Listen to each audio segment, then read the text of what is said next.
Good morning, Houston. Is the sound check? Is it good? Can you hear me? All right, all right. I'll take it down a notch. All right, everybody. Hey, good morning. And on behalf of the Texas Federal and State Technology Partnership Office, I'd like to invite you all to the National SBIR Road Tour, which is happening, and the federal agencies and the federal agency officials here in attendance. Some administrative points that I'd like to make. We're having two sessions in parallel. We've got the general session and the panel, which will be up here, and the one-on-one sessions are downstairs. So if you have a scheduled meet on your calendar, please show up 10 minutes prior to your event downstairs, okay? And then you enter on the door on the inside of the hallway, and you exit on the door out, and then you come back upstairs. It's a one-way door. So you can't turn around, so make sure you're already there. And there will be a bell that rings when your time is up, and please exit the room. And for those really ambitious folks who are trying to get onto another table, please don't. You know, just if your time's up, please exit, because there's someone else in line for that spot.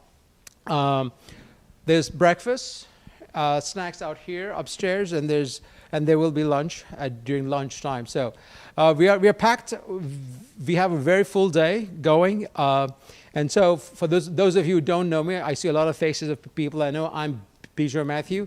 I'm the director of the Texas Southwest Small Business Development Center's Technology Commercialization Center. It's based out of the University of Texas at San Antonio. And I'm also the director of the Texas Federal and State Technology Partnership, which is a statewide office, and responsible for hosting this program here in partnership with the University of Houston. So I just want to kind of touch on a few points. As part of the FAST, one of the things we are trying to do here is kind of build the SBIR STTR capacity in Texas. We're doing good, but we could do better. We are at roughly we've grown from roughly around $170 million of awards in the state in 2019 to roughly $200 million 2023 numbers. So it's a good trajectory, but what I want to kind of point out to people is it's a really powerful economic development powerhouse, because each of that grant has a multiplier effect on our economy. As a small business, these awards help launch early stage ideas, get them going, and de-risk it, and hopefully you are in a stage as you graduate to kind of attract additional capital to make it work. And so it's really powerful. So we're doing really well. And so our goal through the FAST program is a couple of things that I want to point out. One is we want to see greater participation from around Texas. That is rural areas, urban areas, and everything else in between, right? Because there's a lot of innovation happening out there, and we want to make sure that those folks get a chance to participate in that. The second piece is capital access, right? So we want access. We want to give people an opportunity to help prepare the SBIR STTR proposals. So we do a lot of technical and business assistance planning, which is really programs, which we'll talk about later, to kind of help people navigate that path to an award. And the third piece is financial assistance that we offer in the form of gaps that none of the first two things meet. All of those programs are available through our office, and again, it's for the entire state of Texas. And so with that, I kind of also want to kind of to talk to you about how all this happens. So we're good, but we're not that good, okay? So we don't do this without close participation with a lot of different institutes, organizations, entrepreneurial support organizations. So take a look around you. For example, this is a good example of that. We are collaborating with the University of Houston here and their organizations with Tanu and Kamisha and her staff and with Ramanan at the back, to kind of put this event here. And so this happens because we collaborate across. We collaborate with the SBDCs here, and there are 4 networks in Texas, Texas being a large state. Typically, a state has just one SBDC for the entire state. Texas being as large as it is, It's 4, and we have a Gulf Coast SBDC network, and Tim Healy here will give a few remarks on that here shortly. But just want to kind of give you a picture of how all of these networks work together in addition to the SBA, the University of Houston, and other universities, all of it collectively for the common good of raising competitiveness for new and deep science innovations in Texas. So with that, I'm going to yield the floor to our fellow SBA Federal District Director, Mark Winchester, who runs the SBA here in Houston. Mark, please. It's live. Thank you very much.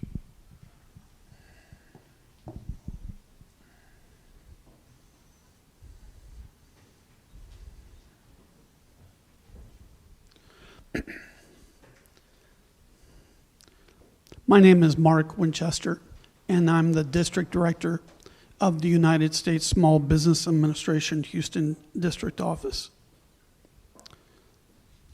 In Spanish, we would say, muchas gracias por todos, and bienvenidos. Thank you very much, and welcome for being here today. And I need to start off, and I typically do this, is start off with some thank yous. First of all, I need to say thank you to SBA, and more particularly, we have different departments, and one of those departments is Office of Innovation and Investment. And I need to say thank you to Ms. Nancy Kamei and Mr. Eric Page with the Office of Innovation and Investment, and also specifically the SBA SBIR Road Tour. I've been here in Houston 14 years. This is the first time that the SBIR Road Tour has been here in Houston. So I say thank you to OII, to SBIR Road Tour. Secondly, I need to say thank you to Ms. Tanu Chatterjee. And I thank the University of Houston Technology Bridge. 75 acres of innovation and research. And, you know, I'm excited for the collaboration between SBA and the U of H Technology Bridge. I'm excited about the collaboration that is already taking place between the University of Houston Technology Bridge and the SBDC. Tanu, the collaboration is called Innovation Hub, is that correct? Yeah, Innovate Hub. And they had their first cohort, I believe, started in September of last year, is that correct? And y'all worked with over 73 founders, is that correct? Yeah. In Spanish, we say más o menos, more or less. So I have to thank OII, SBIR Road Tour, U of H Technology Bridge.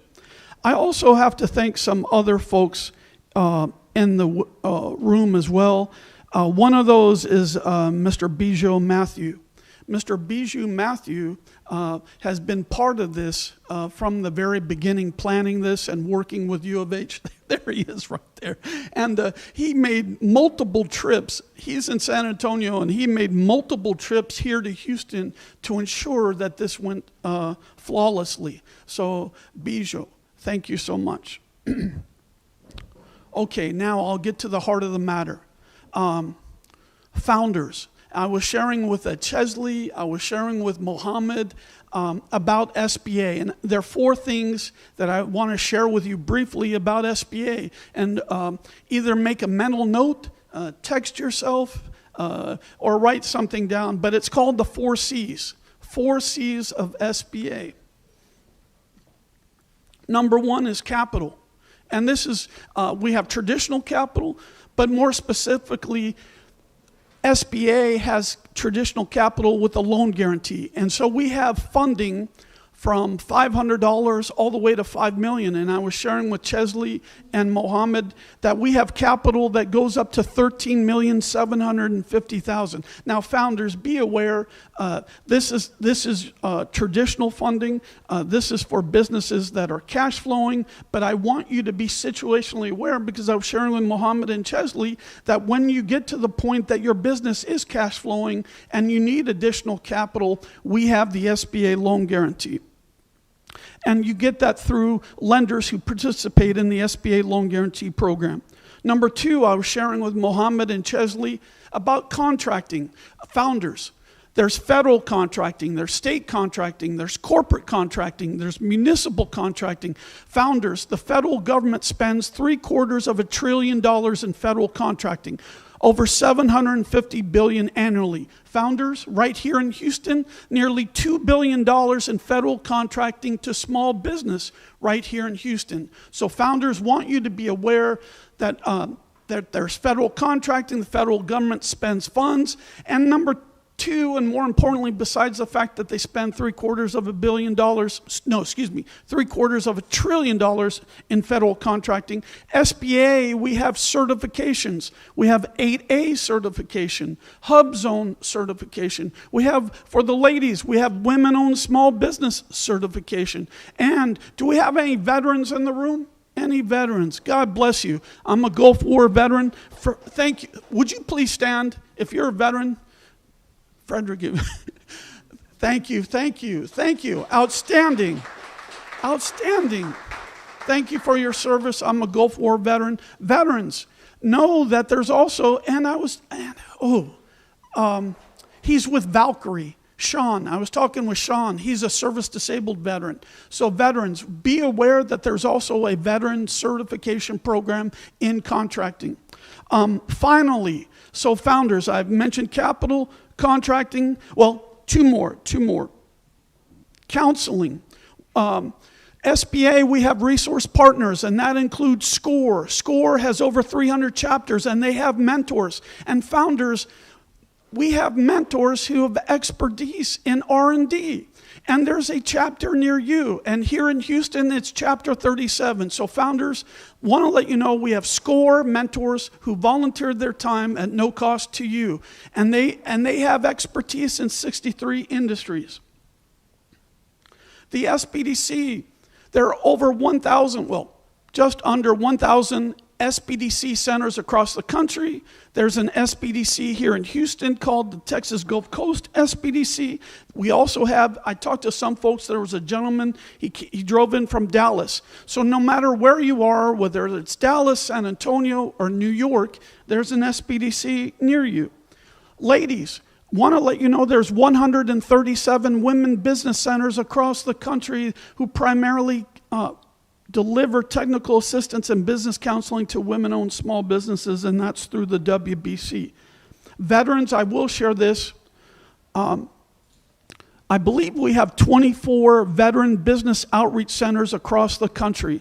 And veterans, just as it sounds, we have a veteran business outreach center, and they counsel primarily veterans. And veterans, and I'm not going to do this, but I could talk to one for an hour just about the programs that we have for veterans. So I've talked about capital, contracting, counseling. The last thing, founders, this is important. I do want you to be aware of this. Founders, we do have a component called crisis. And founders, want to let you know that we have disaster preparedness, and we also have disaster loans. I would rather, founders, that once you establish your business, that you prepare for disaster rather than have to utilize one of our SBA disaster loans. But no, founders, you can get information on disaster and disaster assistance through sba.gov/disaster. And founders, one more time, those 4 C's that I just shared with you, you can go to sba.gov/local-assistance and get more information. Bijou, thank you so much.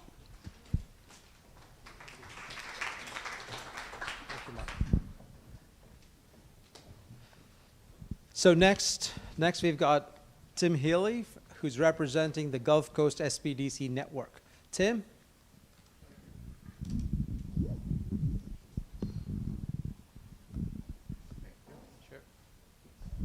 Morning, all.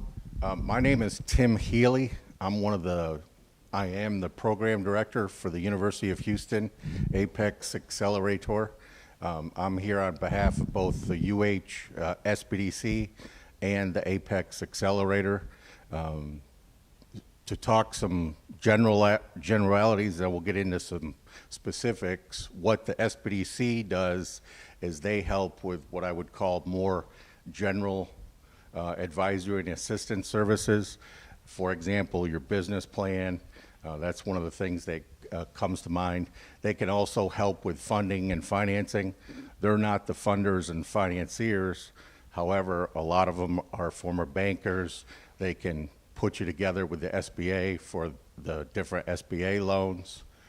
We as in Apex, what Apex is all caps, not an acronym. What we help with is we help you with your government contracting needs. Both the SBDC and the Apex services are no cost.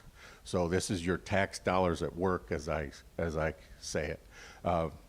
One thing real quick, what we as in the UH Apex can do, we can help you with your registrations, whether it be SAM, whether it be your socioeconomic certifications, both at the federal, state, and local level. We can help you with pricing. And last but not least, we can help you with what is referred to as Phase 0 SBIR STTR support. That's basically the pre-submission, help you with your accounting system, help you with your pricing, help you submit a responsive and compliant offer. We help you with all that. What you're going to see us throughout the day, we're staffing a table downstairs. Just look for our Apex logo shirts. We'll be here. I also have my compadre Ram here. Ram, if you want to say. So we'll be here. We'll be answering any questions we have. And what I'll do is I'll take it back to your regularly scheduled programming, as they say. But have a great event, guys. Thank you.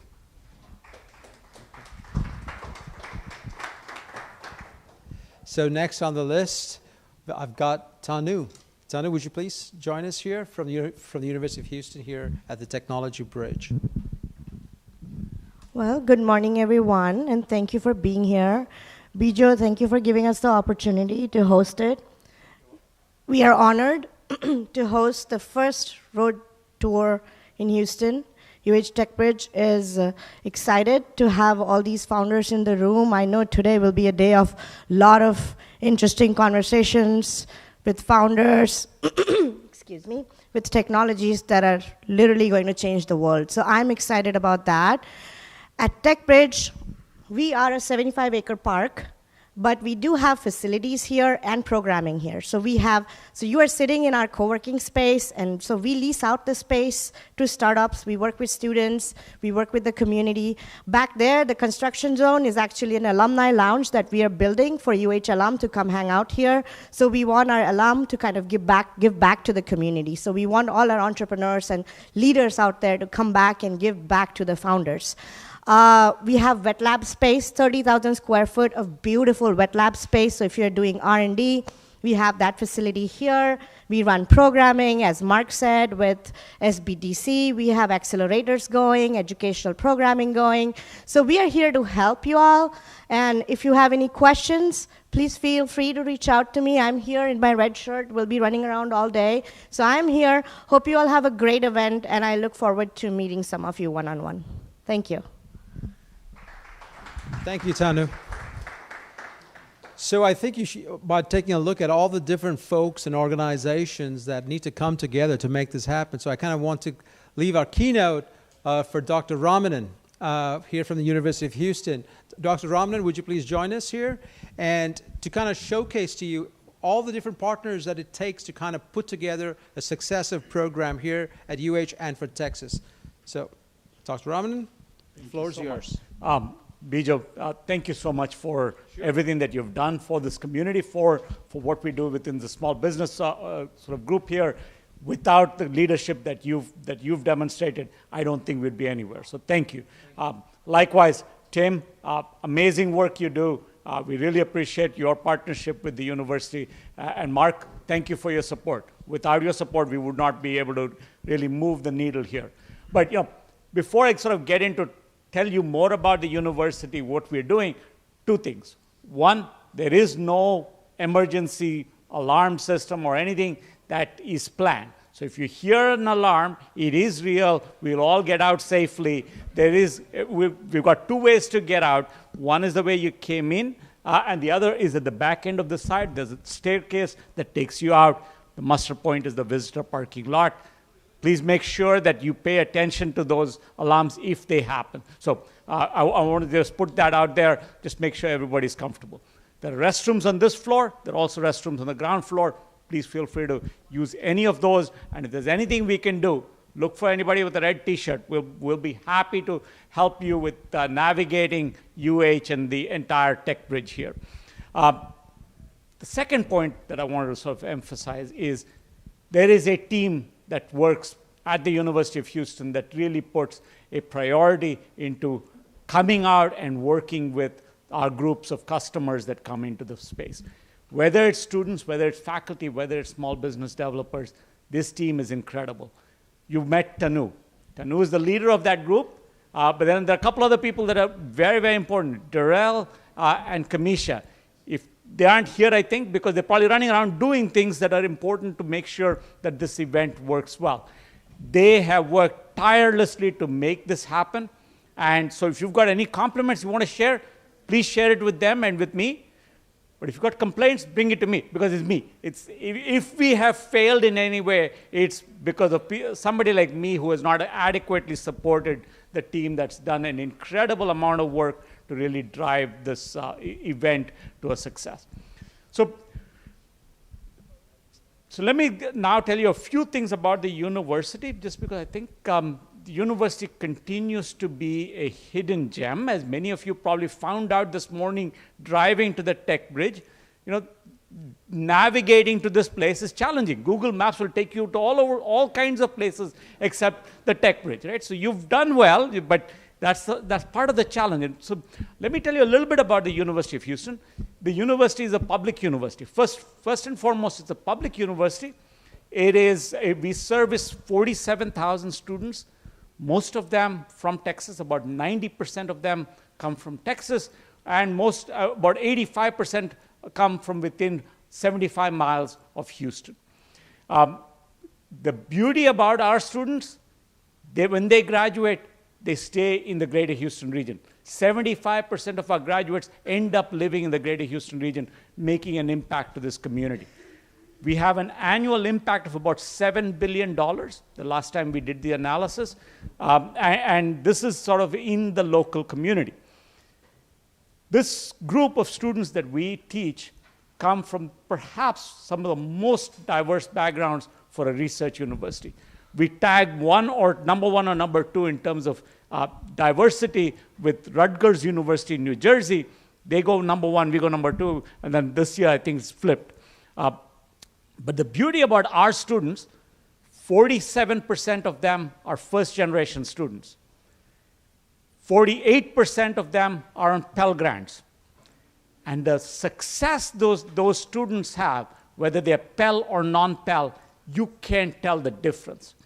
That is the remarkable thing about our students. They come hungry. We make sure they're able to get the education that they deserve, and they can graduate and be successful. So that's the university.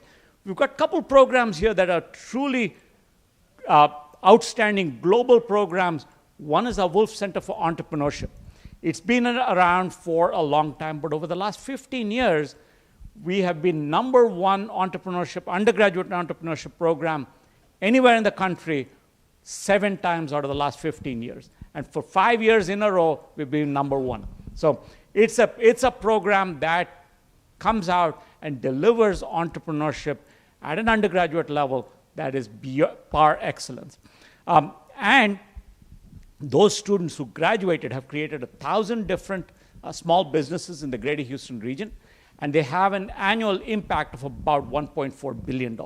So that's the Wolf Center for Entrepreneurship. There's a second sort of equal fantastic gem that we have within the university, and that is called the Center for Economic Inclusion and the SURE program. SURE sounds interesting, right? So when you hear the acronym spelled out, it gets even more interesting. It's called Stimulating Urban Renewal Through Entrepreneurship. And that's really what this group does. As you know, the university sits in the heart of the 5th Ward and the 3rd Ward, historically been great places, but have gone through hard economic times. People there want to be successful. They want to have social mobility. This group has brought in our MBA students, our business school students, to work with small business entrepreneurs from these 2 regions to really transform their lives. And this is what entrepreneurship can do. It can cause social mobility. That's what we're seeing. This group, the Center for Economic Inclusion, has been an incredible strength in driving that process. So great universities do great education programs, right? That's typical of what we do. But rarely would you find a place like the Tech Bridge, which is open for business in more ways than one. Yeah, again, Tanu and Darrell and Kamisha can give you a lot more details about this. We have 75 acres, about 900,000 square feet of built-up space that is available to build public-private partnerships. We're doing that through the center here, for instance, this co-working space. If you've not seen the wet lab space, it is truly a unique feature that you will not find at any other campus in the greater Houston region. This allows you can rent a single bench, a single hood, and carry out your work to really drive that process. And so that's the kind of thing that we have here. We are hoping to grow this. The education programs have now transcended into the Innovate program. It's an incredible program that has got great successes. We want to encourage you to come and be a part of those programs. Again, we're not an island. We work with the Houston ecosystem. There are lots of wonderful things happening for hard tech incubator and accelerator work here. We are partnered with all of them. We can find you ways to engage and grow that. With that, I want to I know that this is, we're running into my time slot, and we've got a panel here that we're going to have, and I want to hear this panel talk about really interesting things. So I'm going to stop here. I want to welcome all of you to the University of Houston. Well, if you don't believe you're a cougar, that you don't have red, don't worry. There's always red blood inside you. That's what runs through each of us. So you're all cougars. You're all honorary cougars, right? So whether you like it or not, inside you, you're a cougar, okay? So thank you.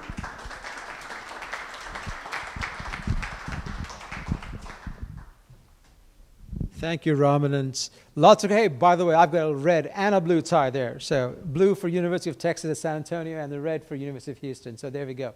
So folks, so good morning. So one of the additional things I want to make sure that y'all hear is that this morning session up to lunch from now on is going to be the federal segment, if you may.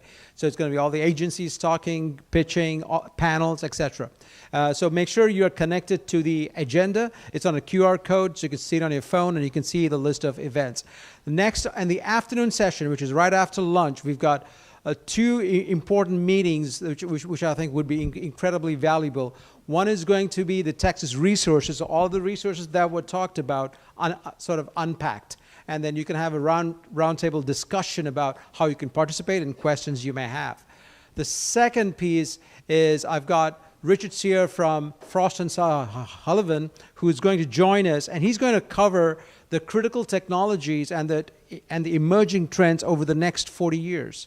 So it's really powerful, and I really encourage you companies to sit and take a hear about what's being talked about. So with that, next in line is Eric Page from the SBA. Eric? Thank you. Good morning, good morning. Quick question, are you all going to control the slides, or do I have a clicker? While they're figuring that out, I just want to say thank you to the entire team that worked together to allow us to bring the America Seed Fund Road Tour to Houston. We're really excited to be here. Bijo, my colleague with Mark with the SBA, SBA's local leadership, the University of Houston, the Tech Bridge, everyone, the Apex Accelerator, the entire ecosystem came together to create this opportunity, and we're really appreciative. I'm also appreciative of you all spending the time to learn about America's Seed Fund. My name is Eric Page Littleford, and I am the director of the Small Business Innovation Research and Technology Transfer Office with the Small Business Administration. SBA has federal-wide oversight of these programs. And with that oversight, we brought together the 11 participating agencies to Houston to tell you directly about the opportunities that America's Seed Fund presents. Bijo did a great job in terms of the run of the show. So I just want to say this.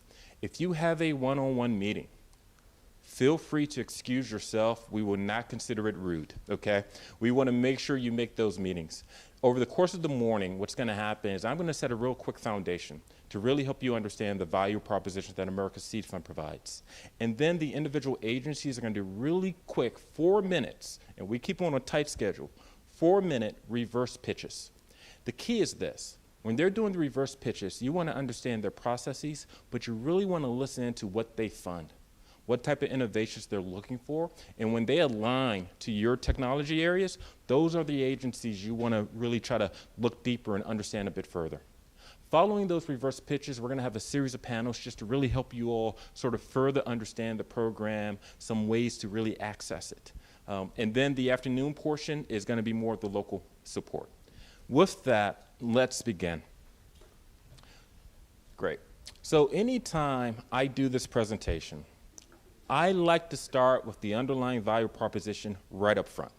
If you don't walk away understanding anything else, I want you to know the value proposition that America's Seed Fund provides.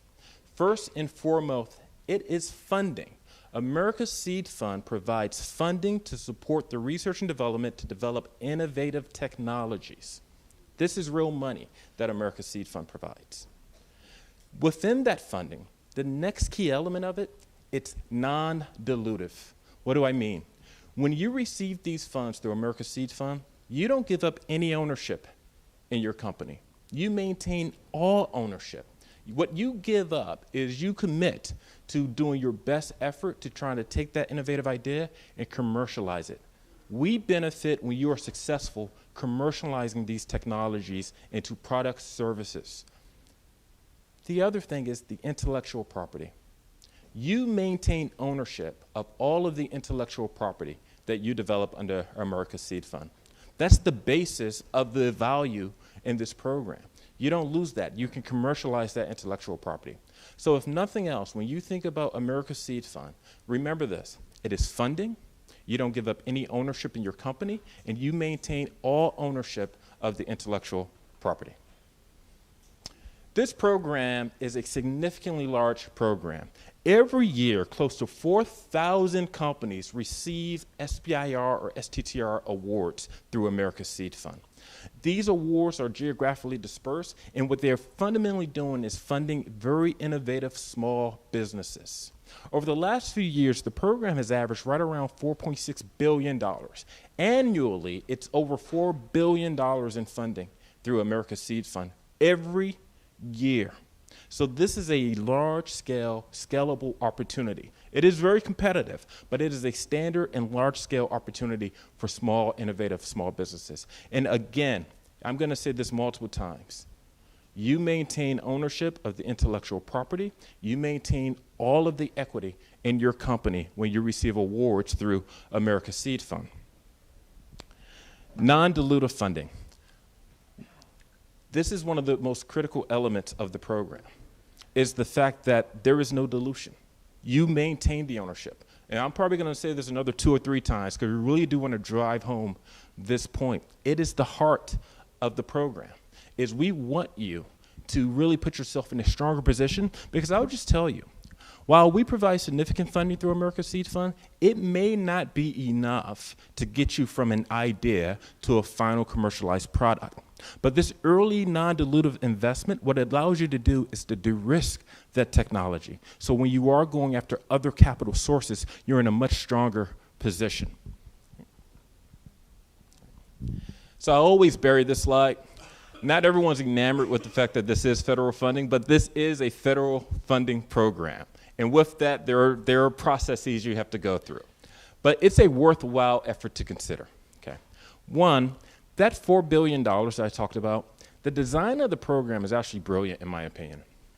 The way the program works is America's Seed Fund fundamentally is creating a more diverse marketplace for federal research and development investments. The program basically says, amongst our largest federal agencies, those who fund the most in external research and development, they must compete 3.2% of that amongst small businesses. When you think about the federal government and who they invest in, it's often academia, large system integrators, different federal labs for their research and development efforts. And what this program says is the greatest source of innovation, the greatest source of job growth, the greatest source of new ideas come from small businesses. And it requires these agencies, if they have over $100 million annually in external research, to compete that among small businesses for the SBIR program. For its sister program, the Small Business Technology Transfer Program, STTR, it says if you are over $1 billion annually in extramural research, you must compete 0.45% of that amongst small innovative businesses. Now, there are only 6 agencies that participate in the STTR program. I would tell you who they are, but I'm going to come back later and maybe do a quiz to see if you were listening to the reverse pitches, sir. The key is, it really is just creating a more equitable, competitive landscape in terms of R&D with a focus on commercializing these technologies. Right now, when you think about the program, the heart of the program is the SBIR program. 88% of all the funding through the program comes through the Small Business Innovation Research Program. So when I say that $4.6 billion, roughly $4.1 to $4.2 billion of that annually is going to be for SBIR. And here's the thing with SBIR. With the SBIR program, as the small business, you run it. You receive the award, you chart the path, you decide how you're going to approach the development of that technology, and you have a number of decisions to make. You can choose to go it fully alone. And that's perfectly fine. You can partner with no one. You may have all the capabilities you need to execute and be successful developing those ideas to commercial products alone. With the STTR program, it requires you to partner with a nonprofit research institution. 2 things. 1, you as the small business are still the recipient of the award. You are still the one leading the effort. 2, why would you want to partner with a nonprofit research institution, right? A few ways to think about that. One way I encourage small businesses to think about the STTR program is capacity. If you're working on an innovation that sometimes you may need access to specialized equipment or testing, nonprofit research institutions are great resources for that. You may need specialized expertise, subject matter expertise in a particular area of your project. Nonprofit research institutions are a great space for that. You may, and this is one I think I'm really enamored with and I want people to think about it more, is you may already have the business, but you may be looking to build and commercialize someone else's intellectual property.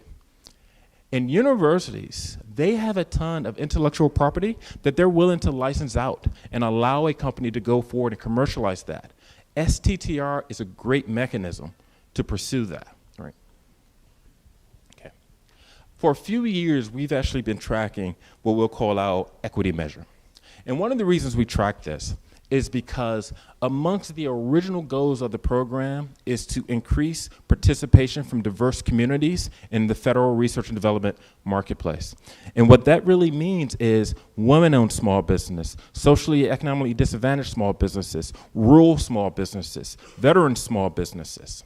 Now, everyone competes on the same footing through this program. But through our awareness, our engagement, our outreach, what we've seen is that more than a third of all Phase 1 awards have gone to these diverse communities over the last few years.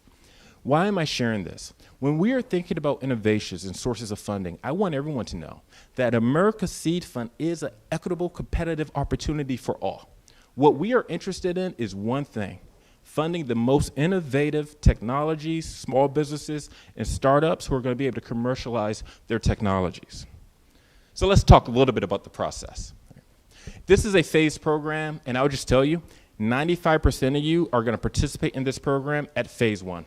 Phase 1 is fundamentally the opportunity for a proof of concept. Prove that science will allow you to develop the technology that you were proposing. Right? Phase 1s typically last 6 to 12 months. and you may receive anywhere from $50,000 up to $300,000. The key is, through phase 1, you get the opportunity to compete for phase 2. Phase 2 is the heart of the program, because during phase 2, your goal is to take that idea that you've proven to be feasible and develop it into a prototype. Phase 2 is significant dollars, up to $3 million in a phase 2, but it may not be enough to get you to a final product. But it should be enough to get you to a prototype, your minimal viable product, or your early sales of a product. What you're really trying to do with phase 2 is to really develop it to the point where you can de-risk it, and if you do need additional sources of funding, you're in a better position to go after that additional capital. Now, phase 3 is a little trickier. What I mean by that is, many of you, if you're developing a technology that's going to be a product that I can just go online and buy, or I can go into a storefront and buy, then for you, phase 3 is just your commercial success. That's what it's going to be. It's going to be your market-driven success. Every year when you do your taxes, you'll know how successful you were with phase 3, right? Now, if you're working on a different type of technology, a technology that helps a federal agency, think about a drone technology that's going to be lighter with more sensors that can help the Department of Defense. Phase 3 has a much more powerful meaning. If you're working on technology that the federal government can use, phase 3 unlocks sole source opportunities. What does that mean? Phase 3 basically says, since you've successfully competed at phase 1, you've developed this further under phase 2. If that agency, a federal agency, wants to procure, to purchase, to utilize that technology, they can give you a contract without requiring you to compete it ever again. Within the SBIR, STTR program, some of the more successful companies, their exit strategy has been to sell themselves and those phase 3 rights to some of the larger system integrators after they've developed technology, because those rights transfer. It's an incredible, valuable aspect of the program. The key is it really gets unlocked if you're working on technologies that serves a federal agency's need. So you often think about Department of Defense, NASA, sometimes Department of Energy as examples. Are you eligible? Fundamentally, if you are a small business, organized for-profit, owned and controlled by U.S. citizens or permanent resident aliens, you're going to be eligible for this program. Right? We say up to 500 employees. When we peel back the data, many companies winning SBIR or STTR awards are under 10 employees. Sometimes when they start at phase 1, it may be 1 to 2 individuals. Right? So it really does start with the innovative idea. Right? Funding areas. Across these participating agencies, it's broad. Right? You're going to hear through the reverse pitches, I promise you, there will be 1 to 2 agencies who will be in a position to fund your technology if it is an innovative technology. These are just a few samples of the areas we do fund. One way I encourage people to think about this is this. Always start with what you know, right? There are 11 different agencies, and when you really break it down, those 11 agencies represent 29 distinct organizations that execute a SBIR or STTR program. You do not need to be an expert on that. You just start with what you know, your technology, and ask yourself one question. If I am successful developing this into a product, who's going to buy it? If it's going to be someone in the public sector, i.e. you're going to work on a new novel therapeutic, health, great. That's a market activity. If it's going to be something that's going to help the military bridge one of their capability gaps or support their mission, that's a mission-driven activity. Figure out if you are successful, who's going to buy it, and then start to think of the agencies who can fund those particular areas. Mission agencies fund things that they can use. Market-driven agencies fund innovative ideas that are going to have success in the general marketplace. Right? So that's one of the ways I encourage you all to really consider this and think about it. So you all have a great ecosystem here. Bijo, the Apex Accelerators, University of Houston, the team. So if you are in this area, you know we have a federal and state technology partnership right here in Houston. If you're not in this area and you've traveled in, because sometimes people travel in, I encourage you to always start with our federal and state technology partner. SBA, we fund these resource partners to really help you all navigate this process, to help you take your innovative idea and figure out a way to access America's Seed Fund. So I always encourage you to start there. So I think it's always important to talk about success. Some of these companies that you see here on the screen, SBIR, STTR awards played a pivotal part in their development. iRobot actually started the underlying technology that led to the Roomba, started as a military technology funded by the Department of the Army. And then they transitioned it into the commercial marketplace. But I like to ask audiences this question. How many of you are familiar with the NASA DART mission? All right, I see a few. So I've always enjoyed the Armageddon movies. You know, something's coming from the sky, we caught it very late, and now everyone has to spring into action to figure out how we're going to avoid an extinction level event. NASA decided to do a proof of concept of this in real life. Their DART mission was to try to see if they can avoid an extinction level event, and their plan was, we're going to find that asteroid, we're going to build a satellite, we're going to fly it into the satellite, and see if we can knock it off its course. Literally a proof of concept. They were successful. They literally built a satellite, flew it into an asteroid, and over the last year or so, all the data is showing that it has been knocked off its course to sort of see if there was an extinction level event. Anytime I see anything really innovative, really cool in terms of science, I have a habit of looking at it to figure out the SBIR, the STTR lineage, and if there is any. The wings that took that satellite into that asteroid were funded through the SBIR and the STTR program.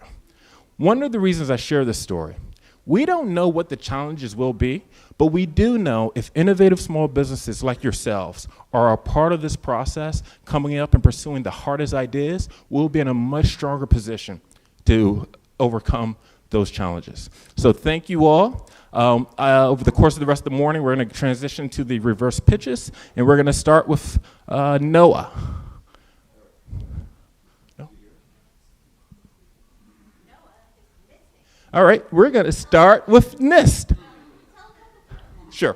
So while we're waiting for Noah, you know, thank you all. Thank you all. Thank you all. No. While we're waiting for Noah, I see, yes, you have a question? Yeah, so Bijou and the team should be able to share their entire deck that we're presenting today. So absolutely. I know. I think we have to. No. Is there any questions while we're waiting for Noah? You know, so this is the way this program works. We literally put all the federal agencies on a bus and we drive together, right? So usually by Friday, you know, they know the work, they know the job. But our NOAA representative just joined us today for you all, for Houston. He came in especially for Houston, so this is his first rodeo. Any questions while we wait? Yes, sir. We have an innovative technology that's mostly intellectual that has to do with language metrics. Okay. And, you know, we've been having a few meetings before this about what's the best way to explain, demonstrate. Who really uses it more? Would it be more the agencies get a foothold in the market? I heard you just say that some of them are motivated by the fact that they can fund that which is good for the public more than themselves. Correct. How would you position that? One or both, or just go one side? Right, so I will probably focus more on some of the public funding agencies in terms of what you described. If it's a mission-driven agency, that language, you know, model will have to directly apply to what they're going to be using it for. And I think the public funding agencies like education and SF will probably be a better source to start. All right, Derek. My apologies. Thank you all very much. Let's see my clicker here. All right, you would see on the slide that I'm Genevieve Lind, but I'm not Genevieve Lind. I'm Derek Parks, so it's very nice to meet you all. Genevieve was on the earlier part of the tour. So first slide that we've got here is NOAA's, and I'm pointing over here, but you all can look over here. Our mission is quite important for our SBIR because all of our proposals need to be relevant to our mission. Science, service, and sustainability, and stewardship. So if you take a look, when you're thinking about NOAA, think about the atmosphere, think about the oceans, think about the coasts. That's the areas that we are really focused on. We need to understand these areas, so we observe them, We do a lot of sensor work. We do a lot of observations work. We take the resulting data, we put those into models, and we come up with predictions. So that's really what we're doing in that entire sphere. And it's very critical to think about that when you're looking at applying to our SBIR program. So what we're looking for are highly innovative technologies in that area with very strong commercial potential. This is a big piece for us, is the commercial side of things. So you need to focus on that with your applications. And as I said before, the applications need to fit within that no emission space. It's pretty broad, so you should be able to manage that, which is good. Let's see. Our phase ones, we do $175,000 for our phase one applications. Phase two applications go up to $650,000. The phase ones, we usually get about 300 applications coming in, and we only award about 30 of those, so 10% of those. So it's pretty tough to get into the phase one part of it, but once you do get in, about 50 to 60%, 75% sometimes get onto phase two. So you got a much better chance when you get through to phase two. Phase three is funded through the individual programs. And that's my job, is to help people actually get in contact with people in the programs, both in NOAA and outside of NOAA, so that I can help you be successful after your award.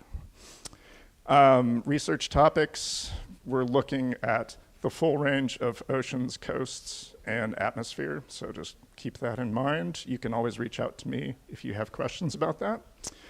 And just a quick slide about some of our success stories. We do, as you see, a lot of platforms, a lot of sensors, a lot of data information services. That's the type of stuff that we're looking at. And here is your contact sheet. So please do reach out to us and come down and talk to me. Thank you, Derek. Nice. Okay. Hello, good morning.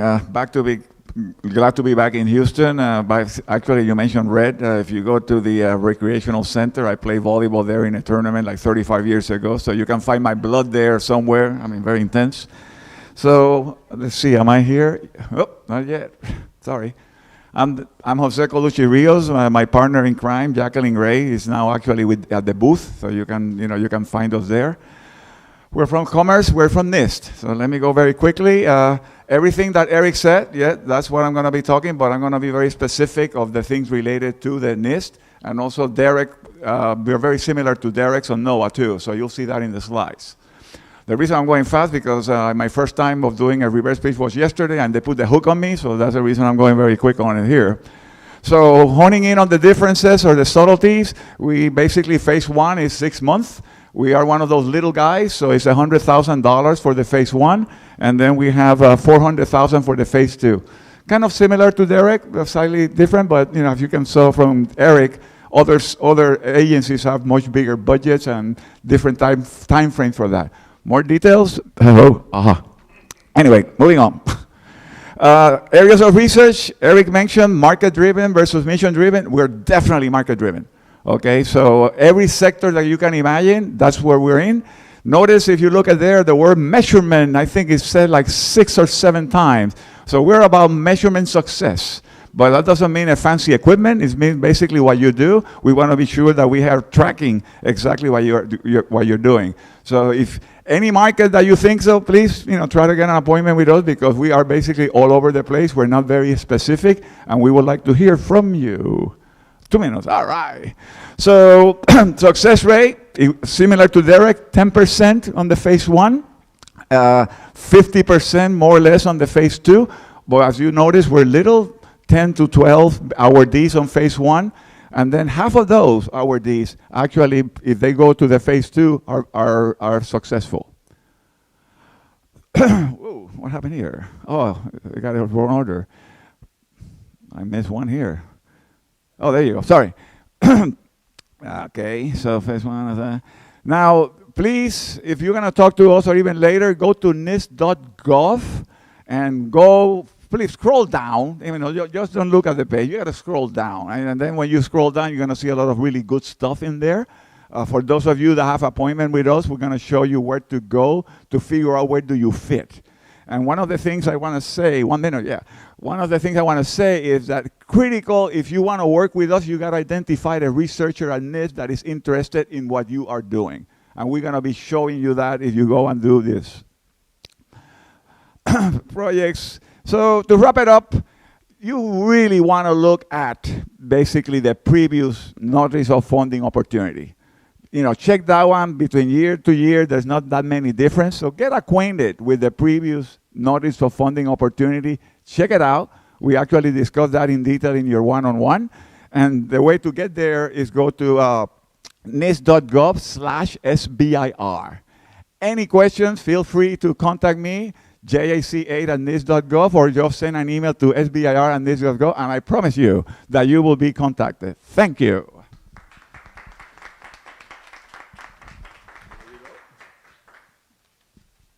10 seconds. Good morning, Houston. I am Tammy Neville, and I'm here with the U.S. Department of Agriculture representing the SBIR and STTR programs.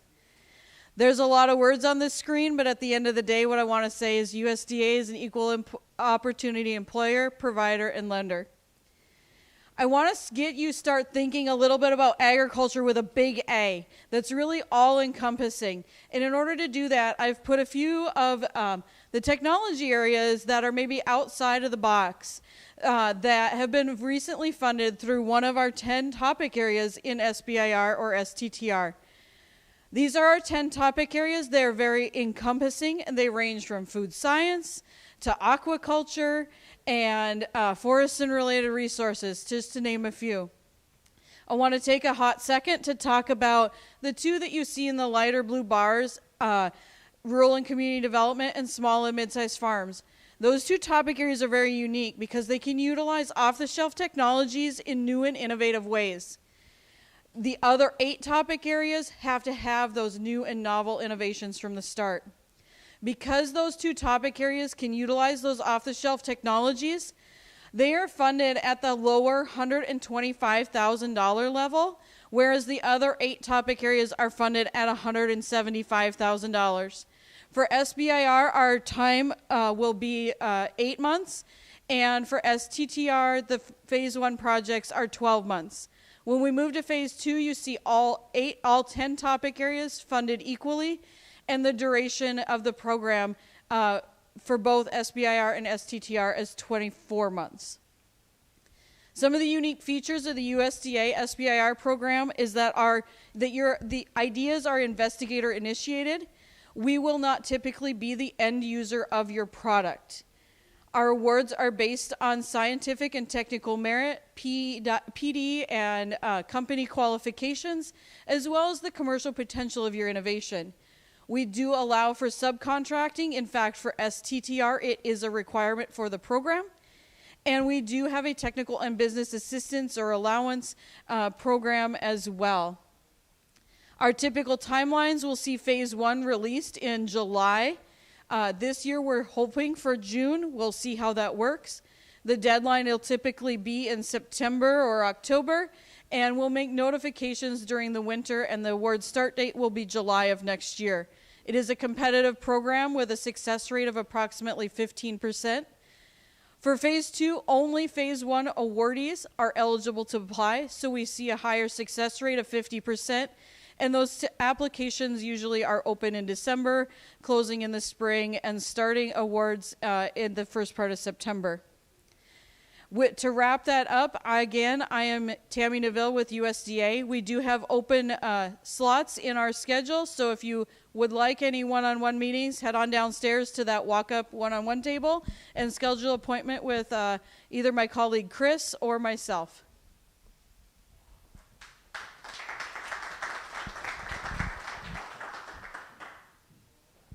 Good morning, everyone. My name is Michael Payne. I'm here representing the Navy SBIR and STTR Program Management Office, and I apologize if my eyes were bigger than my stomach when it came time to put too much content on too many slides. Overview of what we do. Looking back to last year, we had 159 topics with over 3,000 Phase 1 proposals submitted to the Navy. We awarded over 400 Phase 1 contracts and down-selected over 200 Phase 2 contracts. Moving into commercialization, that phase 3 resulted in $1.2 billion.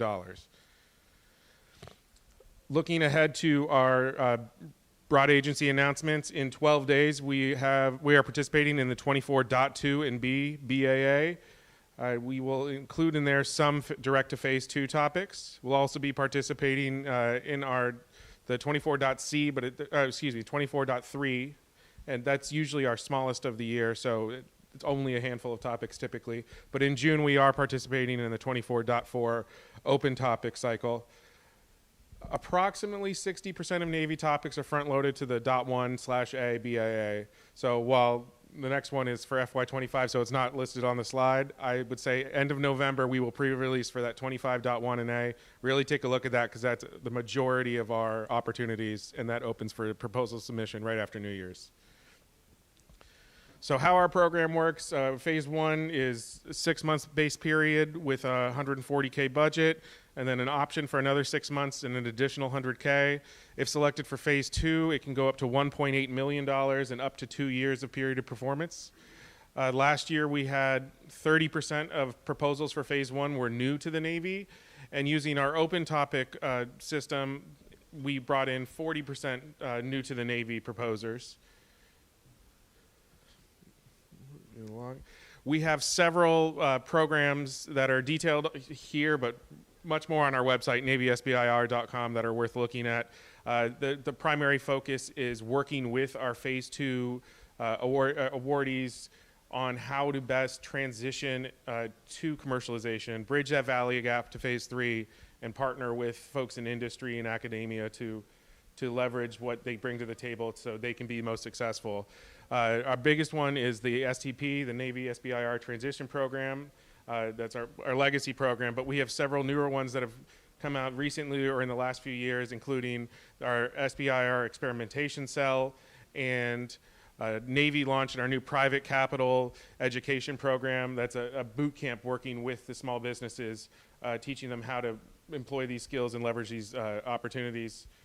Because so often, most of our proposals come from businesses that are less than 10 people. It's professors that have a side job that they've started in their garage with a great idea, but they don't have the 3D printers or the graduate student workforce or a laboratory to test these things. So making those partnerships can be really advantageous to go from a great idea on paper to a successful prototype. We also have a second phase 2 program. So rather than reinventing the wheel, if you've got a great idea that's been funded through another government agency, we can come in and award an additional phase 2 as an opportunity to tailor that technology to fit a Navy-specific application. So the new R&D would be for how to tailor that to fit our mission needs. Our website is navysbir.com. Please look there. We have plenty of information. I highly recommend both when looking at these new topics, especially the ones that come out in 12 days, pay attention to what's in the DoD instruction, also what's in the Navy instruction, because you have to be subject to both of them, and get familiar with DSIP, the Defense SBIR Innovation Portal, ahead of time, because that's where you'll be submitting your proposals. If you can do the administrative stuff of setting up your company profile there ahead of time, when it comes time to putting in the proposal, you're focused solely on the technical part. Save yourself the headache ahead of time and submit early. Thank you very much.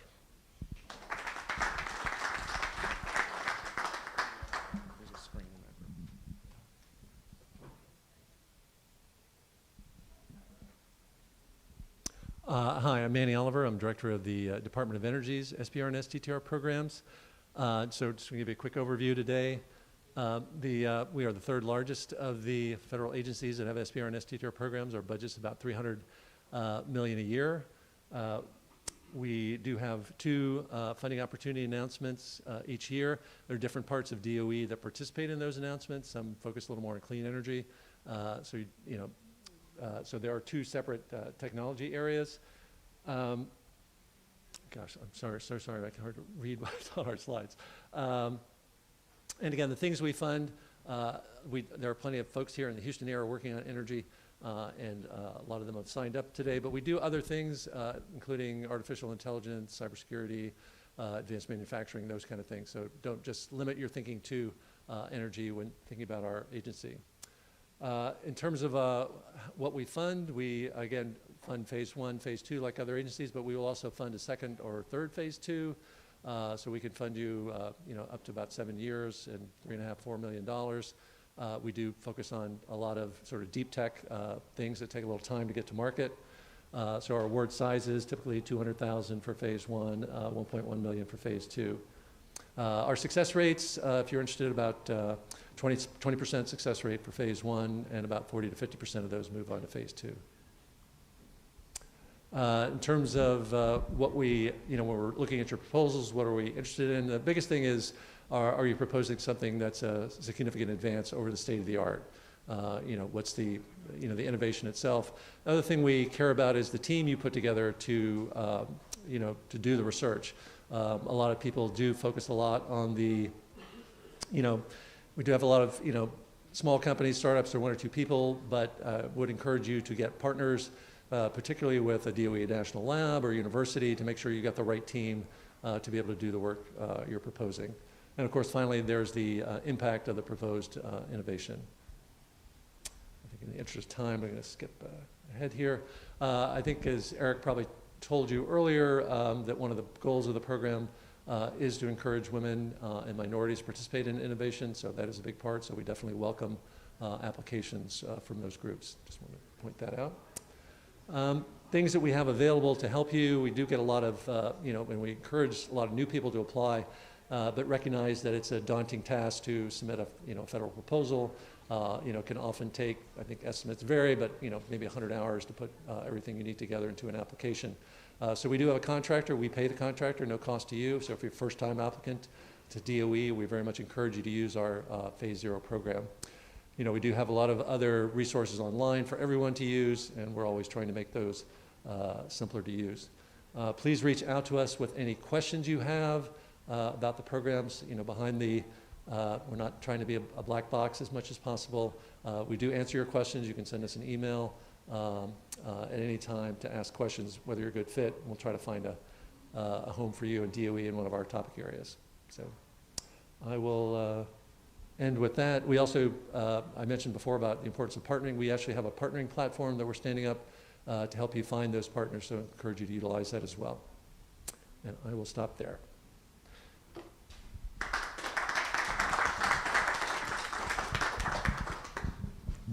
Wonderful, thank you. All right, I'm up next here. My name is Vincent Lee. I'm with the National Science Foundation. I'm a program director in the SBIR STTR program. With the NSF's SBIR STTR program, we fund nearly all areas of science, technology, and engineering. The budget of the program is about $250 million for a year. That goes out for the new startups and new businesses. We run through a centralized office, so the proposals for the NSF all come into our program, and we have 14 dedicated program directors that cover all of the different topic areas across the program here. Over the course of the program with us, each of the companies has about $2 million available to them through the Phase 1, Phase 2, and various supplements that are available during the Phase 2. We have a pretty heavy startup focus, so we care a lot about bringing up new companies. And so just a couple of statistics here on the slide. Most of the companies that we have are very small companies. It says 90% are 10 or fewer. And I'll say the vast majority of the proposals that we see are less than 5, and sometimes 1 or 2 people who have just started the company. Most of the companies that we have never received SBIR funding before. These are, again, brand new companies that are first time through these various programs. I think the slide says most of the companies are less than 5 years old. And again, a lot of the companies that we see are very young. Sometimes the companies are formed the week before they submit the proposal. So again, very early startups and very early stage companies. And the majority of the folks that we get are folks who are first-time applicants to various SBIR programs. I'm going to skip a few slides here just so that we can get through to the important pieces. So in order to apply for our program, what we start with is a project pitch. And the website is right there on the top, seedfund.nsf.gov. And the project pitch is short, about a page and a half, where you tell us about your project and what you're working on. It takes us about 4 weeks to get back to you on whether you're a fit or not a fit for our program. We say 4 weeks, we try to do it a little bit faster than that. And pitches are accepted at any time. So you can submit them at any time over the year. They don't require any registration. So you can submit it whether you have a company registered or not, whether you have the various government registrations or not. You can just submit it whenever you're ready to do so. If you're selected in the project pitch, if you're a fit for the program, we'll then ask you to submit a full proposal at that point. Within the project pitch, there's 4 sections. So we ask you about what your technology is. We ask you about what your technical challenges are and what you need R&D funding for. We ask you about what the market opportunity is, and then we ask you about your company and your team. And so the early makings of a company, those are the aspects that we ask for.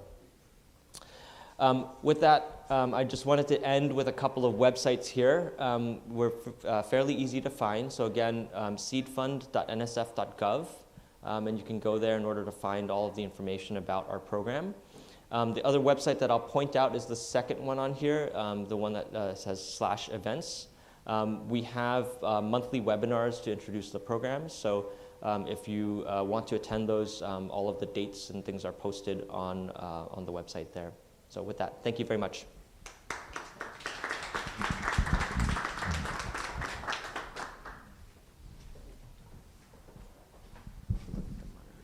Okay, yeah, just up and down. Oh. Good morning, my name is, I'll speak a little lighter. My name is Ray Wells, and I'm a portfolio manager for AFWorks. And AFWorks is the commercialization section for the Air Force for their SBIRs and STTRs.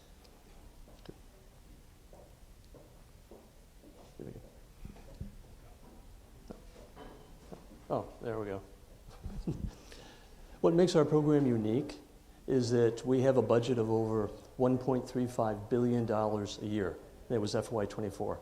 We do thousands of SBIRs and STTRs, and that's against even more thousands of proposals. We have a very, very competitive program. We do this in 3 ways. We have AF Ventures, we have Spark, and we have Prime. Think of Spark as the people on the line. They're the airmen and the guardians, and we try to match them up with the commercialization people and the commercial users so they can actually get technologies they can use. Prime is an accelerator, and what they do is they prime the industrial complex. They'll let them know these are the big programs and big platforms that we're looking for, so the primes can take in and start developing these so they can have them when they need them. Then we have AF Ventures.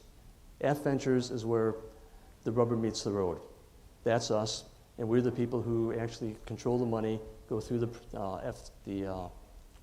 proposals, the phase 1s, the phase 2s, and administer the programs. We have 3 different areas that we have. And actually, it's easier to see this way with my classes. We have open topic, specific topic, and TACFI, StratFi. TACFI is tactical financial increase. StratFi is strategic financial increase. I'll get to those in a second. The open topic is a chance for you to propose to the Air Force what it is that you can do for us, or also large primes or larger companies can come and say, this is what we want to do. The open topic is what most people go for. The next topic is a little bit different in that you'll have a specific end user. The Air Force will tell you, we have this problem, this is what we're looking for. And you'll be able to respond to that. What's unique is the fact that you have an end user who's going to be pulling this technology forwards. And if you get it done, there's a very good chance that you might have a landing space where somebody who's actually going to acquire this or take it to the next level. The last one, TACFI and StratFi, think of these as a phase 2 on steroids.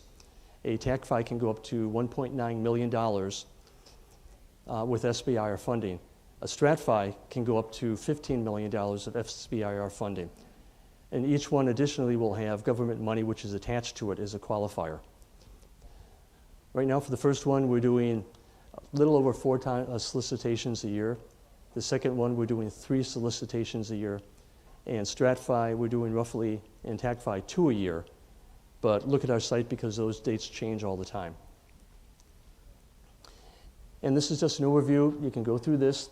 This has the different breakdowns of the money and the timing and when the timing will hit. Thank you very much.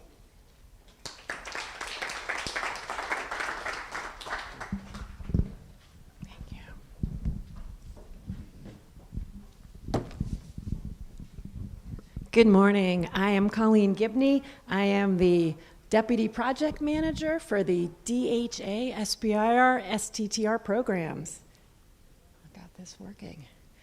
All right, question for the group. How many of you before this conference knew that the DHA funds R&D technologies like SBIR and STTR? Or have you even heard of the Defense Health Agency? Anyone? Not everyone. Everyone knows Health and Human Services, NIH, who's coming pretty soon today, but not everyone knows about the Defense Health Agency and what we fund. DHA is a joint integrated combat support agency, and you will see topics related to Army, Navy, and Air Force medical services, and providing a medically ready force and a ready medical force. And I'll walk you through that real quick, what we do fund. And DHA has a larger mission. You may be familiar with the DHA hospitals in your neighborhood, but for the purposes of the SBIR and STTR programs, we are focusing on this yellow part, enabling combat support to the joint force in competition, crisis, or conflict. And we are around an $80 million a year program that puts us in DoD components in kind of a medium-sized small bucket, much smaller than the services, much smaller than the Health and Human Services, but we are able to do some very good work for the warfighter, and we do not have our FY24 budget yet, so I can't give you those numbers. We fund $250,000 phase 1s at 6 months. Our phase 2s are usually $1.3 million. However, right now we have 2 direct to phase 2s. We have 3 direct to phase 2s out on a release right now, and 2 of them are a larger incremental cost for you. So take a look at those. And we do provide matching funds on phase 2 with something called a phase 2 enhancement. And be aware that our time between phase 1 and phase 2 is quite truncated. We may come to you at month 5 and say, get that application ready. We want to get phase 2 going as quickly as possible, maybe 180 days after submission. There are 8 areas. You'll see 9 here, but we may be leaving the DoD working dog more to the components. There are 8 areas that we are interested in funding right now. The largest of these is combat casualty care. You will see military infectious disease, psych health, traumatic brain injury, sensory systems, and a new area, small and directed energy and radiation health effects, and musculoskeletal injury, environmental exposures, that's different from weaponizable exposures like my partners over in the Chem Biodefense SBIR STTR program, who are not here today, but they wish they could be with you. And these are the areas that we focus on the most. Great, so finishing up, I'm going to skip that one. I want to show you what we participate in currently, the 3 releases this year. Sometimes the timing does change. So you may hear other folks talking for DoD today say, you want to make sure you go to DSIP, DSIP, and SBIR, and just Google those 2 together, and you will get the DSIP SBIR, the DoD-wide broad agency announcement site. Sign up for that email, and that's how to find out when these new topics come out. And that's how you would have found out this week that we dropped a 24.4, which means randomly timed cycle, okay? Just think of it that way. And we have those 3 direct to phase 2 topics. Sometimes that's where we put our direct to phase 2s to help them stand out from the crowd. Please go look at those. And those are some sample topics for us. As I finish up, have some quick tips for you. We are looking for items that are commercially viable and then militarily relevant so that we are able to sustain capabilities. Final tips, and thank you so much, followed, I believe, by Health and Human Services.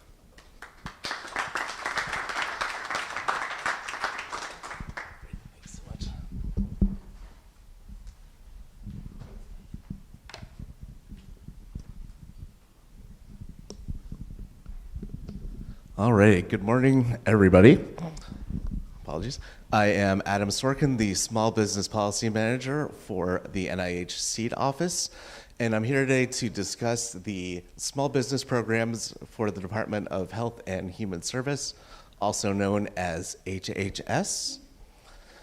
And so the mission of, apologies.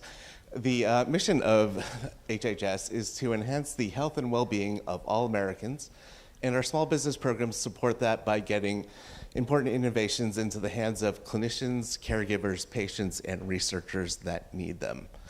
NIH, CDC, FDA, ACL, and ARPA-H participate in our small business, or SBIR program.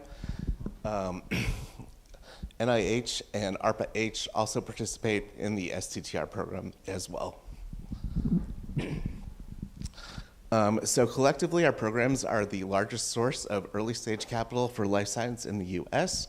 Last year, I believe we invested about $1.4 billion in early stage research. What you'll find that's different about NIH and HHS than most of the organizations you'll hear from today is that we are typically not the final customer of the products that you will develop under our small business programs. However, we will create the opportunities to engage investors, partners, and other downstream stakeholders to get your innovations to market. And many of our companies have done this successfully. We do encourage you to go to our website, seed.nih.gov, to see how a number of companies have leveraged both our resources and our funding to get to market. And you can learn more about how one of the hallmarks of our program is its flexibility. We have a number of options to get from phase 1 to phase 2, find follow-on resources after phase 2. Additionally, we have significant flexibility around our budget, as NIH, CDC, and ARPA-H have a waiver from SBA to exceed maximum award funding guidelines for a select list of topics. You can find out more about our funding opportunities on our website, but in general, the significant majority of our funding goes to investigator-initiated grant applications through our omnibus solicitations for 3 standard receipt dates every year: January 5th, April 5th, and September 5th. Additionally, you can find a lot of excellent resources, including application instructions, annotated forms, and sample applications, as well as access to our application assistance programs.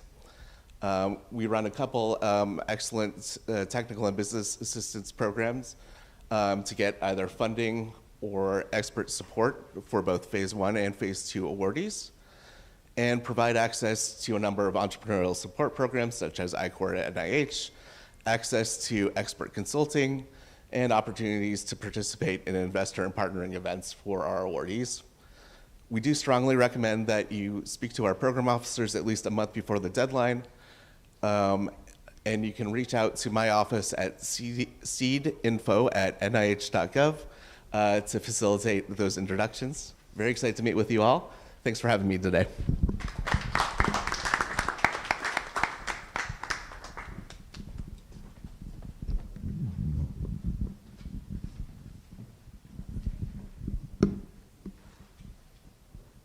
Good morning, everyone.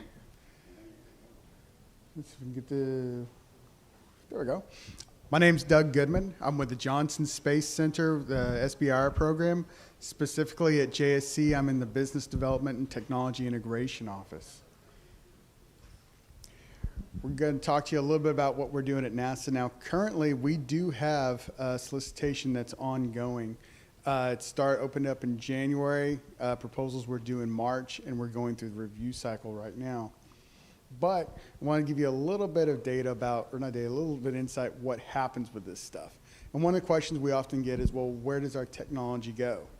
This is a wonderful graphic done by our friends up at JPL showing 8 different technologies from 7 different small businesses that are all currently on the Perseverance rover on Mars right now. ISS, the moon, Mars, it's the gambit, right? We do exploration. Good Lord. We do the exploration stuff. We also do labs. In order to support that, is this like that? Yeah.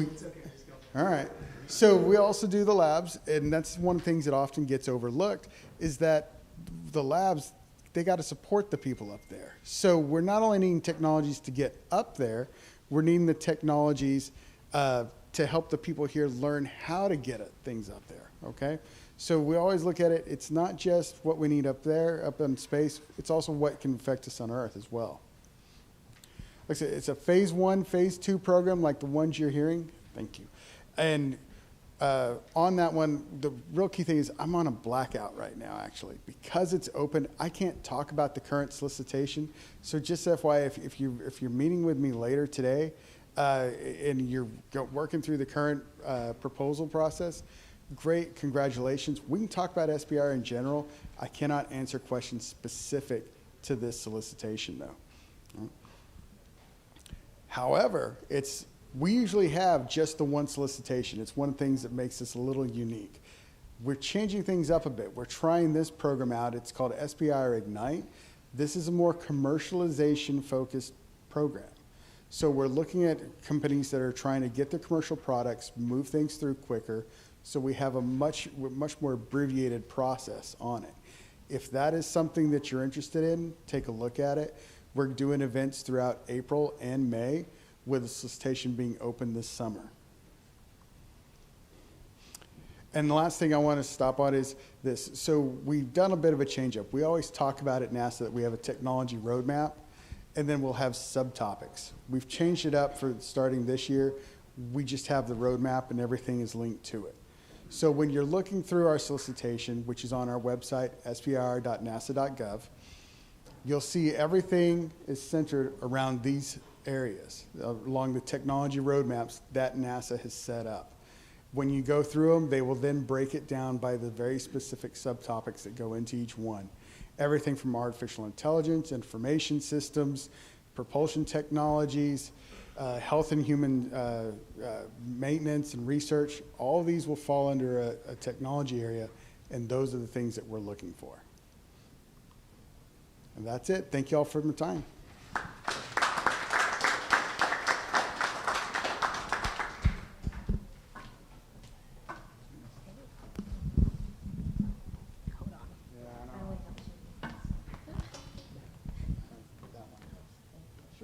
Hi, good morning. Oh, good. I'm Amelia Moore. I'm with Navy NAVSEA SBIR program, but I am with the outreach side. Background is unmanned ships, so kind of know that technology background.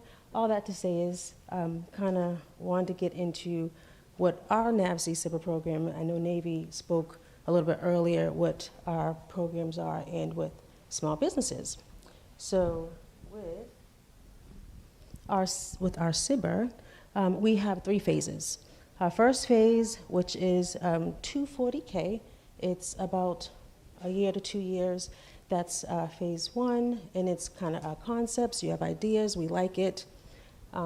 Let's see where it can go. We have our phase 2, which is our full research, and we want it to either come to prototype, kind of want to see the software, want to see all that good stuff.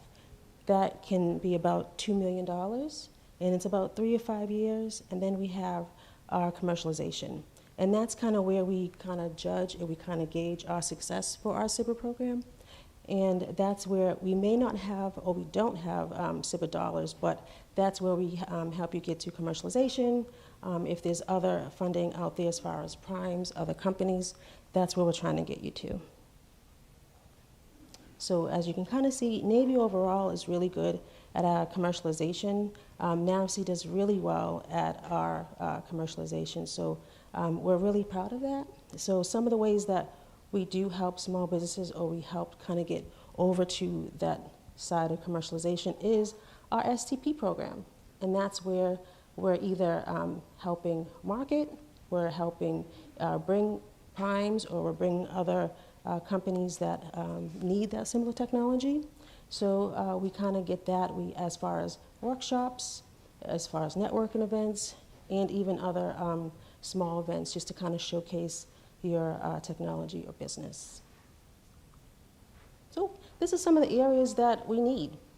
As I mentioned previously, before coming to outreach, I was in unmanned ships, and these are a lot of the gaps that we have that we need. But if there's something that you either have or interested or have the capabilities to do with your company, you can come by and talk to us, or come by and talk to me. I'm happy to talk with you about that. And then, if you have any other research or other questions as far as what we can do or provide, we have our topics, we have success stories, outreach events where we'll be a part of, so you could talk to us. And all that to say, one of our biggest biggest takeaway is NAVSEA Cyber Search.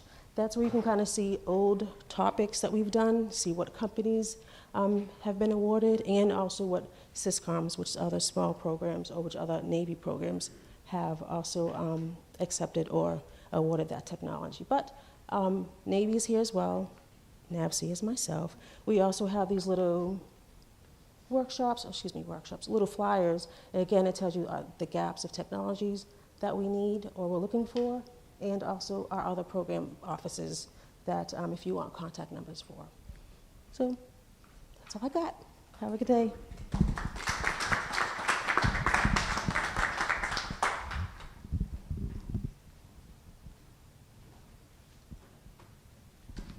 Never can remember if I'm next year or not.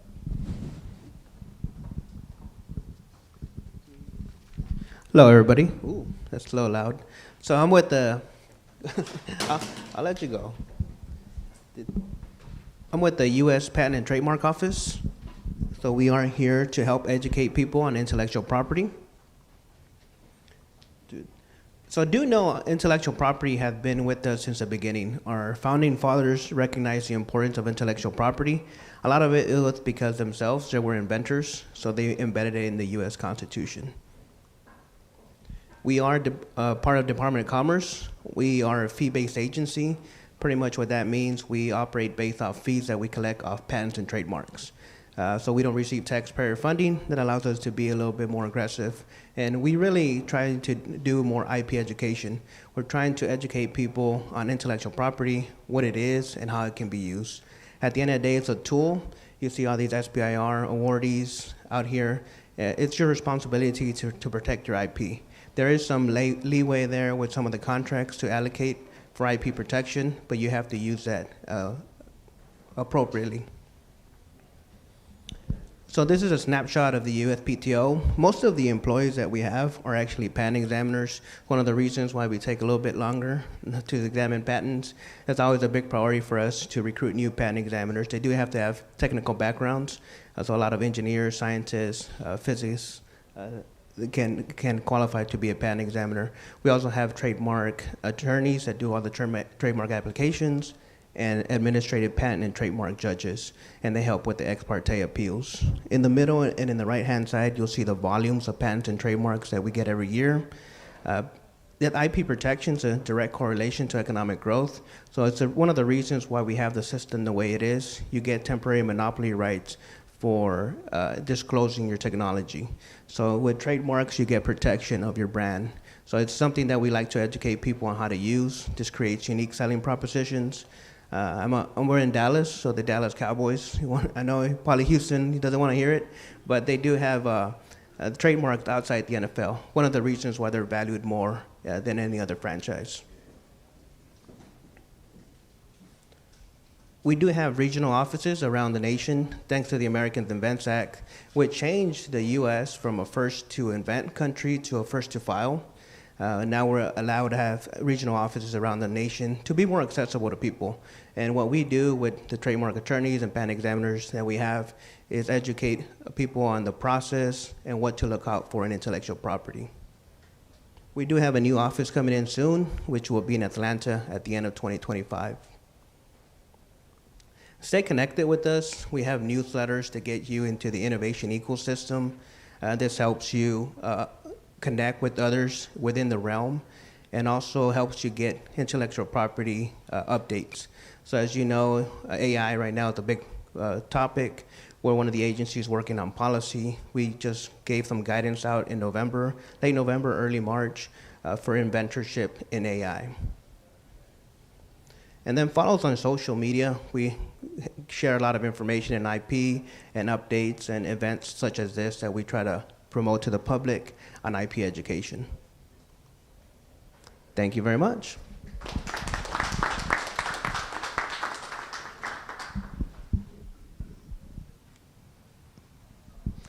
So good morning, everybody. My name is Molly Wasco. I'm with the National Science Foundation and the Innovation Corps, or I-Corps program. So with I-Corps, basically what we do is help small businesses de-risk their business model. Where the SBIR comes in, they actually fund your technology development, so you de-risk your technology. I-Corps is a complementary program in that it's an entrepreneurial training program that helps you de-risk the business model, so when your technology is successful, you have a pathway to marketplace. So the program is based on, I think, a tremendous insight from a guy named Steve Blank. What he discovered is that startups are not the same thing as companies. Startups are completely different kinds of organizations. Startups are organizations designed for searching, and what they're searching for is a repeatable and scalable business model. Companies execute on a business model that's already been validated. So the purpose of I-Corps is to teach you this process of customer discovery using this tool called the Business Model Canvas.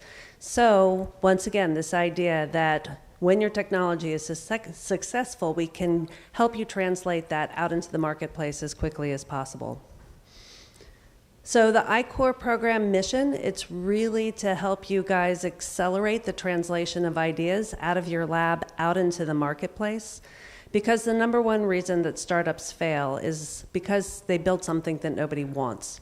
So we want to make sure that you have validated the problem first before you invest a lot of time, effort, and money into developing a solution that nobody wants. So how to access I-Corps training. So if you are associated with an academic institution, a university, we have a program specifically for scientists, technologies, engineers, people probably who have never been exposed to entrepreneurial thinking or training before. And so with your NSF, if you have prior NSF funding, that you can come directly into an I-Corps program. If you're not associated with a university, no problem. So we have invested in 10 I-Corps hubs across the country, and they are responsible for providing training to any team that is actually interested in.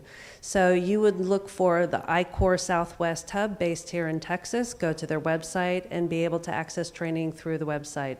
For SBIR Phase 1 awardees, we also have an I-Corps program designed specifically for you guys where we would give you a supplement and you would go through the training with your company team. All right, so here are the different hubs and sites that NSF has invested in. So what we've tried to do is build this regional economic innovation system. We call it the National Innovation System. And we really want to focus on those areas of the country that have been underserved or overpassed in terms of developing out their entrepreneurial ecosystems. So this is certainly an area of the country where we would like to see, we know we have great innovations, we would like to help see those translate out into societal impact. So why should you participate? We recommend that you participate prior to submitting your SBIR because it's going to help you identify who that target market is. So who's your customer? Why would they buy what you have? And then we're going to help you validate that business model. So you have a customer that seems to be interested. Can you actually develop a business around that? Are your customers able to pay? Do they have the funding? How would you actually get your product service solution into their business process themselves? And can you do that in a way that's actually viable, that you can build a business around? And then as part of the process for I-Corps, hopefully it will help you connect with industry experts and others that are stakeholders in the ecosystem that you're trying to commercialize into. And that will help you in terms of letters of support for your application. So with that, I encourage you to check us out. Here's a QR code that will get you to our website and more information. Check out I-Corps Southwest. That's where you can access the training. And thank you for your time.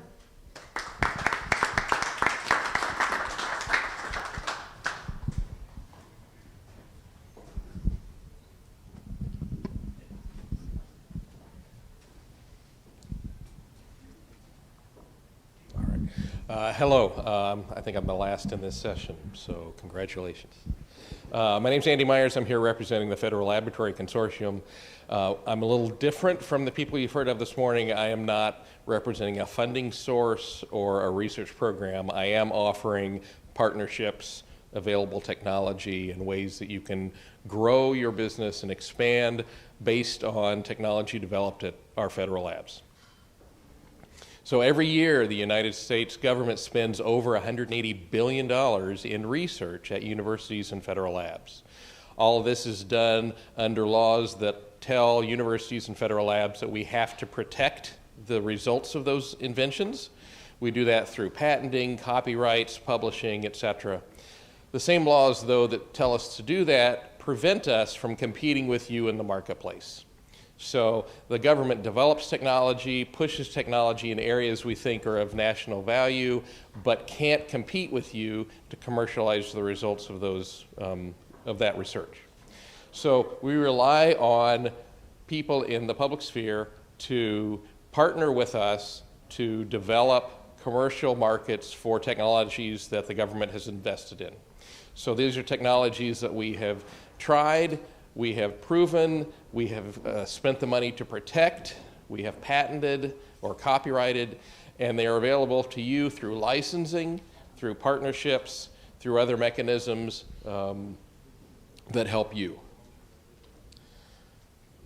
So, okay.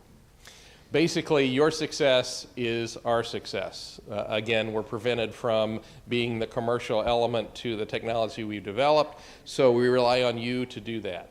The licenses are usually available at low or no cost, with the idea that once you're wildly successful, part of your profits come back to the federal lab in terms of a royalty. Those then get distributed to the original inventors of the technology. So there's very little upfront cost to you as a business owner. Every agency participates in this program, from NIH to USDA to NASA to the Department of Energy. And you can find out information from all of these technologies and all of these labs through the Federal Laboratory Consortium website, or federallabs.org. One of the modules on FLC.org is FLC Business. This allows you to search on keywords or information about your business, your technology, areas that you're trying to develop. It will then tell you what technology has already been developed at the national labs, what research centers are working in those areas, what individuals are perhaps experts at a federal level, and give you a contact person to start the dialogue about how would you work with the lab, with those research facilities, how would you license that technology, how would you develop that. Again, from the FLC perspective, I represent Texas and the blue mid-continent region. My colleague Saren Suchek represents the Southeast. We'll help you make connections with any federal lab, not just those in Texas or in your region, but nationally.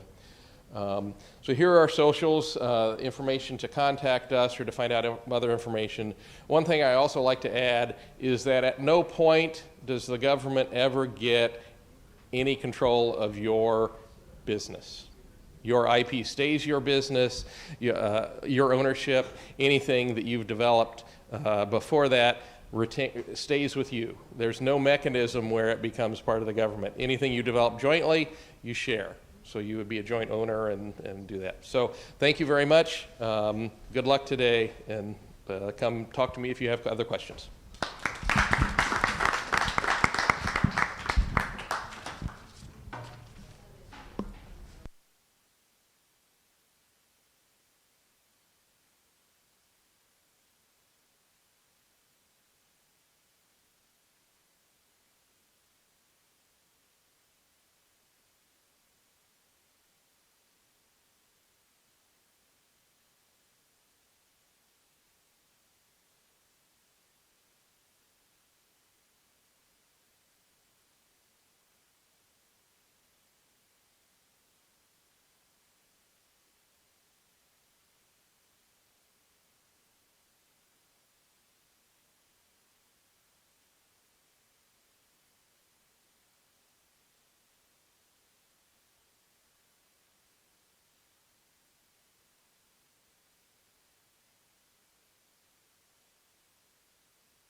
Okay.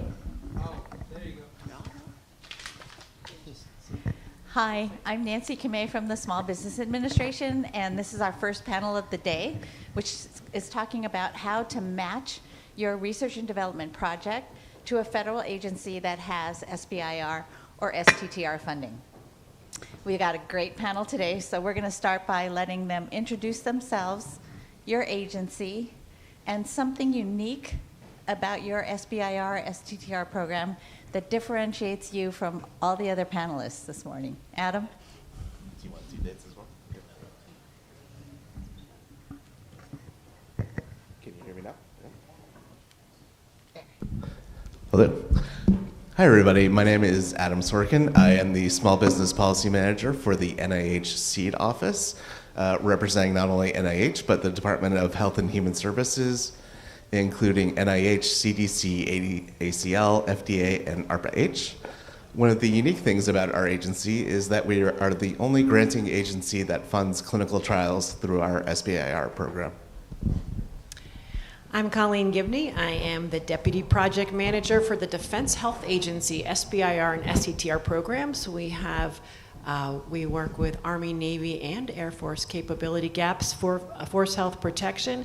And the differentiator I'll give you today in real time is this week we dropped 3 direct to phase 2 off-cycle topics that you can find at DSIP, SBIR, Google those 2 words, and you will see 3 and 2 are larger than usual. Good morning, my name is Ray Wells, and I'm a portfolio manager for AFWorks, which is the commercialization arm of the Air Force. And what makes us unique is last year our budget is one of the largest. It is $1.35 billion. So we have a lot of SBIRs that we grant during the year. Wonderful. My name is Vincent Lee. I'm a program director with the National Science Foundation. And one thing that makes us unique is that we fund nearly all areas of science, technology, and engineering. So we're very open in terms of the technologies that we look at. Great. Okay, now we're going to do lightning round. So if you can hold your green card in your right hand and your red card in your left hand. Okay, so green is yes and red is no. Okay. So my agency has an SBIR program. Okay, this might be the last time they all agree. Let's see. My agency has an STTR program. Oh. Okay. My agency primarily uses external reviewers. And my agency primarily uses internal reviewers. I said yes to this both last time. Primarily?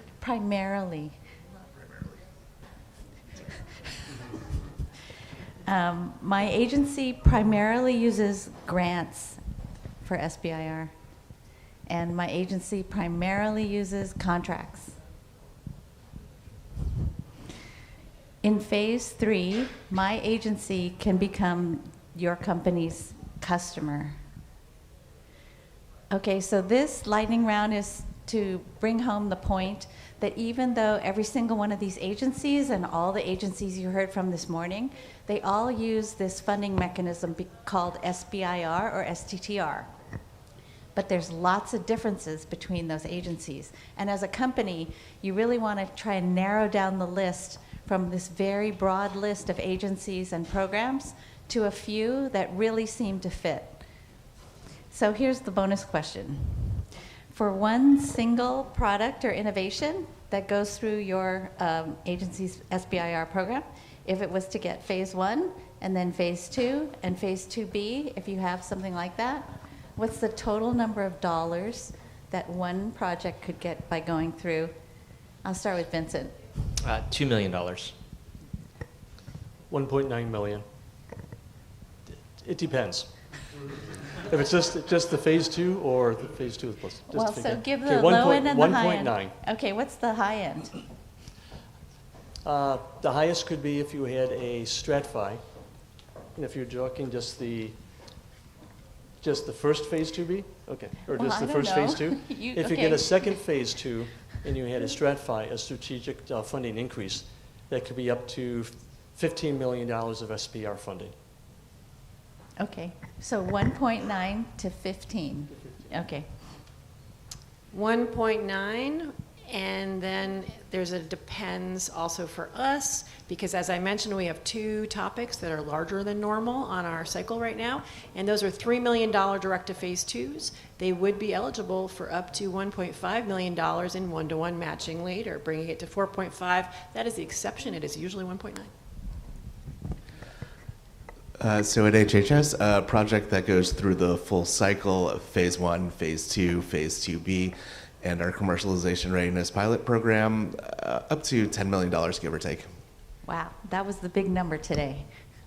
Okay, so thinking about how to find a fit between a company's research and development project and your agency, what's your advice to new applicants about how to assess whether there's a fit or not? Of course, scheduling a one-on-one meeting is one way, but other than that, is there a way that the company can read something, or is there a way they can talk to someone from your agency to figure out whether there's a fit? Colleen?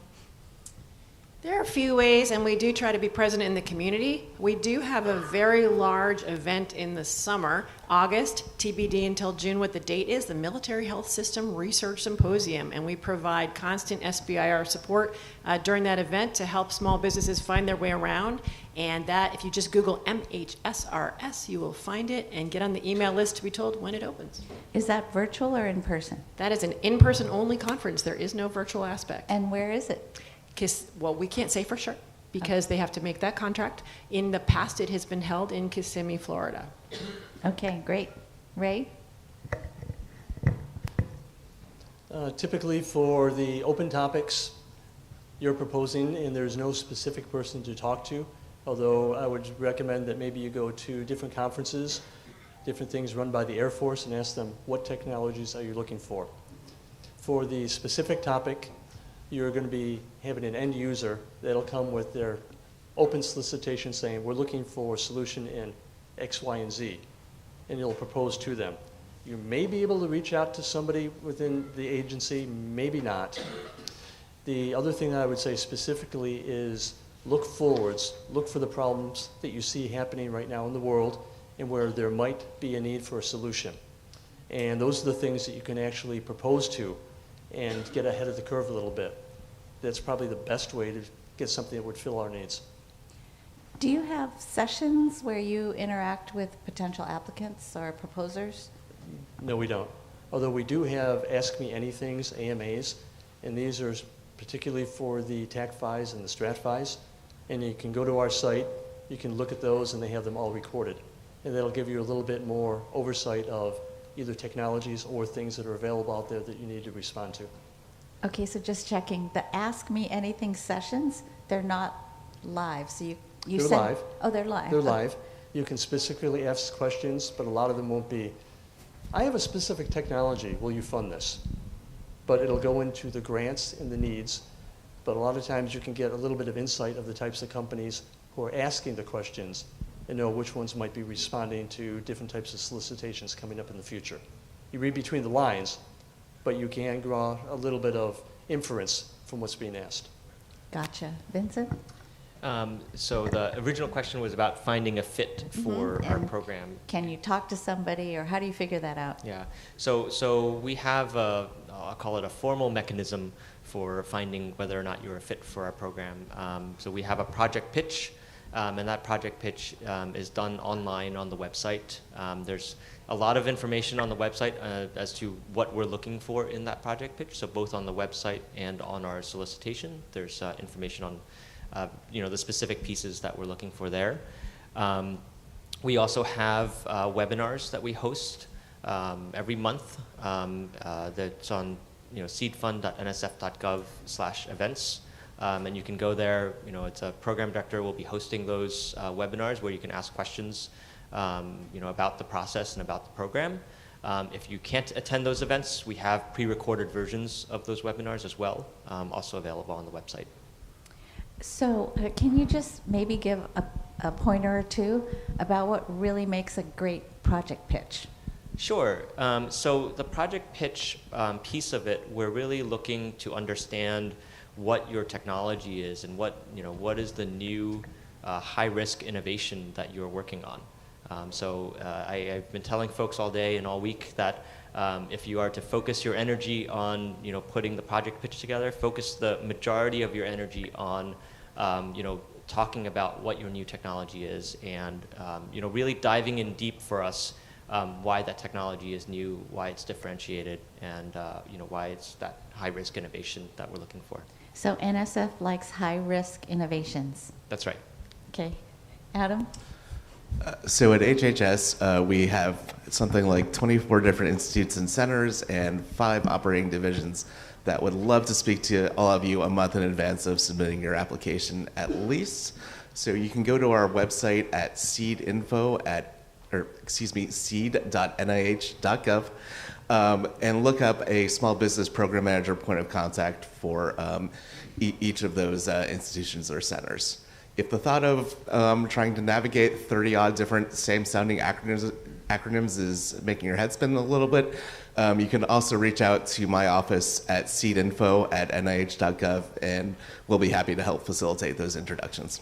Is there any way those 30 institutes and centers are organized somehow?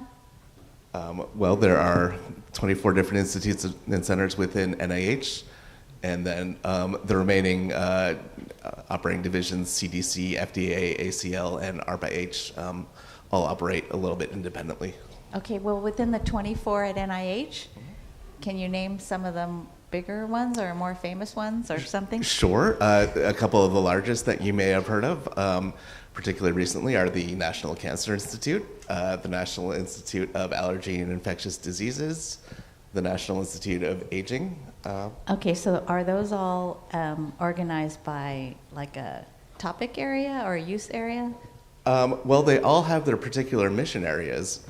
None of them will actually have particular specific topics for their SBIR programs.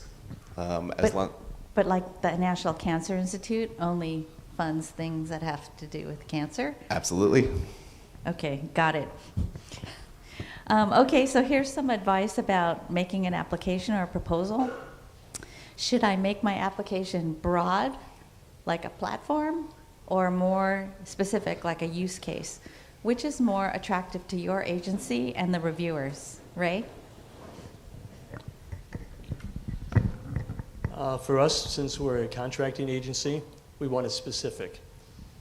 Make sure that whatever they ask for, you're going to have something that will give a deliverable at the end, and that deliverable might put up to, if it could be a TRL 4 or a 5, that's okay. But make sure that at the end, you're going to have something that we're going to get something back for the amount of funding that went in. It's like somebody doing contracting for your house. If you have them contracting for your kitchen, you want a specific counter, you want cabinets, you want a sink. Same thing with us. We want to know what the deliverable is going to be on the end and what we get back from it. Make it as specific as possible. What's TRL and why do we care? Okay, good point. We live with acronyms. TRL is Technology Readiness Level. And that each agency has theirs. It's a little bit different, but it says, how far is the technology delivered up to a point? Is it just an idea and concept? TRL 1. Have you done a little bit of testing to see, well, maybe these are the materials? That's a 2. A 3 might be, or 4, a really rough prototype. Maybe you can get it to work. You start getting up to 5, 6, it's tested. 7 means it's maybe ready to go out using in the field. 8, it's been put out in the field, but it hasn't been adopted. And 9 just means somebody's already buying it. So each level will have something sometimes they're looking for.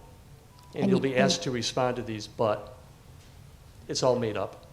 So your 7 might be our 5. Okay, but you go up to 4? Is that what you just said? Well, you can go up to any level, but typically if you're just doing an initial phase 2, you might already have a product that you're building on. So you might already be at a tier level 3 or 4 or even 5. And what you're doing is you're proposing to us, we're going to take this up to a higher level where it's ready to use, or we realize that this is being used out in the field. Maybe you're already selling this commercially. It could be a TRL 9. However, if we have to do something for the Air Force, we have to harden the chip. We have to make sure that it operates in adverse conditions. whatever that is, that might put it down to a 5 or 6, and that's what you're going to be testing. We're going to make this specifically for the Air Force in these environments. And it'll depend on what you're doing, but that's what we're looking for. Okay, all of that was specific. Specific. Okay. I probably said specific 2 or 3 times. Vincent, broad platform or specific use case? Sure. So I will say both broad and specific, but I'll dive into what that means for us. So at the NSF, unlike some of our other agencies here, the NSF is not a customer at the end of the day. So we're not buying product from your company in order to better the NSF in any particular way. What we really want is for companies to, for you to build your company so that you can commercialize your technology and get it out into the marketplace. So we're looking very broadly, right, in terms of your startup company as a whole. We want to understand, how your company comes together. And that includes the technology, that includes the team, that includes the market that you're going after.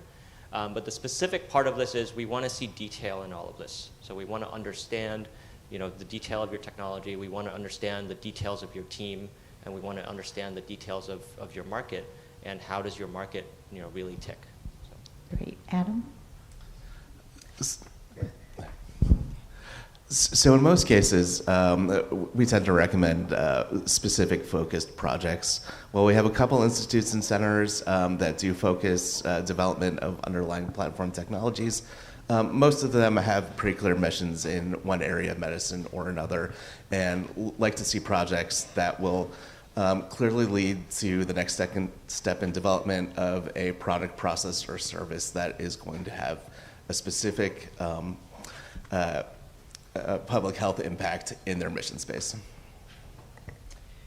At DHA, we are going to describe a very specific problem and why we have this problem for the warfighter in their health, but we do want a very specific proposal to that problem. Great. Okay, so how hard is it to get into the program at your agency? And if for some reason I don't get in on my first try, would you recommend reapplying? Is that a part of the program? I think. Sure, I can start first. For phase 1, the acceptance rate is between 10 and 15%, which means 85 to 90% of the folks don't get awarded. And we do heavily encourage folks to reapply and resubmit their proposal. As part of the process in our review, we do provide you with all the feedback from the reviewers, so you can take that feedback, hopefully build it into better your company, and then come back and resubmit.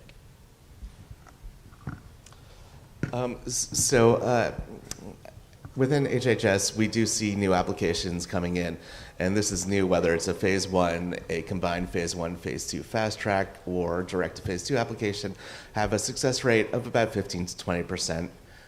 When you do resubmit, we do see that go up to 20, 25, 30%. So there really is a significant improvement when you resubmit. We do strongly encourage it. It's very too often that we see applicants get that first no and then they never come back. You really do need to be persistent. Don't be shy. Please come back once, twice if need be. Do your applicants get feedback like the NSF applicants? Absolutely.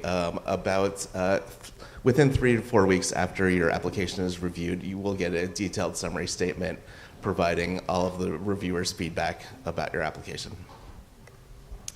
At DHA, you only have one shot for each topic we have because we're moving them along in a specific process. However, if you are not selected for a given opportunity, you will receive instructions on how to receive feedback, and you'll have a certain amount of days to receive that feedback. We try to make it quite detailed.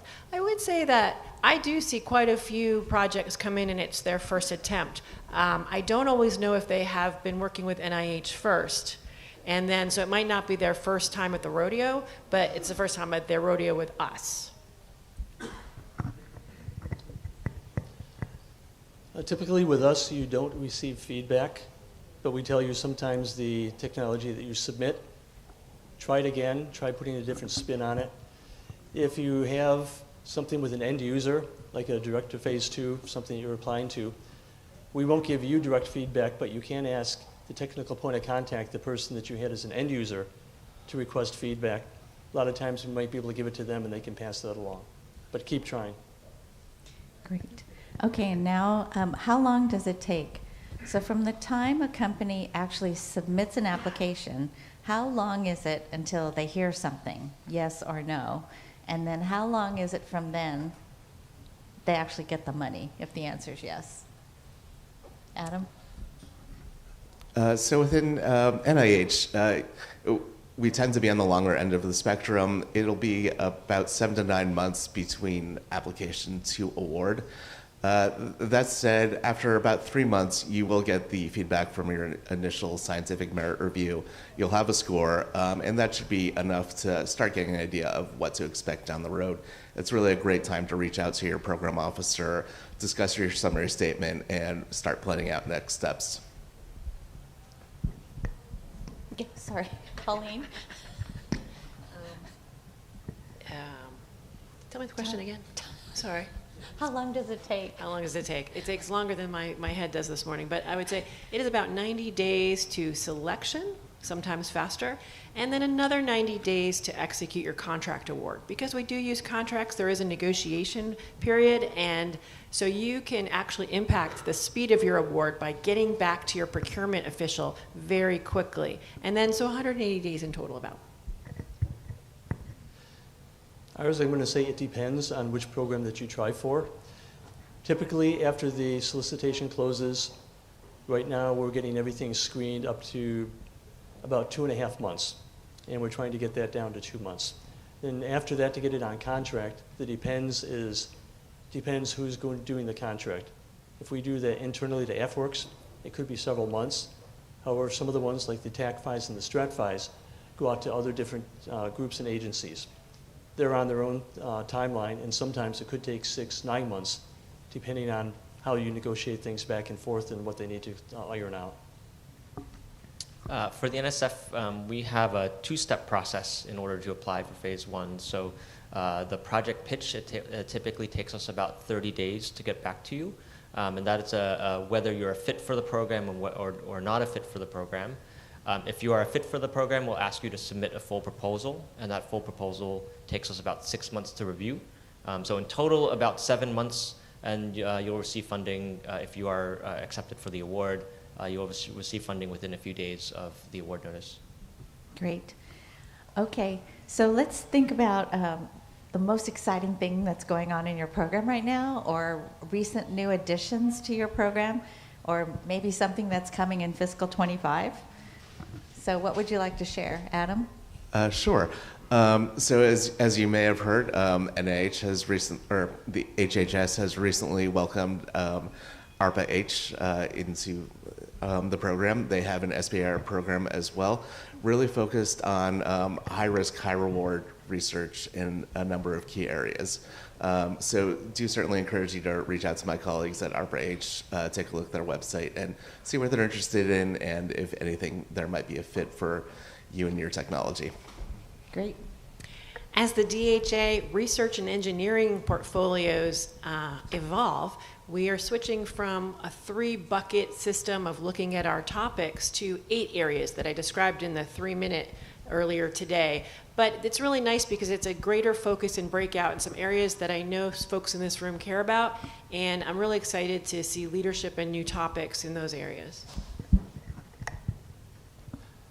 For us, the newest thing that's happened is for the technical funding increases and the strategic funding increases. The small company doesn't submit their own applications in. You have to have a customer or end user, and your customer or end user has to work with you and submit them for you. And the reason that's exciting is that it brings them into the game. They're a little bit more greater to support you all the way through if they're the ones putting in the human capital to do it. Also, if they're submitting it, they'll ensure that down the line when you have to have extra funding, they're already on board because they put their name in and they're dogging this through the system. I think the SBIR program for the NSF holds pretty steady, so nothing particularly new from our program, but the new things really are the things that you folks are all proposing to us. the new companies and the new technologies that everyone's working on. That's what we're really excited about. Well, when a new topic comes up like AI or quantum computing or whatever, lots of companies get started. How do you deal with that at NSF? So for us, we have program directors that are specific towards different topic areas. So we'll assign a program director towards those topic areas. When there's a new hot new field like AI, we are getting a lot of proposals, a lot of pitches into AI, for example. Those increases happen, and then we add folks or we shift folks around in order to handle the load for that. And what's your topic area? So I specifically cover advanced materials, advanced manufacturing, nanotechnology, and wireless technologies. Anyone have companies doing that stuff? Okay. Come hunt me down somewhere. Okay, do we have any questions from the audience at this point? Sure. So is it possible to get with Vincent a couple of minutes after this? Maybe you can walk him down the stairs at the end of this Sure. panel. Yeah. Okay, any other questions? Can we submit more than one pitch just because To NSF? showcase the detail? Yeah. Different use cases? Yeah, so for the NSF, the short answer to that So is... can you repeat the question? Oh, sorry. The question was whether or not companies can submit more than one pitch. The short answer to that is no. We ask that each company submit one pitch because we ask that each company choose your favorite and submit that one. Another unique part of NSF is that companies usually don't come back. So can you explain that they kind of go through the program once? Yeah, they kind of go through the program once. It's not an impossibility for the companies to come back. However, a lot of what we look at is trying to help educate the startups to go through the process. And a lot of the program that we have for this is not as useful the second time around versus a brand new company that would not exist if we didn't fund them, a brand new company. So. And I'll just contrast that with NIH. Do you have a lot of people who, go ahead. A fair amount. We certainly do welcome people to come back and investigate new use cases for their technology. If it impacts another public health area and doesn't overlap their previous work, they're certainly welcome. Right, at NIH, what is the maximum number of times you can apply? Yes. Unlimited, okay, yes. What about having applications across multiple institutes at the same time? Right, you want to try that? Say the question. So the question is whether or not they can have applications at multiple agencies at the same time. And the answer is generally yes. We certainly see a lot of overlapping applications with our colleagues at NSF in their medical device areas and related. So I'd like to draw a line between having proposals out there and what you accept. There are legal restrictions to accepting scopes of work that appear to overlap. So I would caution you to architect your proposals not to have overlap in case you win more than one. It can be an audit problem for you later. So I would say that you can have them all out there, but then if you win one and the other one is very similar, you want to go ahead and contact the other agency or just not accept that second award if you think they're too close. Do you have anything on this, Vince? I think the same statement on overlapping work. So. Okay, so Adam, if I happen to apply to NIH and NSF and win both awards, could I come back to you and change the specific aims? Not without further peer review. Okay, not without further peer review. Okay, so, but it's really important that you hear that you cannot accept money from more than one federal agency for the same work. But you could accept money from more than one federal agency if the work was different. Okay, go ahead. Say you accepted for one and you started receiving funding, would you, but maybe the second one potentially is a better fit and that you maybe are accepted for, can you say, you know what, let's stop this one and just switch to this one if it was the same aims? Normally you wouldn't stop, but if you got a phase one from one agency. Yeah, you can certainly, we would probably expect you to conclude your phase one work with one agency. We would certainly welcome a phase two application as long as it's within our mission space. Or say it was multiple like direct to phase twos. I think maybe that the details here are, once you get to that point, to be talking to your program directors in each agency and find out what the flexibilities are there. And so yeah, these are kind of Olympic level questions on the SBIR program. But Vincent's right, always disclose. That's the easy part. Just always disclose to everyone in government who else has funded you at what time, and that will keep you out of trouble. In the application, it asks if you are applying to other agencies. So, you definitely want to disclose everything. Sir? Yeah, for each agency, when you're applying for a phase one, how important is it to be affiliated with a university or a Good question. institute when you're applying? Okay. And then also, how, reviewer, like an outside reviewer? Okay. Did you hear the question? So, how important is it to be affiliated with a university? And does it matter about a really top university versus others? And then can you become a reviewer for your agency? Colleen, you want to start? First, we don't do outside reviewers, so I'll end that one first. But we are looking at the work that we put out there and who is qualified to do the work based on their experience. That can be a lot of things. Somebody could be a former combat medic. I mean, there's different things, but you have to be able to run the program as you show it. You meet those criteria. University is a plus. It really depends on the topic and what the needs are. What are you covering? But I think a good point is you have to have a team somehow that can accomplish the goals that you articulate in your application or proposal. Do you have anything to add, Ray?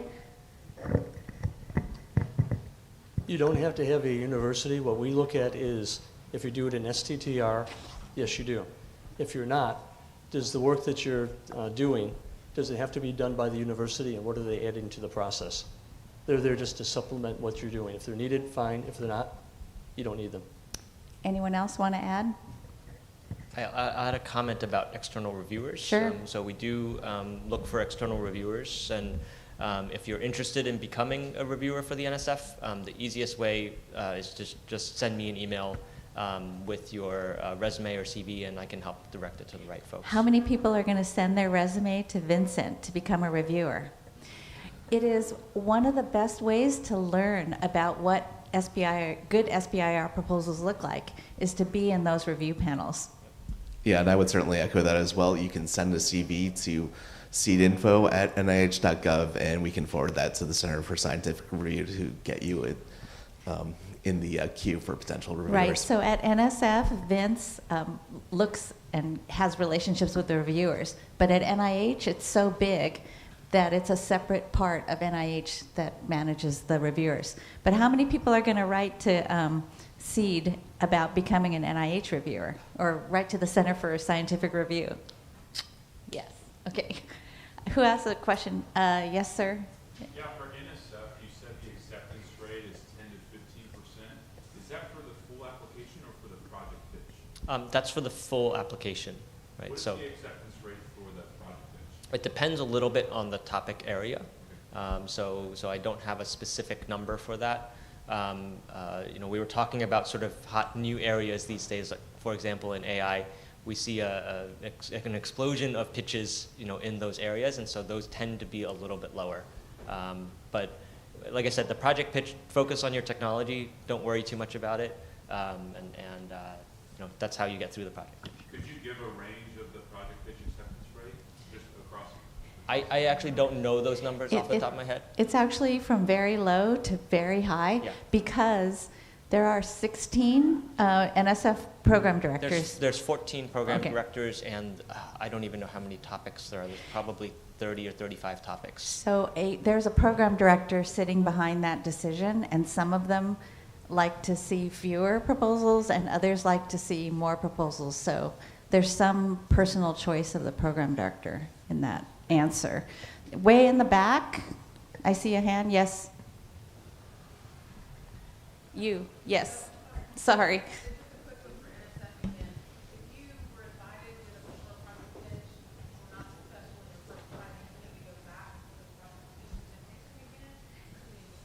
Can you repeat that question? Yep. So the question was, if you were invited for the project pitch and submitted a full proposal, and then you were declined for that full proposal, whether or not you can reapply, and what step do you need to start with? You do need to start from the very beginning again. So you need to start with the project pitch again. And for us, we encourage folks when resubmitting the project pitch to tell us what's changed. We don't like to see the same proposal twice, so we want to see that you've made some changes, you've taken in some of the feedback, and changed something about your proposal. So. Yes, sir. So if first time the application is turned down, so is there any kind of a waiting period in the different agencies when to turn again the application? Okay, is there a waiting period for a reapplication? So with HHS, generally you need to wait until you receive your summary statement. At that point, we consider review concluded, and you can come in with a resubmission or new application. And DHA, you have to wait till the next year, right? We don't allow resubmissions. Okay, so because the topic will change, right? Okay, Ray?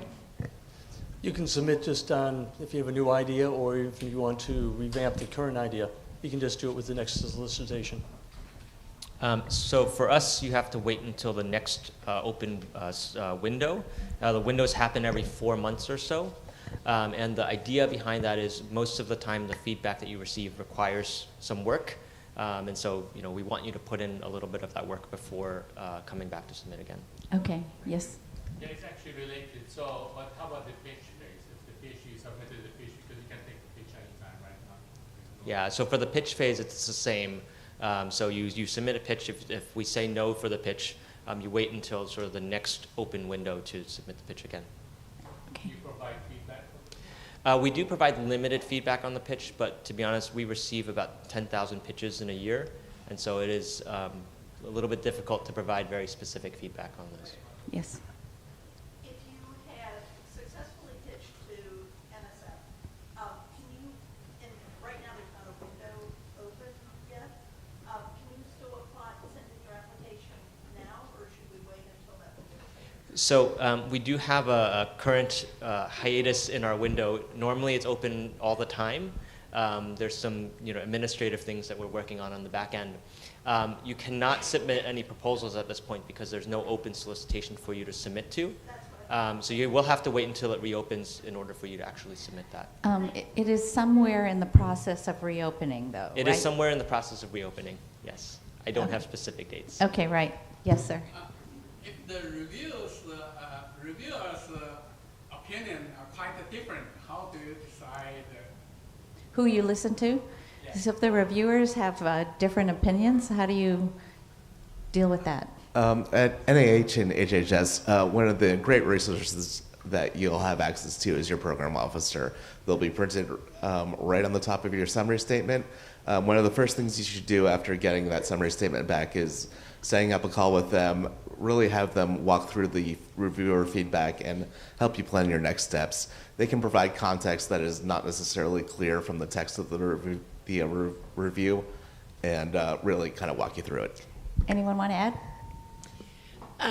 In a contract environment, you're usually going to have a source selection that has very formal processes, and sometimes that's somewhat hierarchical, which means without giving away too much source selection process, there are people who are tiebreakers essentially, or can mitigate and see what the concerns are, why one person is scoring high, why one person is scoring low. And it's kind of solved mathematically, if you will. Anything to add? So I guess with reviewers that say potentially different things, a lot of times the reviewers will have some things that are in common that end up being sort of the main things that everyone sees. But in terms of conflicts there, a lot of that comes down to the program directors. A lot of what we do is take in sort of those different opinions, understand what folks are talking about, and look at that whole picture. So the reviewers provide particular insight for particular areas, and then it's up to the program director to really synthesize all of that information. Okay, we're down to our last 2 minutes. And so I'm going to say something that hasn't been said yet today, which is if you decide to apply to more than one agency, when you have that first application, be sure that you do find and replace so that you do not saying, we're really excited presenting this to the NSF when you send it the second time. I've been a program director at both NSF and NIH, and it happens more than you'd think. Okay, so now we're at the final, give your parting words of advice or be inspirational. Adam? So I always like to tell people, we know it's painful, but please read our solicitations. We know they're big, but there's a lot of great information out there, and they can really help you have a good, constructive conversation with our program officers before you apply and help you get in the best possible application. If I was going to obsess about something in a proposal besides just making sure my technology was solid, I would obsess about understanding the problem that is being described. I would read all the references, and I would go further to just try to really picture what is it like as a combat medic, you know? But I'd also obsess about understanding that it had an actual commercial target that I was optimizing for as well. I would say when you apply, make sure that all the pieces are there. Dot all the I's, cross all the T's, make sure that it's well written, and make sure that a person who might not specifically be in your industry can understand it. Make it simple for the reviewer, and you might have a better chance of getting funded.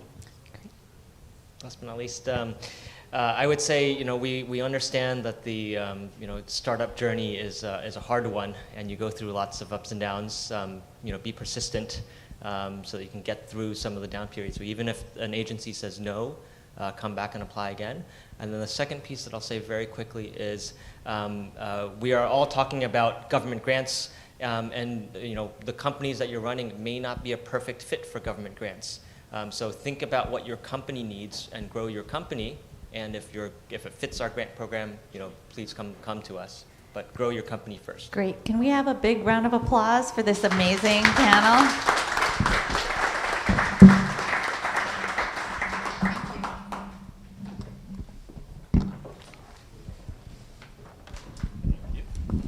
Hello again. We're going to invite our next panel up.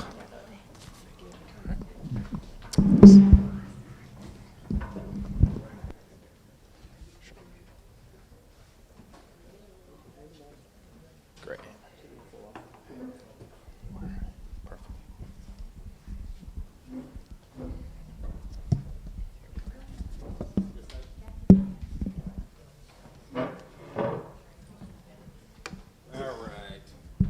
Wonderful. So this next panel is going to really help you understand the evaluation process, what the evaluators are going to be looking for, who they are, to really give you an opportunity to put your best foot forward. I was here at the end, so I saw a lot of hands in the air. So if you have questions, I do think we're going to try to carve out time for a Q&A, so you may want to start to think about your questions. To kick things off, I'm going to ask our panelists, I'm going to start with Chris, to do a few things. I'm going to ask them to introduce themselves, their agency, and share one unique feature or differentiator about your agency to kick things off. So we'll start with Chris, and we'll just work down the line. Hello, everyone. I'm Chris Phillips. I'm with the USDA. And I think one of the unique things about, I'm not as familiar with all the other SBIR programs, because I'm sure as most of you are familiar, they're drastically different between agency, but I think one of the unique things about USDA is that, in a lot of these programs, we're really looking for something that's innovative or that's truly novel, but we have a couple of programs that allow for the use of off-the-shelf technologies, which is a unique feature of that program. I'm Amelia Moore. I'm with Navy NAVSEA. I think one unique thing about NAVSEA is our outreach program, and it's just geared to small businesses trying to maneuver through the SBIR process. If you have questions, with your technology as far as where it aligns, we have 7 SysComs, which is us, NAVSEA, NAVAIR, NAVOR, just to name a few. And it just kind of tells you where we can help you align to and kind of connect you so you can have better success through that program. So. Hello, everybody. No, I think, let's see if that one works better. I can't hear. Let's trade. I'm just going to, there, I've got vocals. So Derek Parks, commercialization specialist with the NOAA SBIR program. The one piece that I would say is unique about NOAA is really the diversity of the mission that we're looking at. So at one point you can be talking to somebody who is fishing off the coast of the country and is dealing with technologies that are helping them with anti-fouling, with nets and keeping marine mammals out of nets, and then you can go all the way up to the surface of the sun and be looking at solar flares and high technology that is really extremely advanced. So it's just a great diversity of mission. Cool. Good morning. I'm Jackie Gray, the SBIR Program Manager at NIST. We're located in Gaithersburg, Maryland. One unique feature about our SBIR program is that we are looking for innovative ideas and technologies under a list of open topics. Before, we used to do what we would call conventional topics, where some of you may be familiar with a statement of work and a specification, and you had to write to a specific thing that we asked you about. Well, with our open topics, you can choose different areas of research: cybersecurity, manufacturing, communications, health and biologics, climate, infrastructure. And we have many programs and projects in those areas that a lot of you maybe have cool ideas and technologies. So that's the beauty. We can allow a lot more people to the table as opposed to a specification, one statement of work tied to one particular topic. All right, wonderful. So they just had the prior panel. They went through the process, they understand their technology, they've matched their project to an agency, and it just happens to be they matched to all of you all, which is great. And I think the real question is, do you all have roadmaps, checklists? How do they get started if they're gonna now try to apply to one of your agencies? Jackie, I'm gonna stick with you and we'll work down.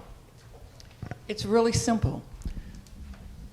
All you have to do is go to NIST.gov to get started. You know, every agency, NIH.gov, NIST.gov, simple. You go there, scroll down to the middle of the page, and you'll see all those topics I just told you about: cybersecurity, manufacturing, communications, health and biologics. Click on it, and all of the areas of research we're working on, they're going to fall out. You're going to see it right there. There's no magic to it. You're going to do your homework, see where your technology fits.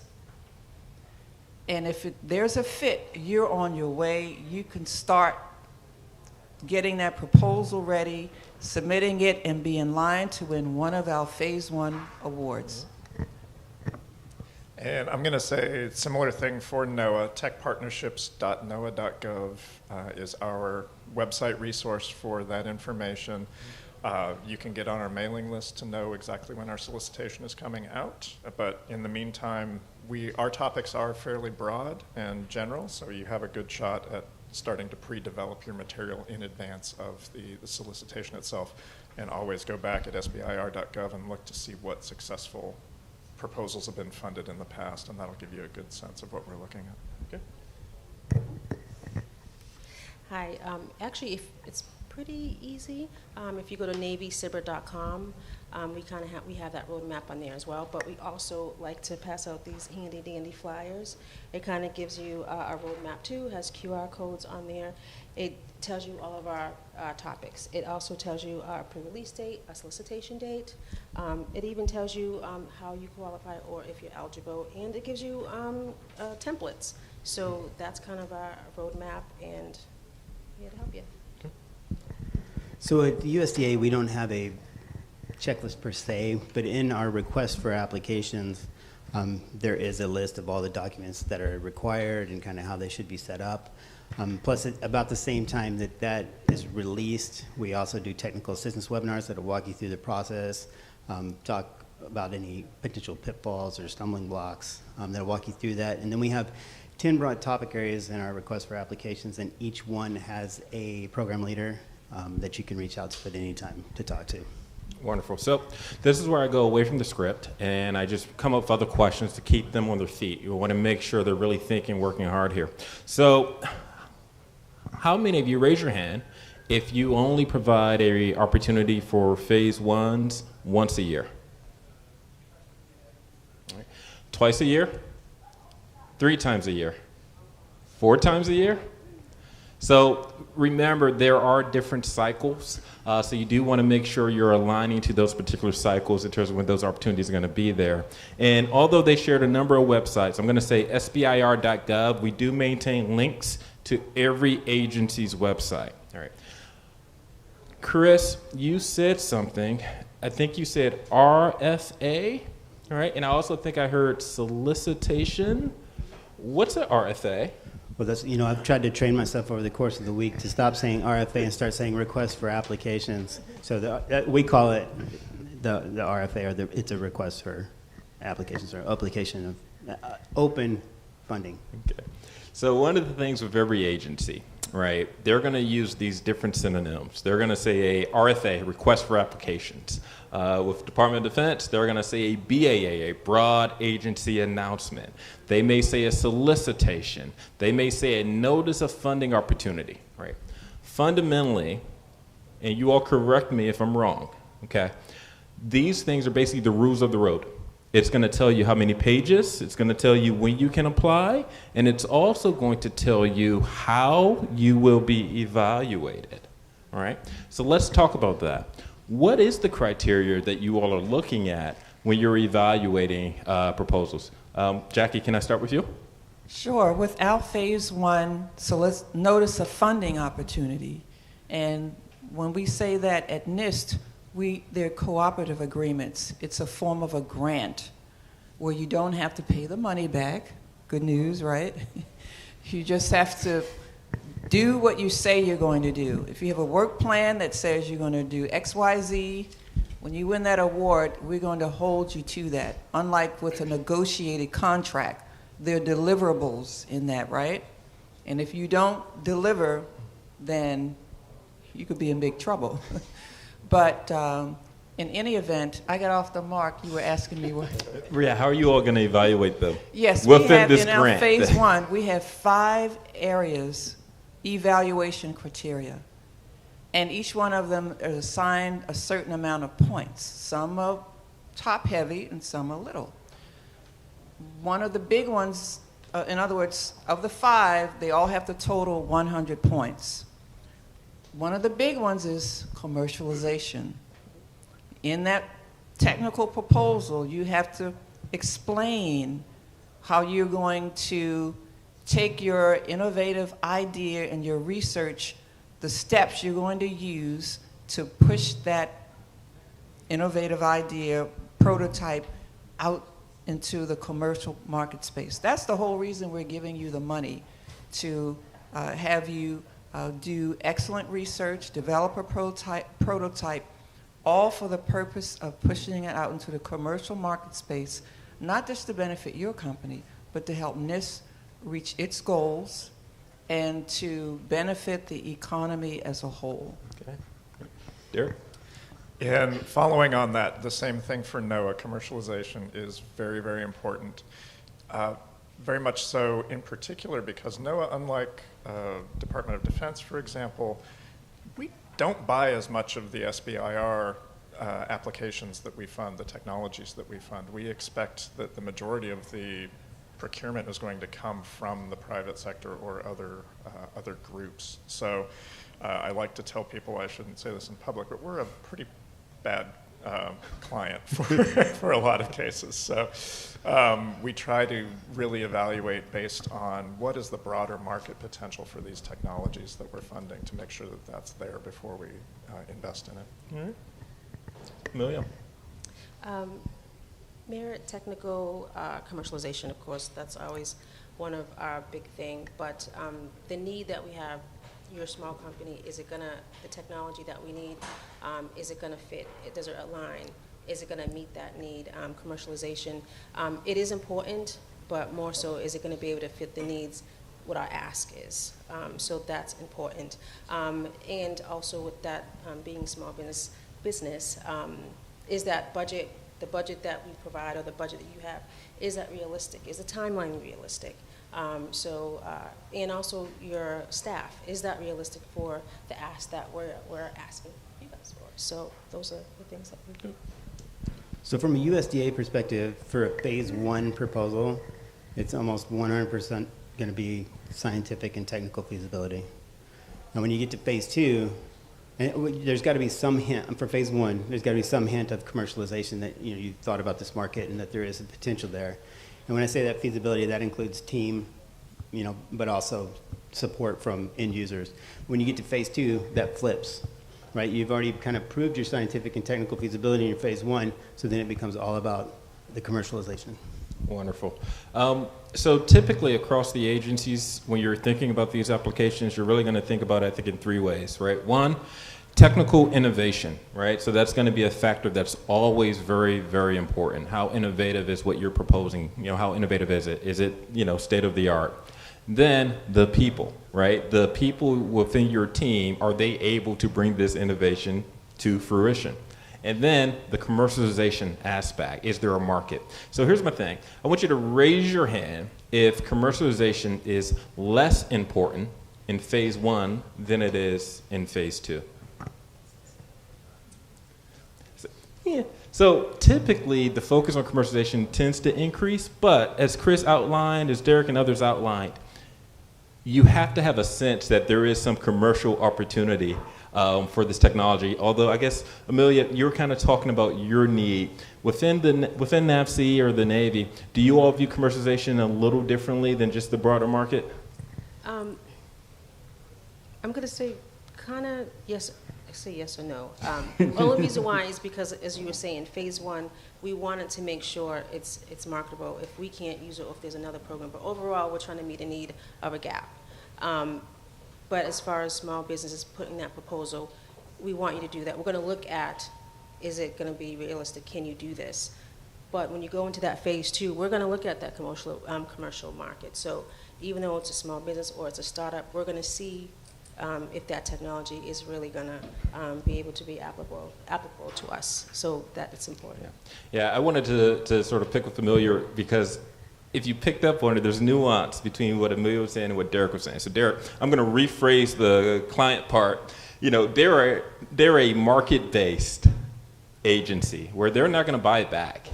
Whereas with Navy, NAVSEA, DOD, when they're thinking about commercialization, they're going to say, hey, do they understand how this helps us? And if they develop it, can they, are they going to be able to develop this in a way where we can buy it back? So there is some nuance there. The reason I mention this is when you're aligning to one of the agencies, you want to know what their mission is, right? If it's NOAA, you probably don't want to have your whole commercialization plan talking about how NOAA can purchase X number of units of this, because they're probably going to be wanting to see that in the commercial marketplace. Whereas with the Navy, you may be able to say, no, this is going to help PEO subs do these things. All right, so they've identified the opportunities, they've matched themselves to an agency, they're going through the process, but then they have a question. Are they able to contact either subject matter experts, topic authors, program representatives during this process? And if so, are there different blackout periods? So we'll start with you, Chris, and work down. At USDA, as I said previously, there's 10 broad topic areas, and each of those topic areas has a national program leader, and you can reach out to them at any time. And above and beyond that, there's an overall SBIR administrative team, and you can reach out to them at any time as well. As Eric mentioned, our solicitation dates, like we have we have one coming up April 17th. So you are able to talk. You are able to talk to our PEO, our program office, topic or TPOC. But when it gets to the open solicitation, we would always say, try not to. You can. You're more than welcome to, but that goes to a public base. That goes to a public forum. So if you just kind of don't want other companies to kind of see what you're asking, you can, but you may not want to. But when we have that pre-release solicitation date, that's the time that you might want to ask those different questions, because it stays between you and that program office. So. Yeah, and similar with NOAA, we don't have that expertise established in a formal way right now, so you would contact our program office at noaa.sbir@noaa.gov, and we can answer questions for you in advance. When the solicitation is open, though, it does get a lot more restricted, because we don't want to give unfair advantage to any one particular company. So yeah, best to to reach out to us before the solicitation, and we can try to put you in contact with the right people.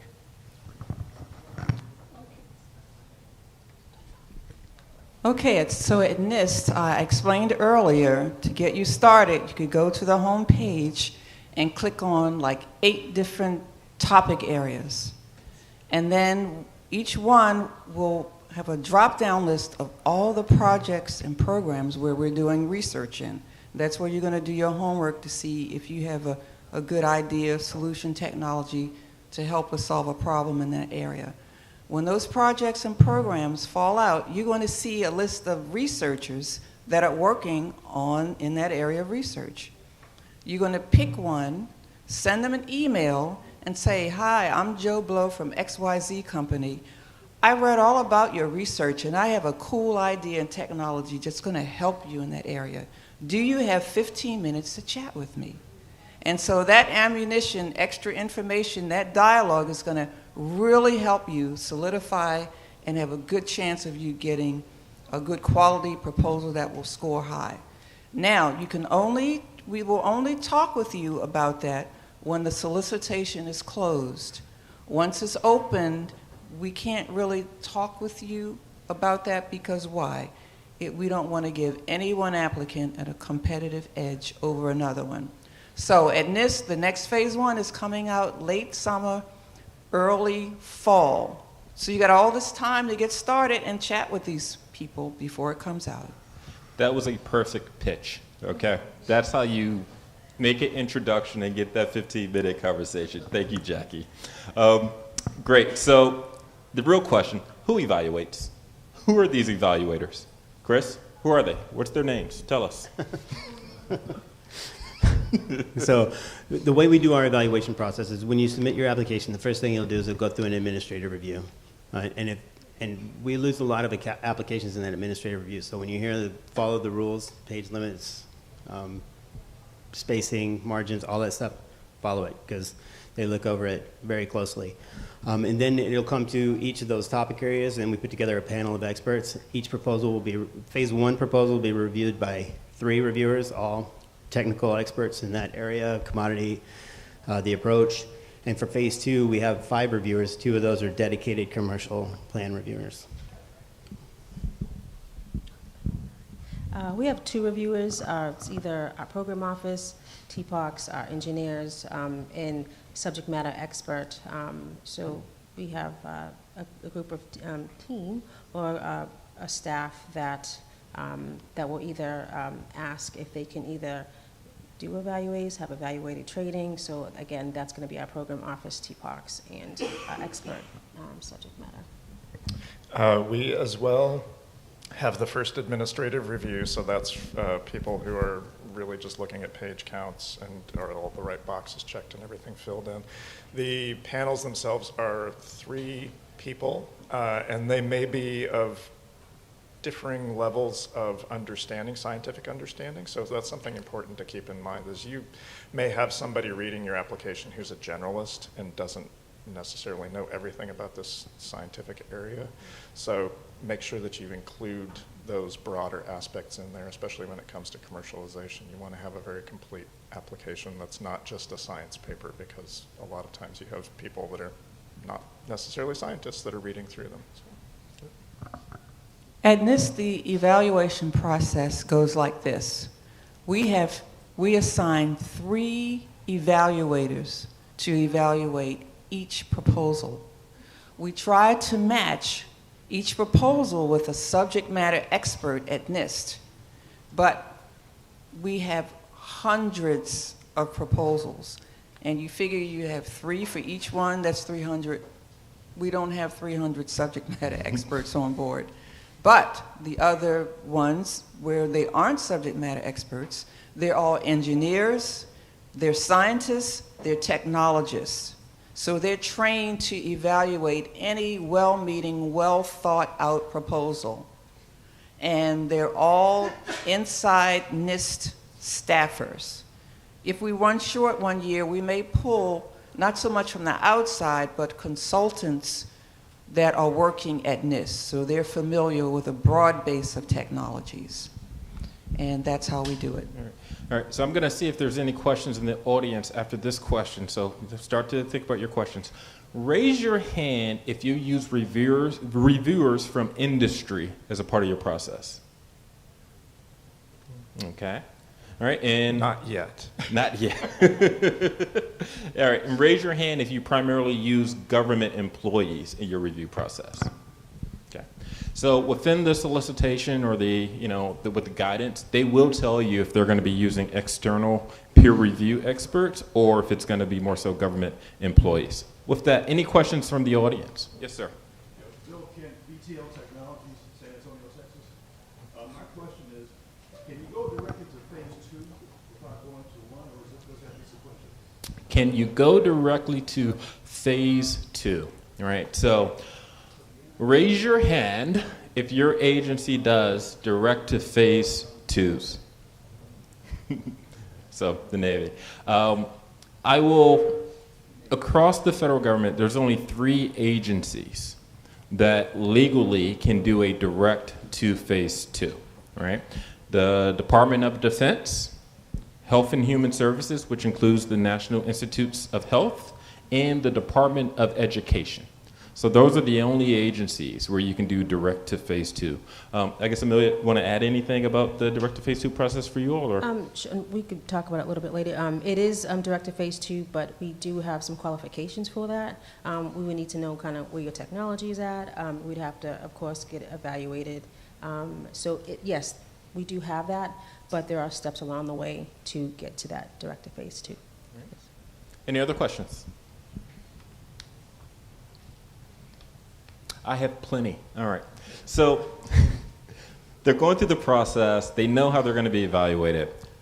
Although I know this group's going to be very successful, not everyone wins. So is there a mechanism for feedback? Can you describe that mechanism? Is it automatic? Do they have to request it? Chris? So will they receive feedback? Yes. So the way it happens is we go through the review process, and once we make our funding decisions, everyone will be notified. And as part of that notification, you will receive all of the written reviews, both from the individual reviewers and an overall panel summary on how your proposal was accepted by the panel. You will get comments, you'll get the information, you will get some sort of feedback, but you can request a debrief if you want a bit of more of a, I guess, in-depth comments, or if you want to have a conversation to see where maybe that gap or that area that we see or deem that it might not be a right fit at that time. So you are able to request that. Likewise, we do have written comments that are put in by the reviewers, and those get passed down to the companies after the competition. At NIST, all unsuccessful applicants have the opportunity to request a debrief. And we used to give out the actual paper evaluations and scores.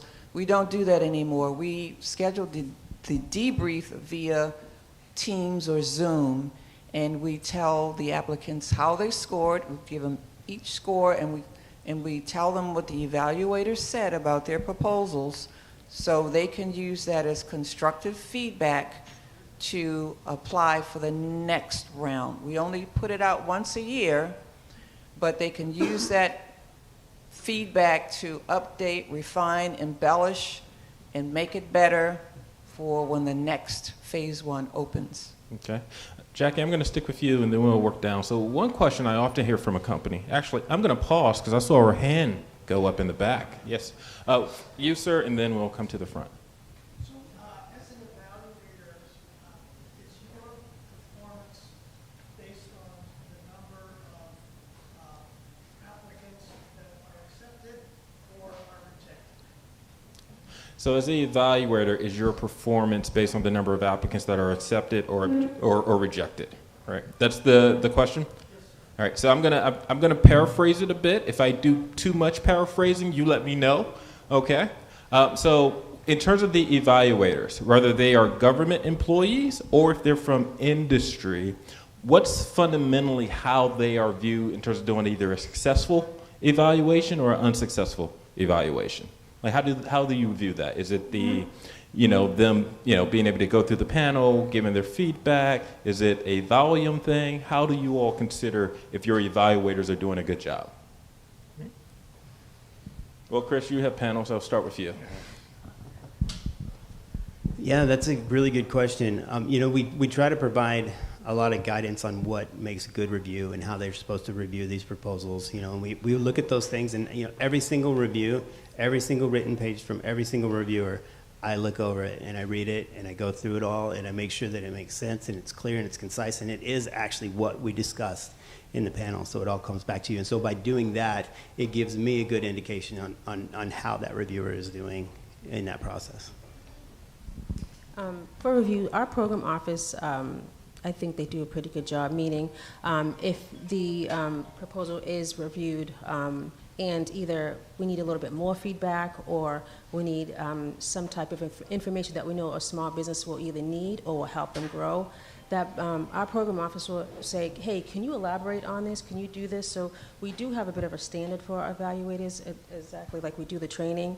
But if we do get the evaluation, if we get that back and it might not be up to par or we want more information, we will go back to the reviewer. To the earlier points that were made too, there's always that opportunity for consultation after the fact. So if you do happen to get a review and it's not clear or you don't understand what's being said in there, always reach out to us and we'll do those debriefs. Okay.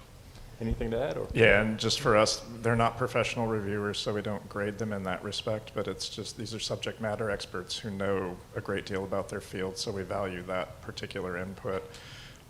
If we do find somebody who tends to be grading very harshly, let's say, or is not well engaged in the process, that would be the only time where we would consider removing somebody from our field reviewers. Same at NIST. Each evaluator is reading 3 separate proposals. Well, in some instances, they're doing 3 to 5. So we can look and see what their style of grading is. If there's 3 evaluators for each proposal, if one of them has graded really low on all of his assigned proposals, and the other 2 are giving them really high scores, there's a disconnect there. And so we definitely monitor that because it's not being fair to that applicant if they're getting really high scores from 2 and this one particular evaluator is scoring low across the board. And when that happens, we do not invite them back for the next phase. Correct. Sir?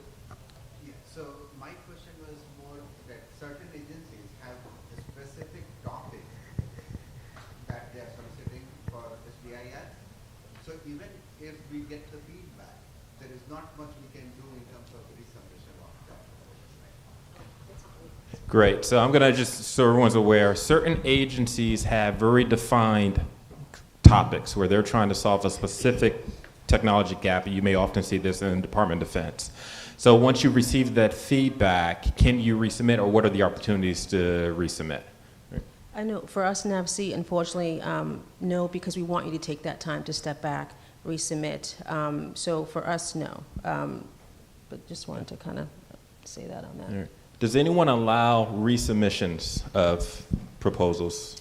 We do. So we have those 10 broad topic areas, and they all stay the same, right? And so there may be some nuance within that, of the particular types of projects that they're looking for. But by and large, if you submit a proposal one year and it doesn't get funded that year, that we're going to be looking for the same kind of proposals the next year too, and you can resubmit that for phase 1. So if you're successful in a phase 1, you come for a phase 2, and it does not get funded, you cannot submit a phase 2 for a second round. Yeah, same thing with NOAA. If you're still within the topic area, if that was not the reason that the application didn't go through, if it was something more on the technical side or the way the application was worded, something like that, then yeah, next year would be a good opportunity. Same at NIST. When I just want to clarify resubmittal, like we send you a rejection notice, your proposal was not, you didn't qualify for an award. We give you the debrief. You turn around and resubmit it the next month. No, that's not how we do it. You can resubmit it when the next phase 1 solicitation opens. However, a little bit of wiggle room. Even though it's a specific topic that you've applied for and we've given you feedback, you're not able to resubmit on that topic. However, if there's another topic that might be similar, like where NAVC, NAVAIR, you are able to submit that. So I just kind of wanted to give you that bit of a wiggle room.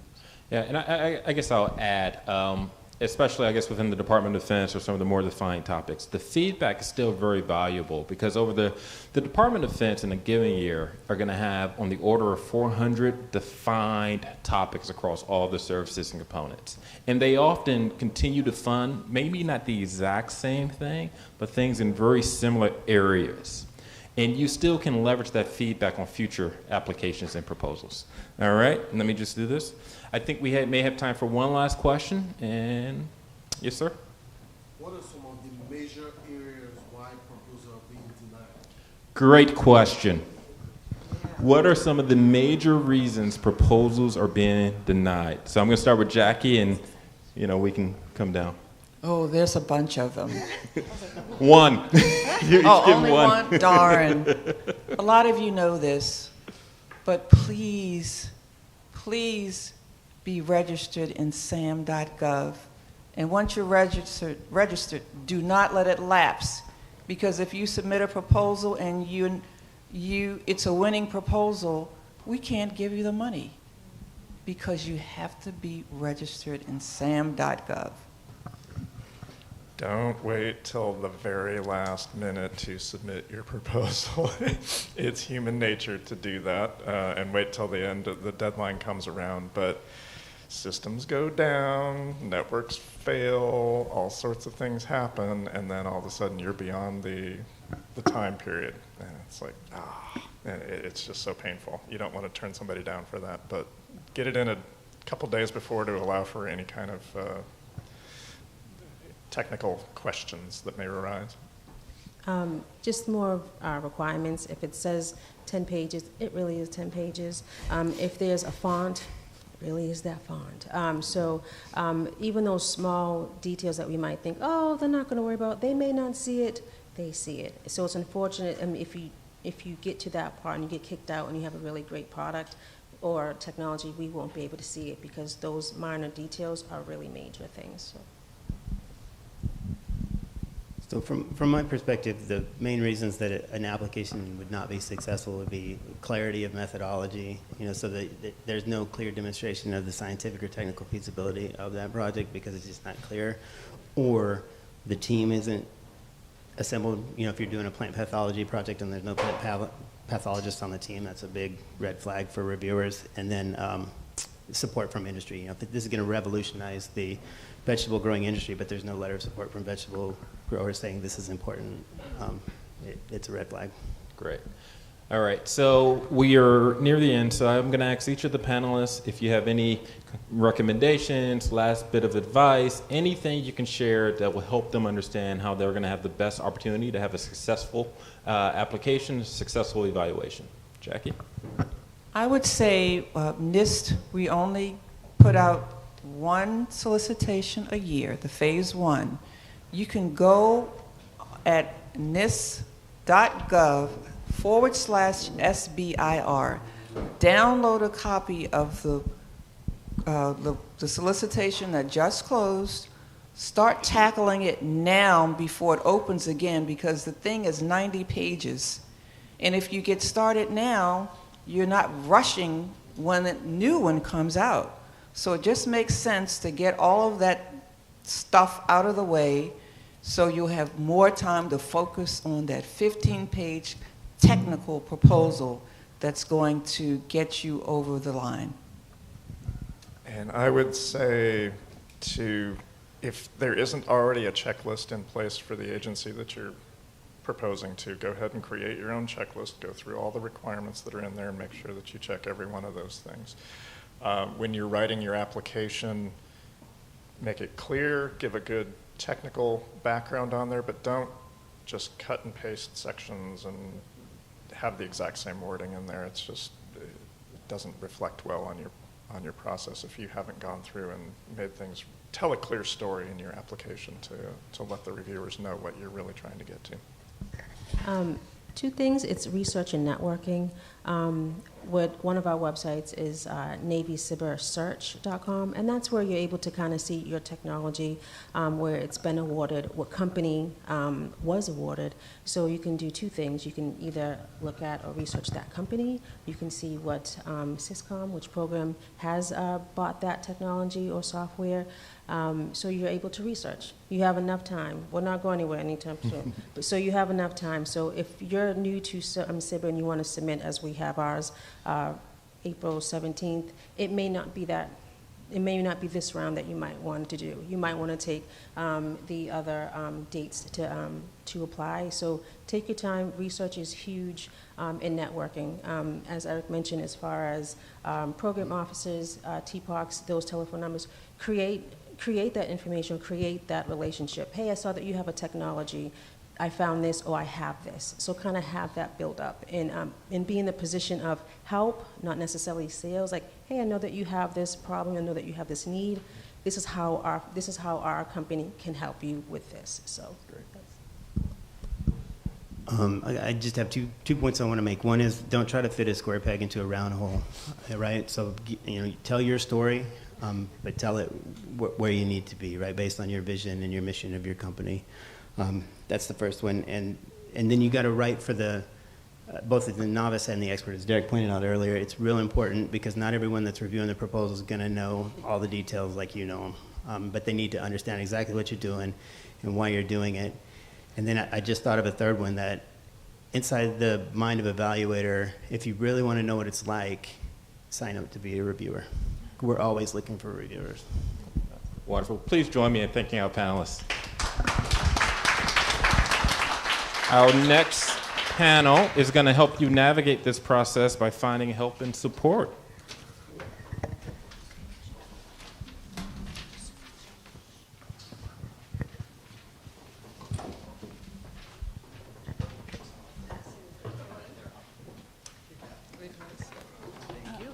Michelle has somebody that wants to talk to you. Out front. Downstairs at 10:50. Oh, no, 11:15. Side to side again.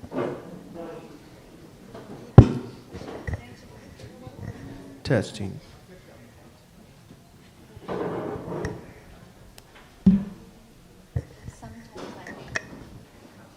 Sometimes you do. Sometimes I do. Yeah, because every panel's different. Okay. Hey, Ray.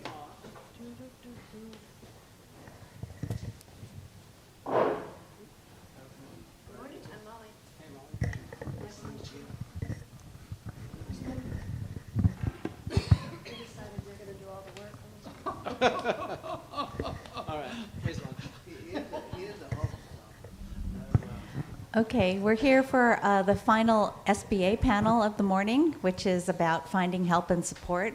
So I know you hopefully have learned a lot about the SBIR STTR program, and it can be a little complicated, can be a little intimidating, but I hope you walk away from this panel understanding there's so much help and support for you on your SBIR STTR journey, and that you take advantage of a lot of these services, which many of them are free. So we'll learn about that from the panelists. So I'm going to start down there with Ray, and just can you introduce yourself, your agency, what it does, and how you support small businesses. Thank you. So my name is Reynaldo Vasquez. You guys can call me Ray. I'm the Regional Outreach Officer at the USPTO Texas Regional Office. We are in Dallas, Texas, but we do cover the whole state of Texas and 7 other states within the southern area. The USPTO, we're an agency within the Department of Commerce, so we help really grant patents and trademarks. But we also do a lot of IP education, so we help people understand what intellectual property is, what trademarks can do for you, what patents can do for you. And we even do some of the copyrights and trade secrets overview, just so you are informed of different forms of intellectual property. We also do provide resources to help you get into the innovation ecosystem, trying to get pro bono assistance and different assistance that you get through the patent and trademark research. Molly? So I'm Molly Wasco. I'm with the National Science Foundation, and we have a support program called I-Corps or Innovation Corps. So it's CORPS, like Peace Corps. Anyway, so we provide entrepreneurial development training for anybody in the community. We do it through what we call our I-Corps hubs. I-Corps Southwest Hub is the closest in this region. And so we are actually, at NSF, we're in the same program that the SBIR is. So the SBIR is going to fund you to de-risk your technology. The purpose of I-Corps is to help you de-risk your business model. So regardless of which funding agency you want to submit an SBIR, part of that is you have to make a convincing case that there is commercial potential, that there are customers for what it is you're proposing to develop. So this is where I-Corps can really help you. It will help you really focus in on that target market and that viable business model so you can submit an even more competitive SBIR. Thank you, Molly. So I'm Bijan Matthew. So I run two programs. One is the Technology Commercialization Center, and I run the Texas Fast. So I'm going to touch on the Texas Fast. The Texas Fast is a statewide program, and we are the host for this road tour right here that's happening. And our focus of the road tour and the Texas Fast program is to grow the capacity for SBIR's TTR participation in Texas and competitiveness. So both of those aspects are very critical pieces of what we are trying to do. And we've got a variety of programs depending on where you are on that path of developing your technology, whether you are at the ideation stage, sort of concept ideation, or all the way down to a higher level of technology maturity where you're ready to go to contract. So we kind of have that entire spectrum covered, and that's what we do. So our overarching objective is we are a technology-based economic development office. We want to grow these kinds of companies in Texas, and we want to create opportunities for the country as well as the state of Texas to diversify the economy and grow competitive companies like yourself. Thank you. Mark? Good morning. My name is Mark Winchester. I'm the District Director of the United States Small Business Administration Houston District Office. SBA is a federal agency. SBA was created over 70 years ago, July of 1953. SBA's mission is to make the American dream of business ownership a reality, and we do that in 4 ways: through capital, through contracting, counseling, and crisis. We help businesses start, grow, and expand. With capital, whether you need $500, $50,000, $5 million, $12.5 million, $13,750,000, we have capital in debt. So founders, take notes. This is debt or debenture. Now, founders, we also have an Office of Innovation and Investment. And through the great work of Office of Innovation and Investment, we have over 300 SBICs, small business and investment companies that have equity that can invest in your business. We also, and we've been talking about this, SBIR, it is also under the auspices of Office of Innovation and Investment. And so that's another resource. In addition to the capital, debenture, equity, research, and development, we also have contracting. Contracting, the federal government spends $750 billion. Right here in Houston, nearly $2 billion. And these are small business contracts. We have certification programs, including 8A, HubZone, Women-Owned, and Veteran-Owned. And these certifications allow you to pursue set-aside and sole source contracts. So we have the capital, we have the contracting, we also have counseling. Counseling, we have resource partners that deliver technical assistance. And then finally, disaster preparation, and disaster loans. Okay, so let's think about the journey of one of these innovators. They might have an invention or an innovation, and then they're going to think about how am I going to build my business, et cetera, till they're commercializing. Can you talk about kind of the center of the radar screen for what you do with these people as they're on their journeys? And how do they get engaged? How do they get engaged with what you do, and does it cost money? Molly? So when you look at the spectrum of your translational pathway from startup to company, we probably best serve those that are at that startup phase, really at this kind of ideation, thinking I have this great idea, I think I have this market, and you want to validate that opportunity. So the training program that you would receive through an I-Corps hub is completely free. And really, you would go through a 3 to 4 week program where it teaches you this process called customer discovery using a tool called the Business Model Canvas. And so to give you a day in the life example of a typical team, I had this really smart team. They were actually molecular chemical scientists. They had discovered something they called theranostics, which is completely over my head. So I said, well, who's your customer and why would they care? And so they said, our customers are radiology labs, and they care because we're better. So the first step is a radiology lab is a building, it's not a person. So who in that person actually would care about what you're doing? So then they said, well, it's radiologist. And then I said, well, how would a radiologist define better? And so they said better would be higher quality images. Well, that's a testable hypothesis. All you have to do is go talk to 10 radiologists and see if that's true. So that's what we have the teams do. They come in with their specific project. We help them develop a hypothesis, collect data via interview, and then be able to validate that assumption. So what do you think they found out? Radiologists didn't give a whit about the quality of the images. The images were good enough. What keeps the radiologist up at night was safety for the patient. So these contrast agents are actually quite toxic. And so the radiologist said, if you could fix the safety issue, we would write you checks all day long. So then they had to go back to the lab, but that's fine too, and then think about how they're going to pivot the solution. So you said it's the Southwest Hub?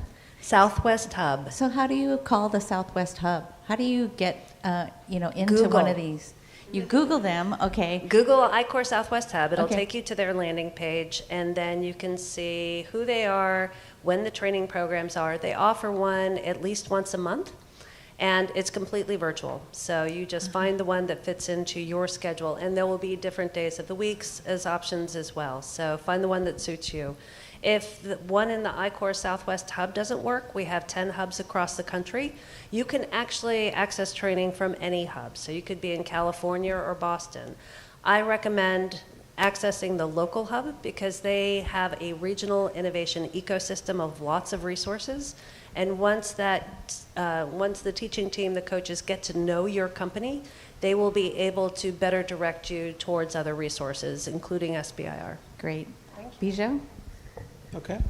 Same question. So I'll start with, no, we don't charge for the majority of things. There might occasionally be something we charge, but for the majority of things we don't charge.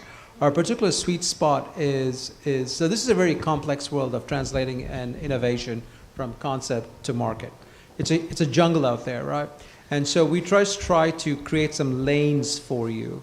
And we have this concept of color of money, which is to say, not all money is equal, and for different lanes have different funding streams, different agencies, different sources, and we work with the innovator to first figure out where their innovation is in terms of the maturity. Are we talking idea? Are we talking concept? Do you have a written a writing about what it is that you're doing? And we kind of put you into different programs that we have. So we have an ideation discovery boot camp that runs for about 10 weeks. And really, the folks that apply to that, and it is competitive. I mean, we usually have seats for about 10 companies, and it's a hands-on working with you. And we have experiential learning models. We want you to do the work. And we have about 100 companies apply, and we could probably take 10. But at the end of it, you do a pitch to a panel, and at that point, you have built meat around the framework that we've provided you. And then that's one stage. The next level up, we have something similar to the I-Corps model, along the same model, is really to do customer discovery. That's a 12-week process to add additional dimensions to what you're building in. So it's a little bit more mature than the ideation stage, but we do that. And then we have our SBIR Pathways program. And to be part of the Pathways program, you've got to be a serious enough client that has developed their innovation and is mature enough that we believe you can submit within a year. So if we think you meet those criteria, we put you into that program, and that's how we get you across the finish line. And we've had a lot of success with the program. A lot of our companies, first-time SBIR attemptees, were so successful with phase 1 and phase 2. So just to give you a spectrum of the things we cover. So. And how do they contact us? Yeah.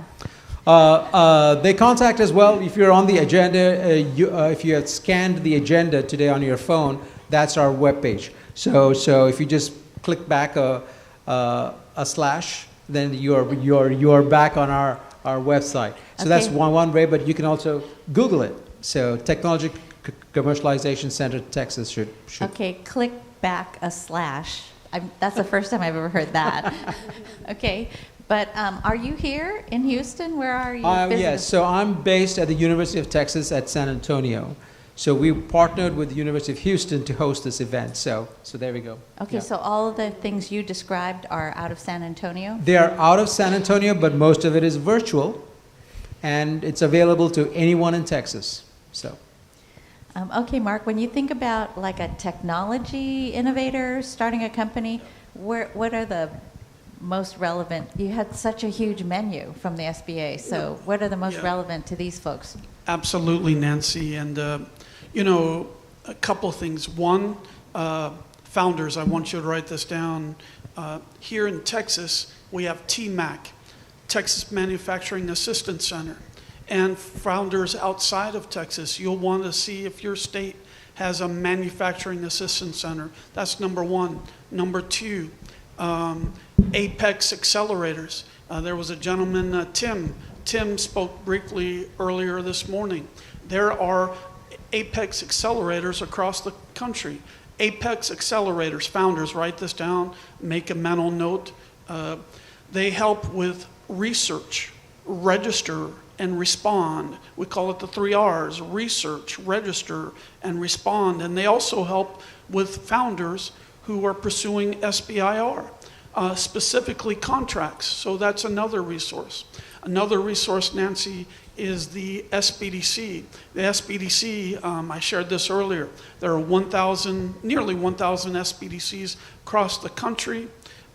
There are SBDCs near you. We also, and I want to clarify, Nancy, you know, you asked where we are. My answer would be we're everywhere. And what I mean by that is we have 68 district offices throughout the country. Here in Texas, we have 6 district offices. We also have the SBDC here in our district, which covers 32 counties, the Texas Gulf Coast SBDC. And Nancy, they have staff, including Robert Johnson, that have expertise in SBIR. They also have advisors, Tim Stanley, that have expertise when it comes to equity investment. So TMAC, Apex, SBDC. Another one, Nancy, is SCORE. SCORE, over 300 chapters across the country. What's SCORE? SCORE, thank you very much, is an SBA resource partner like the Texas Gulf Coast SBDC. And their services are at no cost to you and is confidential, including the SBDC. Where the SBDC are full-time staff, SCORE, the 13,000 mentor volunteers, are just that, mentors. And SCORE has expertise in 63 industries. SCORE have individuals, mentors who have expertise also in research and development. And as you can imagine, Nancy, here in Houston, they have expertise which includes energy and oil and gas. And so that's another resource. I'd be remiss, Nancy, if I didn't talk about, I was talking to Ms. Allison Evans, and she said, Mark, I'm going to be interested when you get on that panel to hear what you have to say. So I'd be remiss, Nancy, if I also didn't mention about the Federal State Accelerator Program and also the regional cluster. And I was talking to two nice people. They were from, actually from Detroit and Wisconsin, Multi-Radiance, and they were saying, Mark, where can I get assistance? So Nancy, you know, where they said Google, I just want to comment on that. You can also go to sbir.gov. You can go to sbir.gov and then click on resources. And then from resources, you can click state. And from state, you can see all these resources that I'm sharing with you are right there. One other thing I want to share with you too, you can also go to www.sba.gov/local-assistance. So thank you, Nancy. /local-assistance. Okay, you all got really complicated addresses up here. Okay, but so what do I do? Do I walk into a small SBA office or a call up, or what do I do? No, a couple of things. One, I would recommend going to the sbir.gov and viewing the resources and the local resources. Number two, I would also look at the local assistance, identify where that SCORE chapter is, identify where that SBDC is, and then contact that office. Let them know you're a founder. Let them know you're in R&D. Let them know you need assistance with SBIR so they can engage you with the right individual that would have that background. Does that make sense, Nancy? And Totally. Did I answer your question? You did, but you need to tell them what SBDC stands for. Small Business Development Center. Thank you. Ray? I don't know if I can follow up Mark there. He had all his energy, but... And he has 13,000 mentors, okay? It's a tough act to follow. I've worked with Mark before, so I definitely understand. Definitely Houston's one of the bigger markets here in the Texas area. Our office, the USPTO Texas Regional Office, covers 8 states, and we are in Dallas, but we do help a lot of the technology companies understand patents. In particular, patent world is not easy to navigate. A lot of the IP education in particular, we're doing in the patent world, what utility patents are, what they can actually cover, and there's also other patents as design patents and plant patents, if you didn't know, and those short temporary monopoly rights that they give you. A lot of times we're trying to educate you on what are you trying to do with that at the end of the day. We are a fee-based agency, so we operate based on fees that we collect, so the more patents you do, the better for us. But at the end of the day, we definitely want you to know is what are you trying to get out of this? And we can even give you IP business checklist to consider what to do with your IP that you have. So considering licensing agreements, for example, considering selling to bigger companies. Apple is notorious for buying other technologies from different companies. So I just want you to plant that into your head is understanding what you want to do with your IP and using also different forms of intellectual property. So copyrights is, I know there's a lot of software-based companies here. We talked to about 5 or 6 during our one-on-ones. Software is typically copyrights. That's not necessarily a patent you get, but you can get a patent on a process. So there are different ways to combine what you're trying to do at the end of the day. When you're receiving these fundings from SBIR, STTR, it's your responsibility to protect your intellectual property at the end of the day. So that's something that we try to instill in you, and that's one of the reasons why we're overlapped. Our focus is more intellectual property, and that's what the agency does in particular, but we overlap with a lot of the other agencies that you see here. So I heard you saying that these companies should think about their IP strategy. But, filing a patent or doing any of this stuff is expensive. So do you actually give any specific help, financial help or something? Yes, so we do understand that going after patents in particular, it can be costly. So we do have a lot of pro bono resources available. So here in the state of Texas, our patent pro bono program is called TALA, Texas Accountants and Lawyers for the Arts. You can look it up on our website, uspto.gov, under resources. You can see all the Texas resources. But TALA can help you get a patent attorney for free. So you do have to qualify based on income level, taking some training courses as well. But it's a great resource for individuals that do qualify, because that's where most of the fees and most of the costs are going to be in the patent world. Now our fees are pretty standardized at USPTO, so you can look them up on our website. And small businesses and micro entities do receive up to 70 to 80% off patent fees. So do do understand that we're trying to get more people into the innovation ecosystem. And then for trademarks, there's also pro bono resources through our law schools. And some of the law schools also do patent drafting as well. So here in Houston, we have South Texas School of Law that can help with patent and trademark drafting. We also have Baylor University, Texas A&M, and SMU that can also help with those pro bono assistance. So if I qualified for this pro bono free assistance with my patent, what would I have at the end of it? So if I got the help, then what?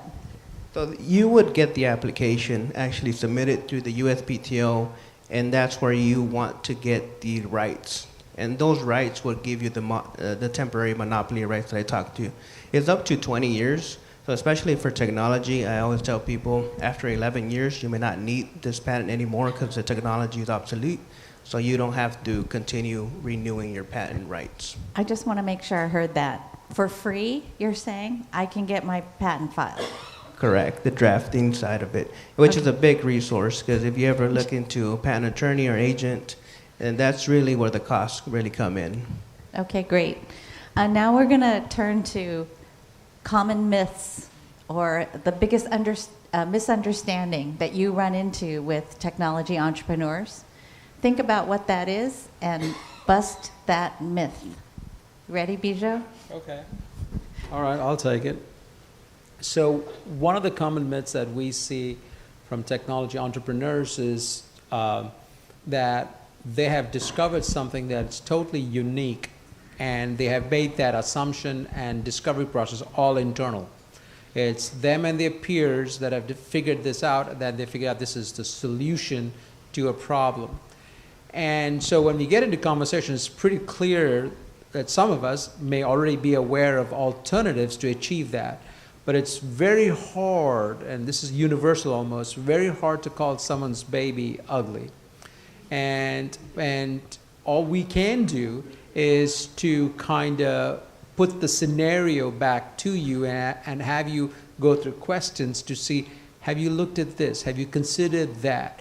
Because you're just about to invest a lot of your time, effort, and resources down a path, and you really want to get in front of that and understand whether that is something you want to pursue. So just because it's new doesn't mean it's necessarily valuable.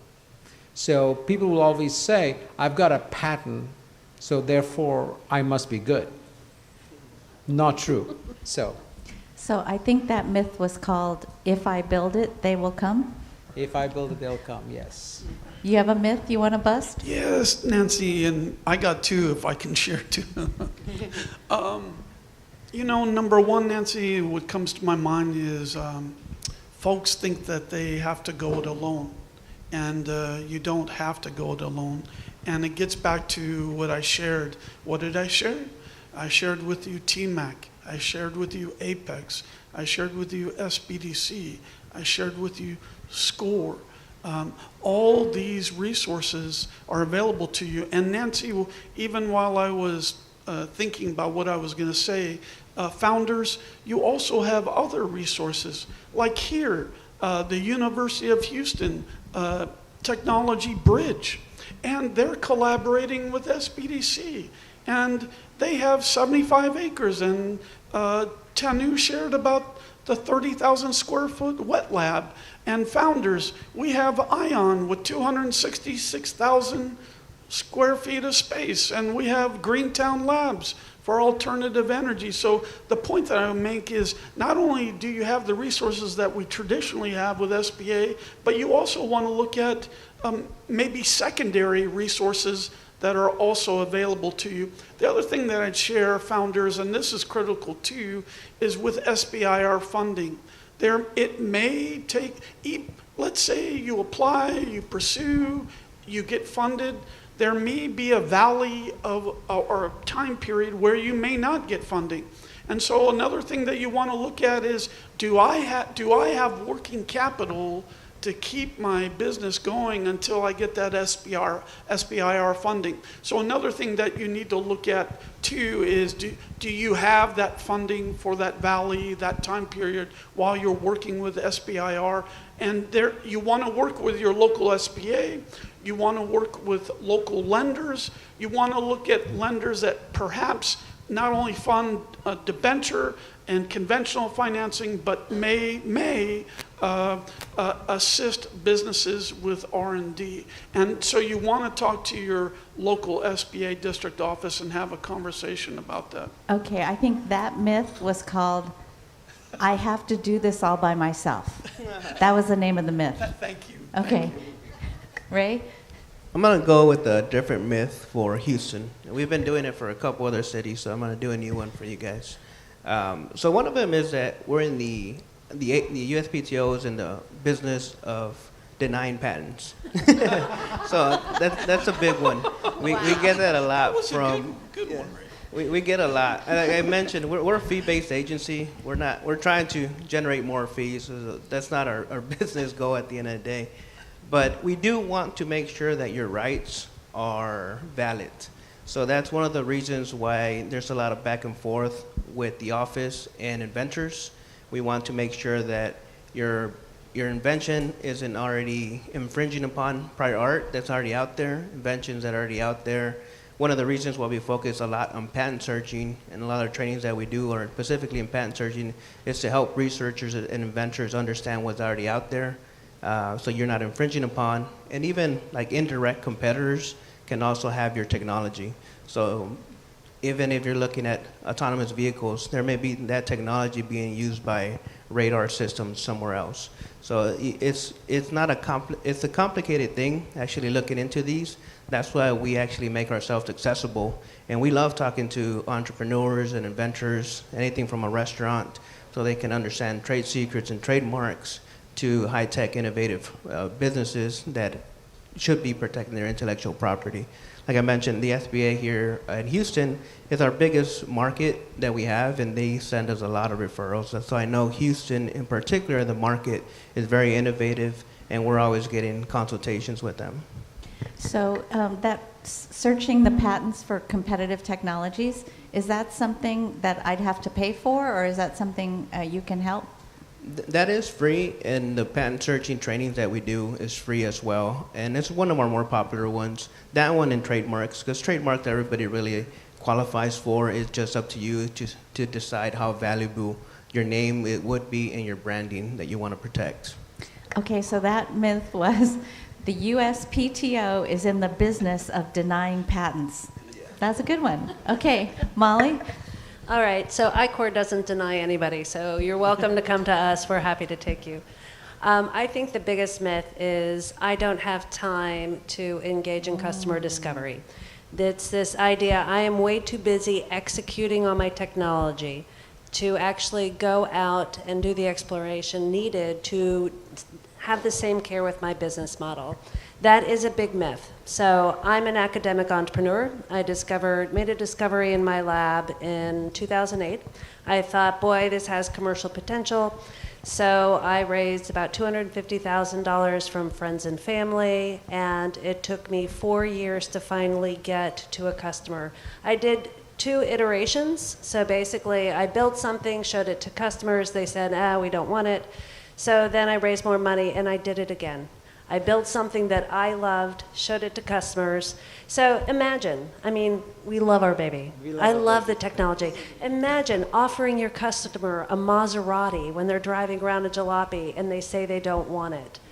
So, but they did say, I'll take the radio out of that so I can stick it in my jalopy. And at that point, I would have sold used tires, right? So finally, I did do customer discovery, but it was after I had built the wrong technology. So if I had had access to I-Corps, I would have learned in 7 weeks what took me 4 years and $250,000.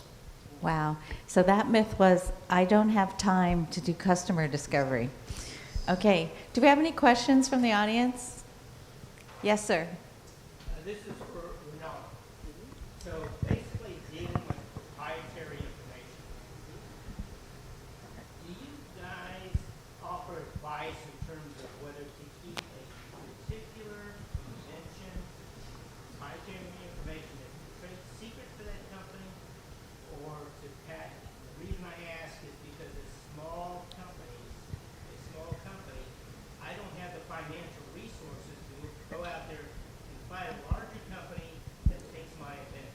Okay, so the question is about advice about which flavor of IP would be appropriate and whether to keep funding. So that's a great question. It really comes back to IP strategy. So we always have a disclaimer. Our office is full of engineers and attorneys and judges. So we always have a disclaimer. We can't give legal advice. We're actually the office that grants the patents and trademarks. But what we do is educate you. So we'll teach you about what patents can cover and what trade secrets are and how they differ from each other, and copyrights and trade secrets. And a lot of the bigger companies, you know, I use the Google algorithm as an example. That algorithm has a patent on the process, has copyrights on the algorithm, has the Google trademark, and it also has trade secrets. So it's an example for individuals that are similar in the type of industry they can navigate to. And the resources, we always kind of direct them to trying to get the pro bono assistance. I do know that they're limited, and you also have to qualify based on income, so that sometimes may not be the best route. But even consultations with attorneys, you know, it pays in the long term, saving you time and money and giving you direction. And then from there, you can make informative decisions of, you know what, should I be spending $50,000 to try to get this patent? At the end of the day, that patent can end up getting you millions, so maybe it is worth it. But that's when you can make informative decisions of, you know what, for the meantime, let's try to keep it a trade secret as best as possible and do some copyrights and trademarks. And then, you know, once I raise more capital and funding, I can go after that patent that I want. Any other questions? Yes, sir. You mentioned that there's pro bono services. What qualifies? Is it personal income or is it business revenue? Like, what is the ballpark? It's gross income, and it's 300% below federal poverty guidelines. So if you go to TALA, if you go to USPTO.gov, pro bono, yeah. So it also bases on dependents. So you have the formula would be different for everybody, and you go through our website, you'll see the calculations, and then based in there on your dependents, you'll be able to see your income level.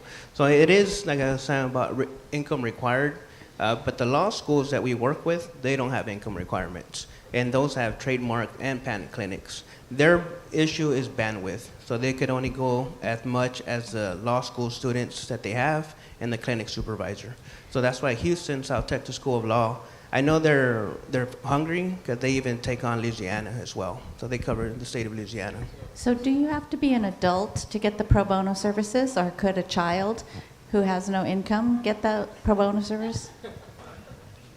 I don't know, honestly. I mean, the child would fall under the parents' income. Oh, okay. So I would think so. But we've had young entrepreneurs, so we do have inventors that are 14 years old, 16 years old. You just saw how my mind works. Any other questions? Okay, go ahead. Just to follow up to that one. So the programs that are offered by the universities, is that a specific program, or do you just knock on doors and ask questions? So about the university-based programs, how they work? Yes, they're USPTO certified, so we work with them to get certification, so they are vetted through the agency, but it is given through the university. And you have to go through the law school. Mm-hmm, correct. Okay, we're about to wrap up here, so I'm just going to call on you one last time to either ask yourself a question that I forgot to ask you and answer it, or say something inspiring. Go ahead. You know, I just have to fall back on you don't have to go it alone. That the SBA's mission is to make the American dream of business ownership a reality. And there are so many resources out there, including the resources right here. Yeah, that's what I would have to share. Same. So to answer my last two questions real quick. One is, all of you know our website because you signed up on our website to be here. That's one. All right. Number two, entrepreneurship on a personal philosophy level is really fascinating because it teaches you a lot about yourself. And I would really encourage people, whether you ever are successful to the financial terms you want it to be, it really puts to test all the learnings you have taken in life to apply, because entrepreneurship is an incredible challenge. And you always win at it if you really look at it. But it may not necessarily be financial, but you will always discover things about yourself that you can learn and apply to the next case. So entrepreneurship is a game of persistence. You've got to be honest and to yourself and to your client, and persist in the path that you've decided to pursue. What have you learned about yourself on your own journey? On my own journey, one of the things was I'm a research scientist by training, and I did a version of that also was learning that I had deep knowledge of the subject, but I needed to understand what the client's pain points were, and they don't need all of my work. They usually needed maybe 10% of my work.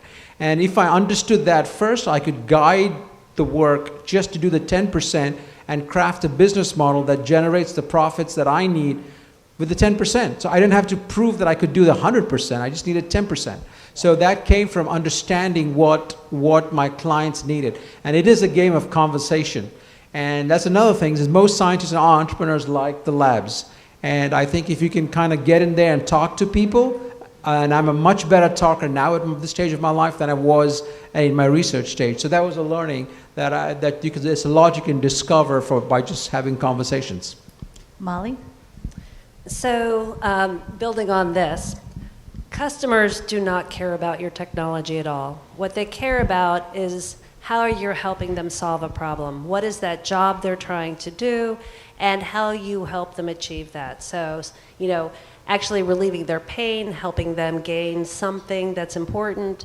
And so this idea, switch the point of view from your solution, your technology, to what is the problem we're actually trying to solve, and from that customer point of view. Thanks. Ray? So I would definitely encourage you guys just to learn more about, in my world, the intellectual property world, because it can definitely be very useful. Trademarks, can be very useful. You can have scents, colors that are trademarks, or emotions that are trademarks. So they can actually help build IP portfolios and in the value of your business, not only necessarily patents. So we love to educate people on that. That's why we definitely recommend our social media platforms. We're actually one of the nominees for top social media government website. I didn't know that's a thing, but we are now, I guess. So we provide a lot of statistics, a lot of fun, interactive content, even to the K-12 community. So we love educating young entrepreneurs, just so they can kind of start getting themselves familiarized with IP. We create games for them. So the more people know about IP, at the end of the day, the more they tend to use it as protection. Okay, and can we have a big round of applause for this very entertaining panel today? That brings us to the end of the content that the Small Business Administration has brought to you this morning, but I'm going to turn it over to Bijou to talk about the afternoon. We'll talk about the next best topic, which is lunch. So there are some instructions around lunch. Tanu, would you help?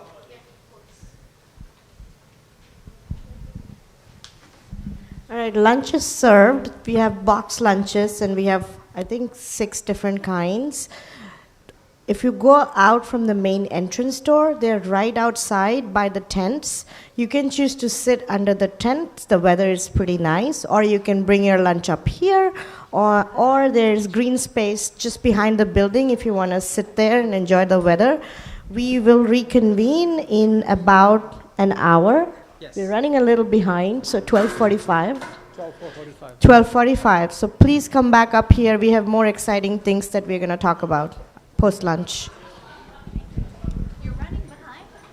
A little. She's staying tight on time. On No, time. we're good. Mark, Maya Hopper. I text you. Thank you, Mark. Thank you.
Hello? Okay, well, it works. Good afternoon, everybody. I hope you don't fall asleep. It's right after lunch, but I can definitely see that everyone's relaxed, and that's good. So for this afternoon session, we're going to start off with all the resources that are available in Texas for SBIR support. And what you will hear is a flavor of different programs with different resources and consequently different goals. But all of it together is directed at improving your competitiveness for an SBIR proposal. So that's really what the game focuses, but you'll notice that everybody's got different strengths and programs, and they're going to come at it in a different way. So to start off, you're going to have the Texas Technology Commercialization Center talk about the resources that's available through our center. So with that, I'm going to have the mic passed to Dana. Okay, sure. All right, everybody hear me okay? Well, good afternoon, everybody. We're delighted to be here. We're the FAST holder for the state, so the grant that we have for the state of Texas that focuses on SBIR outreach. We'll talk a little bit about that, but it's part of all this, making this possible. And of course, there are a lot of people behind the scenes that have made this all happen, but we're delighted that you've come and joined us and hopefully learned a few things today. I'm hoping that I can just advance like that. Pardon? I'm clicking. Is anything happening? Okay, I guess I just have to look that way. Okay, so we'll be talking about our mission, our services and programs. We're going to make it kind of high level and brief. A tiny bit about the FAST, which I just mentioned. Okay, can you hear me better? Yeah. I feel like my voice is really loud to begin with, so I think that's why I don't use microphones. The one thing that you're interested in, most of you, is our Pathways SBIR Assistance Program. So I'll be talking about that. Ideation Discovery, which is another program that helps companies kind of build a roadmap, rudimentary roadmap for their innovation in their business. Encountering Innovation, and IC Lab, and then a little bit about our team. Does that work? No. Here we go. We're going backwards. Let's try it this way. Okay. This is our mission statement. Our job as a specialty SBDC is to provide no-cost confidential advisory services to entrepreneurs, and our focus is science and technology entrepreneurs and innovations. So that's what differentiates us from your neighborhood SBDC, I would say, but we're all working toward helping you with your business. This is a laundry list of our services, but it gives you an idea of the kind of breadth that we provide. We work a lot with startups, and of course non-dilutive funding is a big deal, and everybody's interested in that. That's part of the SBIR, but we also work with other grants too. The Showcase Innovation, I'll be talking about with Encountering Innovation, one of our programs, Showcasing Your Innovation. We do a lot of pitch prep. We focus on what the judges are looking for in the competition. Our clients have been very successful in lots of different pitches, and our role is really to help you present, communicate your idea and your plan as best as you can, and hopefully be successful in a pitch competition. IP help, we have some experience in that space, but we're not legal experts. We just happen to have a lot of experience guiding clients in terms of, what type of IP would be suitable for you. We do a lot of workshops and training. That's part of our overall mission, is to empower our clients. And then we do have access to market research services through SBDC.net and other sources. So we try to provide a relatively comprehensive suite of services, but at the end of the day, we're strategic advisors to your business. We don't have grant money to give away ourselves. We're grant funded, but we are very focused. We like working with clients. We like the innovation space. We have experience, and we want to do our best to help you move forward. So that is our goal. Okay, so you see the icons of the 4 different programs that we're going to talk about. I'll be talking about Pathways first, because that's very much related to our current program. And then all of these are just banners that we use for marketing, but you see the different ones there. So the FAST grant, I won't go over this in great detail, but it's designed for 1 per state, and the focus is very much outreach and capacity building amongst small businesses that are looking for early stage funding. So through the FAST, we're able to participate in events like this, host events like this, do a lot of workshops, access to SME services, and all kinds of things. But the focus is very much helping you prepare for SBIR. And as for those of you who have dipped your toe, who maybe toes, or have received awards or just contemplating it, it is a space unto itself. It's their own language, 11 different agencies. There's a lot to learn. So we're here to help you kind of navigate that. So I think the next page is pretty much about that. So I'm going to talk about our program Pathways. We're showing the logos because when you go to our website and you see these things, you hopefully will immediately recognize which program they're attached to. So I'm sorry, I don't have slides in front of me, so I'm having to look off to this way. So our Pathways program is really designed for people who have determined the agency and the solicitation that they would like to pursue. It's really not designed for people who don't know anything about SBIR and just are exploring the possible funding, because we have support for that, but Pathways is really designed for people that are already kind of at that decision point, and now they're ready to start looking at putting together a proposal. So what we provide is a self-paced program. It has 6 stages, and we are here through that program. It's very individual. We provide the guidance, the resources, the kind of expertise to help you navigate the SBIR world relative to your proposal. So we start with things like, have you done your systems award management registrations? And some of you may or may not know what that is. But we have things down to a level of detail to provide a framework, and by the end, you should be able to submit a high-quality proposal. We don't do the writing for you, but we do reviews of the technical proposals, and we can connect you to resources as needed, subject matter experts for various things. Market research we help you with. We do workshops, proposal workshops, and we'll have specialized resources come in, maybe for the budget, cost proposal, things like that. And we do them in a cohort. It's really for administrative purposes.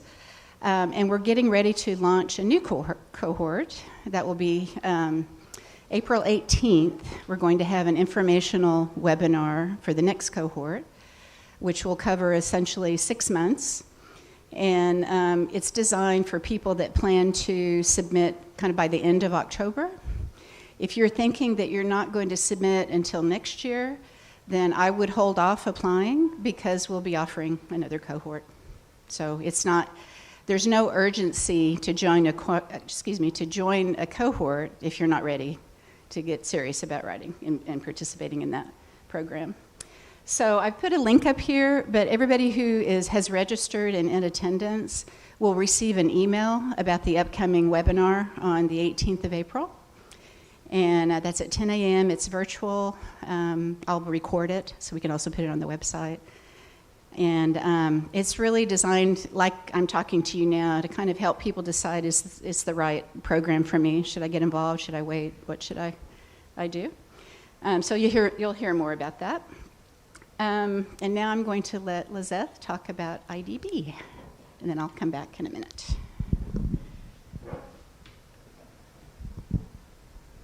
Thank you, Dana. I want to start with a question. Raise your hand. Who has doubts about, do I have a clear idea on what I'm going to do in terms of my innovation? Do I have a clear idea with who is my customer, who is going to buy my product or my service? What else? Would I make a return on investment? That is, would I make money on this business? Raise your hand. Who has clear understanding of that? Clear understanding of those. Oh, okay. Very few. Two, 3 hands. What happens is when we decide to start a business, we have a lot of doubts, and that's okay. What is not okay is to move forward and invest your money, your 401k money, and develop your innovation, and now you run out of money, and what do I do? So we want to help you avoid those kind of situations, and even more than that. So what we have is IDV. IDV was born from the experience that our center had in working with entrepreneurs that came to us and were in that kind of situation. And I invested my money, I have urgency, I need to sell my technology, my innovation, but I don't know who my customer is. So that's a big problem. What IDV does is we do provide a platform, a program, a system, a framework that you can utilize to understand the feasibility before getting into. Do I have feasibility in terms of the market? Is there a market enough of a size to buy my product? What about a strategy? How am I going to get my product to where I am to my customer? Where are the channels, right? So what about my return on investment, my payback? Critical elements, those things you will get to work on, and at the end of the program, you will have a roadmap. Okay, does it make sense? Okay, I'll move forward with this. I have a strategy, I have a plan of what to do, when to do it, how to do it, and why. So that's the end goal of IDV. It's a 7-week program. It's an accelerated program. It works on a cohort basis. We have about 10 entrepreneurs participating in the cohort, and I like the way it's been shaped. We call it Founders, Helping Founders. It is a lot of brainstorming, and we have a couple, I can see a face at least here, of a previous participant in IDV. You can raise your hand. I can see him here. For other people, not to call you out, but if you have some questions, come and talk to him too, so you can have another perspective of previous participants.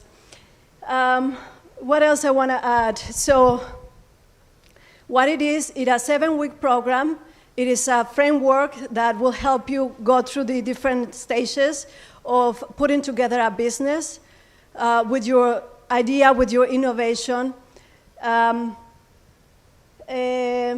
you have a roadmap, and we give you resources and tools to succeed on this roadmap.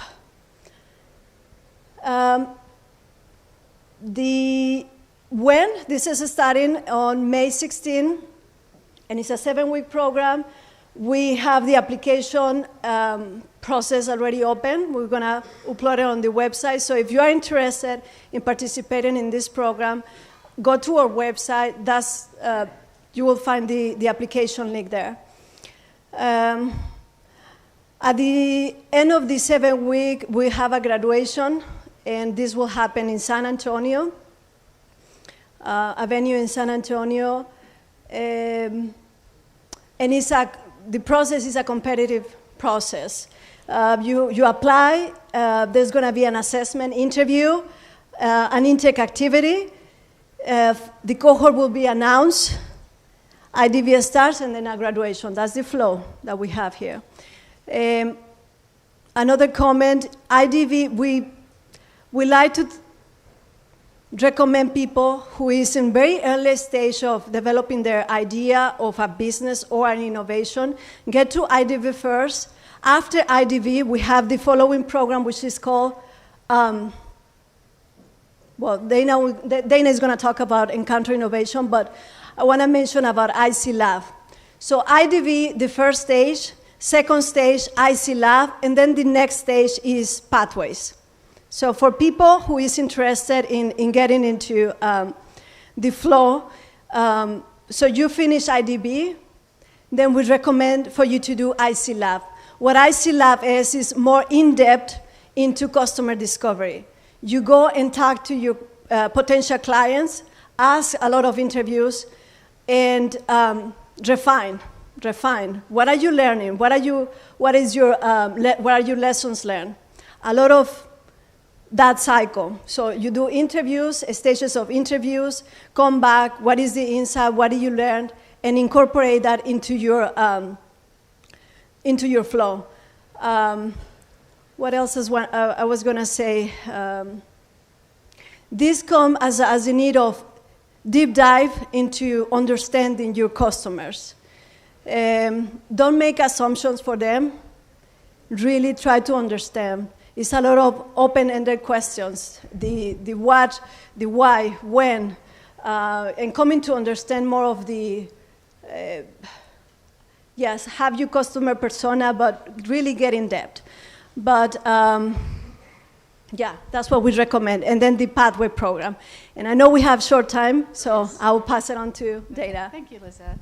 Okay, we'll talk about Encountering Innovation very briefly. This is a networking event. It's not a sales event. It is designed, it's ideal for phase 3 SBIR participants. So you'll be connecting potentially with prime contractors. You'll be connecting with potential partners or other commercial partners. But one of the greatest benefits is a private pitch with federal tech scouts, of which the group is mostly from the DoD, but there's also representation from other agencies. These are science and technology advisors, and they see thousands of technologies every year. They're very well connected with different agencies, and I've been to a number of the sessions, and they ask important questions. They get you to think about maybe different ways to use your technology, maybe different agencies you hadn't thought about, and connections can be made. As I said, it's not a sales event. The idea is to expand your network of contacts and potential partnerships to improve your base and think carefully about dual use and opportunities and so on. It happens, it's been happening once a year. Last year it was in person for the first time in a while, and it's in Kansas, near Kansas City, Overland Park, Kansas. It's a week-long event, great opportunity. And because you're all in our database now, you'll get information about this as it's coming available. And we would highly recommend for not all of you, but as appropriate. It's most helpful if you have a more mature technology, because then the scouts have a better idea of where to place you in terms of your connections and so on. Okay, finally, so we can get going. This is our small but mighty team. Our director, Bijou Matthew, myself, Dana Fisher, Lizeth Marquine, also project manager, our project coordinator, shout out to Nadia, and then student worker, Elias. We are located in San Antonio, but we work with businesses all across the state. So you do not need to be based in San Antonio at all. There's our contact, there's our building. But we will send out emails to let you know about upcoming programs. We have a monthly newsletter, so you're trapped now. We know who you are and where to find you. All right, so I think Bijou is going to be is moderating now. I think we are done with this. Oh yeah, our contact slide. So take that down. But go to our website. A lot of this stuff is on there. Okay, thank you. Thank you, Dana. Thank you, Lizette. All right, folks, it's time to have the panel, rest of the panel on board. So, folks, would you come on in? So we're going to continue with the theme of different resources from around Texas. And so here we've got the panel members all from the University of Houston and affiliated with the University of Houston. So just to give you some quick background, the way the SBDCs, and you see the name SBDC right on this window right here, is there's typically, like I touched on my morning remarks, there's typically one national SBDC per state. Texas, being as large as Texas is broken up into 4 networks. So they have the Gulf Coast, Texas Gulf Coast Network, which is Houston, centered here at University of Houston, and goes around. I don't know how far, but it's around. And then we are on the Texas Southwest, which is headquartered at the University of Texas at San Antonio, and same thing for Dallas and Texas Tech, which is Northwest. But for some of these aspirations, we are uniformly available, as the FAST has is working around Texas. But I wanted folks here to get a sense of what's available here at the University of Houston through University of Houston by itself, as well as the Gulf Coast SBDC. So with that, I'm going to let each of you introduce yourself. So John, would you introduce yourself, John? Yeah, here's the mic. I'll take another one. I'm John Lee. I'm the director of the Small Business Development Center at Lamar University in Beaumont. But I'm part of the Texas Gulf Coast Network. Hi, everyone. You all know me by now. Tanu Chatterjee. I'm the Associate Director of the Technology Bridge. I oversee operations of the incubator, and I'm also responsible for creating a startup ecosystem within University of Houston. And we have a partnership with my awesome co-founder here, Robert Johnson. Hello, my name is Robert Johnson. I'm a Small Business Development Center business advisor, Fort Bend County.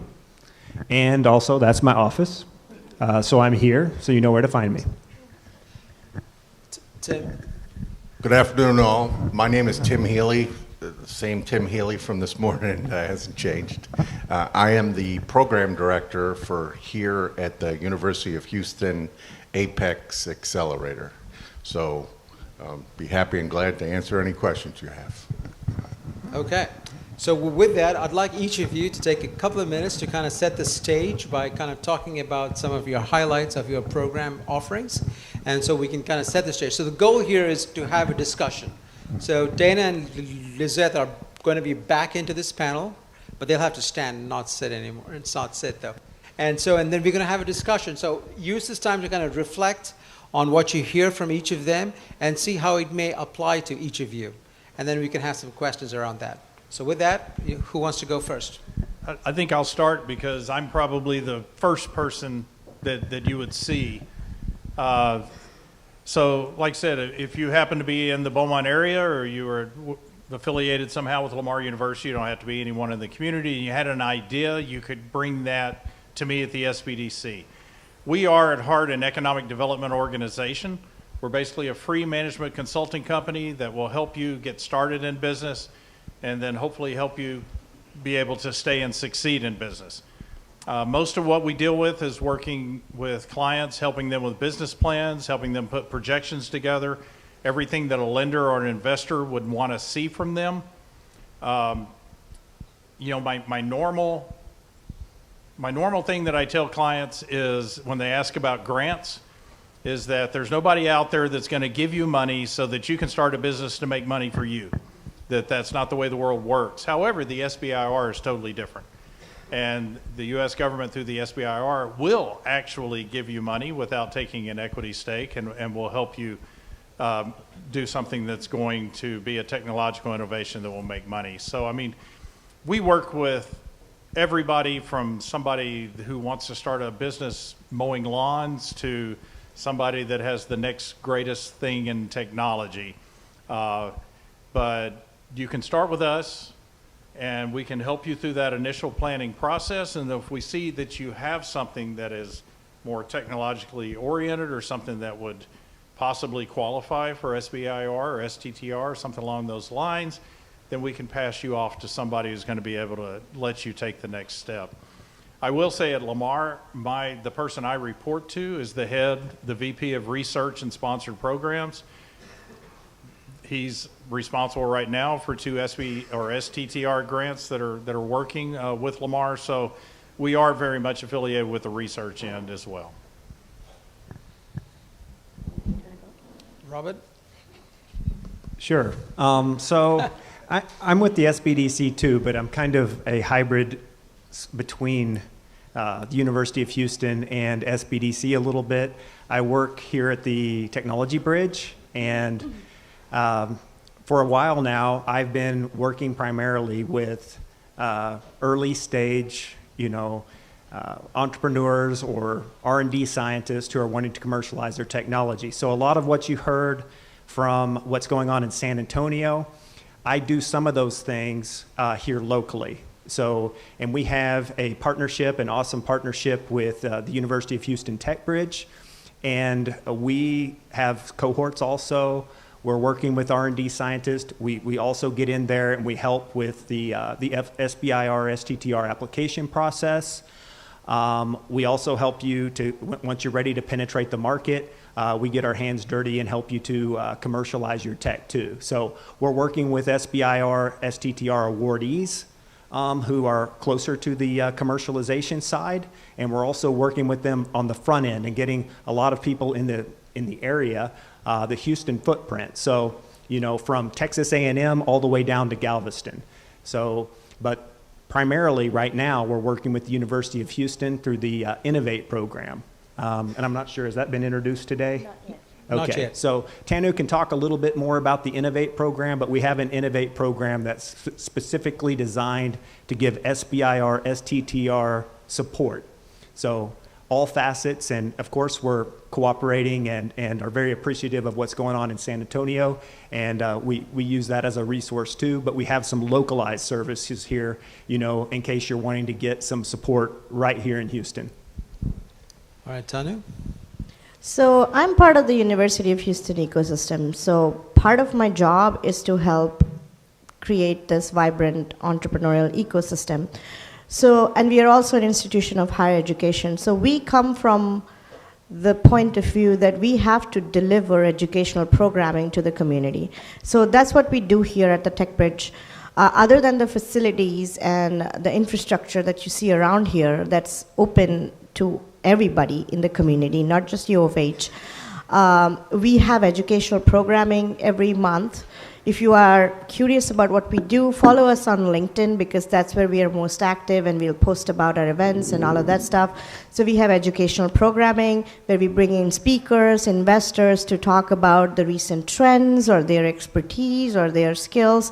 We have one-on-one advising sessions with some of these. We have a program where we provide legal pro bono services, which are 30-minute sessions with law firms that have partnered with us on that, and that's open to the community. We bring in, we have our monthly meetups with our Innovate cohort, which is our accelerator program. So we have a lot of opportunities for you to just come to Tech Bridge and network with the ecosystem. We've got 20 startups in there that are grinding every day, putting their product on market, hard tech. So we are focused on hard tech, but we don't say no to anybody. For our Innovate program, it's an accelerator designed for some of these researchers who want to go down that path and be entrepreneurs. So Robert and I meet with a cohort every week, and it is a very intimate one-on-one session with a cohort of eight individuals, and we will work with them for the 3 months and help them get to the next stage in their entrepreneurial journey. And we'll talk about more of that as we go through the session, but those are some of the things that we have to offer here. So jumping in on the questions, I have a quick question. So do you separate between faculty staff of UH versus people in community who are not affiliated with the university? Is that acceptable into your program, and would you speak to that? Sure. So when we recruit, we want to make sure that we have a good balance of faculty staff that are commercializing university intellectual property, and also folks from the community. Because believe it or not, the founders that are out there that are not traditional scientists in the lab bring in a different kind of energy. Like they will come in and they will teach some of our researchers on how to do this. So we want to create that kind of an environment. So 100%, we are open to a good ratio, a balance. Do you want to add to that dynamic? Sure. So right now, as far as SBDC goes, it's kind of hard to put on different hats because I'm working with the University of Houston, but I'm also working with SBDC. But of course, we're open to any founder, any aspiring founder who wants to go down the R&D path and get R&D funding. So it's not, from an SBDC standpoint, we work with anybody and everybody, free of charge, and we move the needle. So we do a lot of that through one-on-one counseling right now. But as Tanu said, you can work your way into our cohorts. And then, if you're an entrepreneur who's looking to maybe partner with an R&D scientist and you have a great idea and you have entrepreneurial talent, you need to make relationships in order to get the type of R&D funding you're going to need, we also facilitate that. So we have cohorts, we have caseworkers who's going to take you step by step through the process, through milestones to get to wherever you need to go. And then we have consultants that we can have access to that can, are able to take care of things that we don't know how to take care of. Tim, I haven't forgotten. So I appreciate that. I know you haven't. It's kind of hard to. Tim, would you by frame of reference, the Apex we are a specialty center of the SBDC.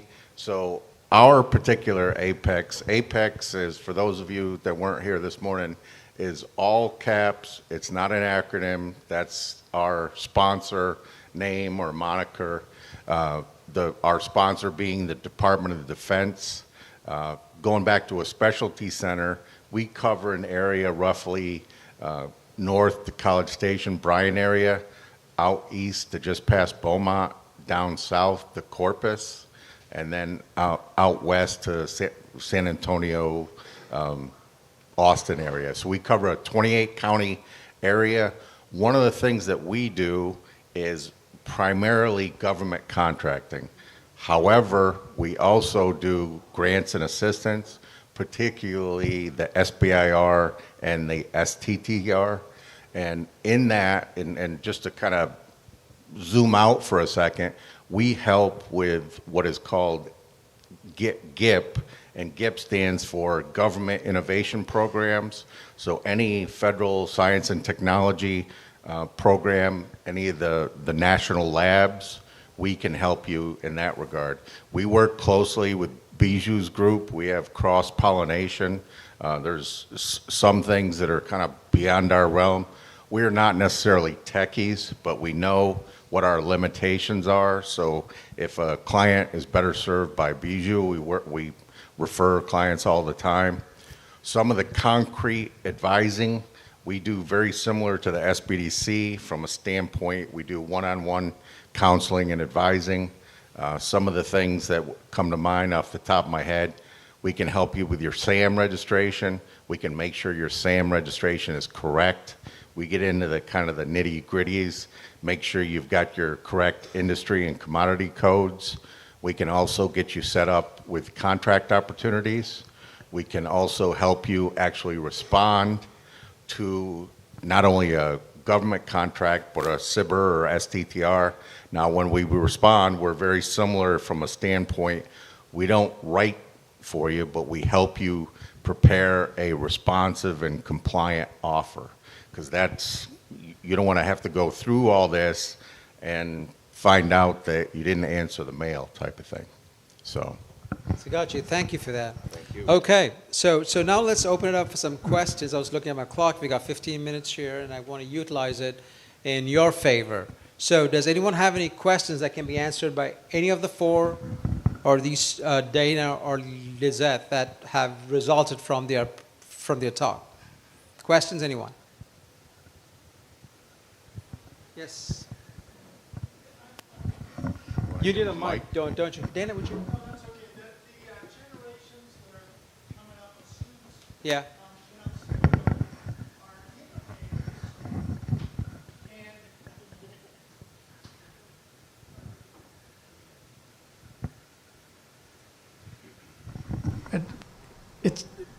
I hope it's a worthy yes. question for all of this work. The students that I'm seeing that are innovators, and a number of them are also looking at developing, let's say, nonprofits or social impact endeavors that are based on technology. A lot of what, the SBDC and a lot of what we're talking about is commercial, for profit, but it's the same process, right? They're still going to need money, whether it's a not-for-profit or a social impact endeavor, and it still may be based on, technology. So, how do you support those kinds of initiatives or requests or programs, or do you have a program for that?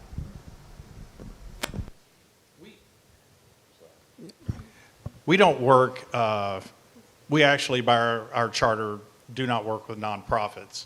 However, there's a lot of people that, especially like you talked about, young people who are innovators, who are, what they are really looking for is to have a socially conscious business.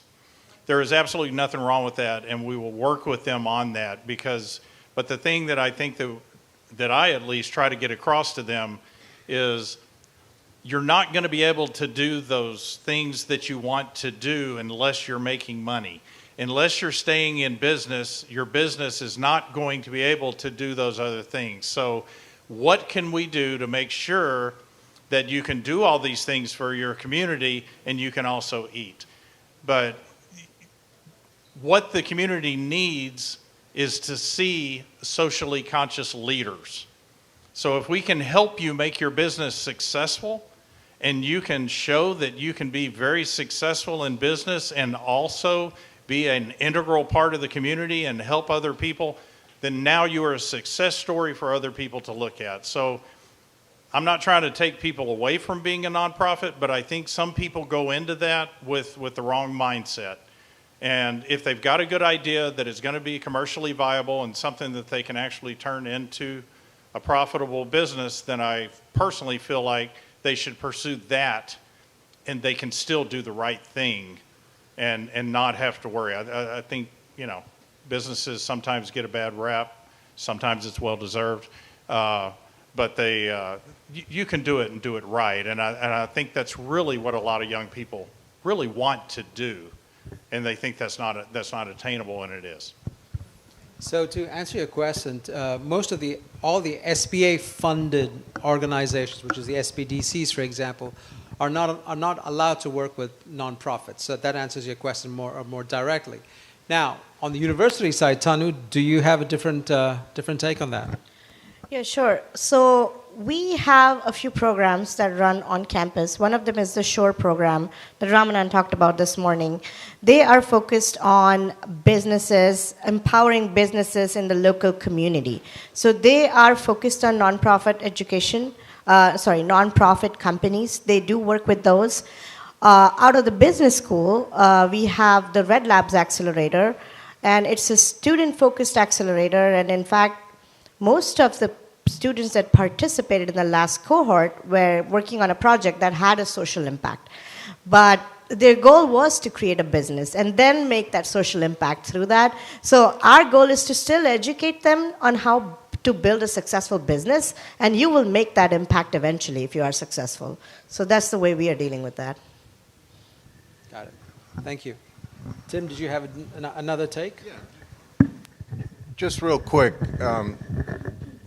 our charter, our sponsor also, and this is no longer going to be a best-kept secret after I mention this, but a lot of grants and assistance require SAM registration, especially with, and I know I'm talking in generalities, but a lot of the federal money that's flowing down, the U.S. government, as we all know, they keep strings attached. So when they flow down money, one of those strings is that you need to become SAM registered. So we're not going to turn away a client that wants to get SAM registered for purposes of grants and assistance. So it's just that we basically get you to the point where you're SAM registered. For those of you, the last two things that come to mind are there's two types of SAM registration. There's an all awards, which includes grants and assistance, and then there's just a grants and assistance award. So we try from a community perspective to try to service as many nonprofits as we can. So. Thank you. Next question. Go ahead. Within the SAMS process, what's the CAGE code for? CAGE code is I was mentioning this with somebody earlier. I need to get better as to my pop culture references. But to answer your direct question, CAGE is your commercial agency government entity. It's basically, think of it as a unique identifier. It identifies your particular entity. Now you're like, the next question that may come up is like, well, what's my UEI? That is your unique entity identifier. Those are two identifiers that the government uses.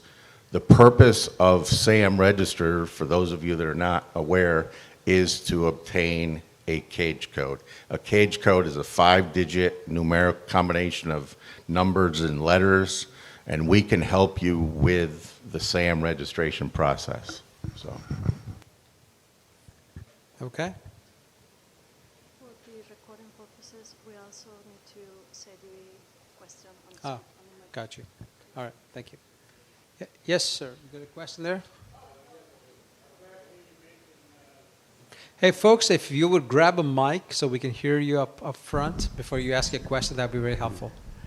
Yeah, I was glad to hear you mention government contracts, because we've been trying to get government contracts, and there used to be a website, and I guess it went away, and I don't know if it's replaced by something where you could go on and bid for potential government jobs.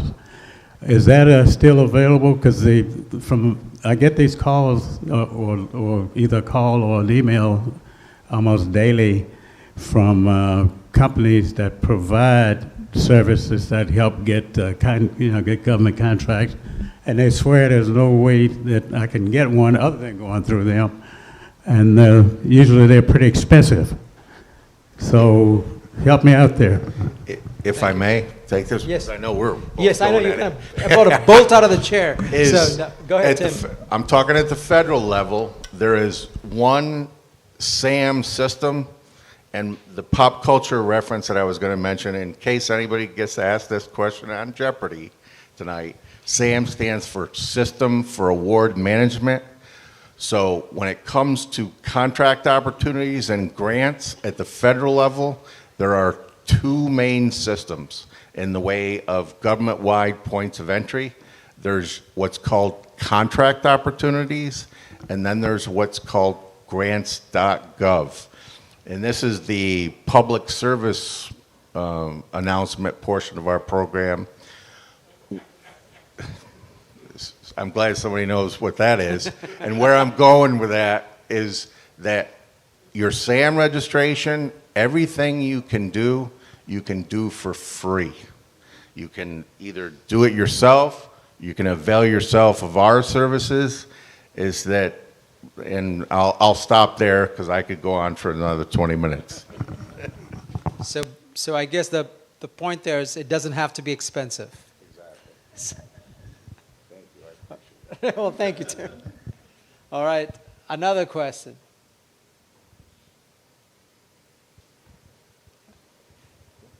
Oh, yes, sir. So I'm coming from Rice. Okay. Hold on, there's your microphone. Thank you. There you go. I was just saying, I come from Rice, wrong color of shirt, but how can, you mentioned there's a lot of student programs and then these SPC programs, how can students from multiple institutions access these programs with the implicit understanding of IP being owned by those different institutions? For example, I'm a PhD student, I know that's different from undergrads. How can we access these programs? Okay, who wants to take that? Tanu? Okay, go ahead. I'll take that. So none of these programs will claim IP from your business. So all of these programs are community offerings. I mean, we are trying to scale it up and get more resources so that we can run more cohorts, for example.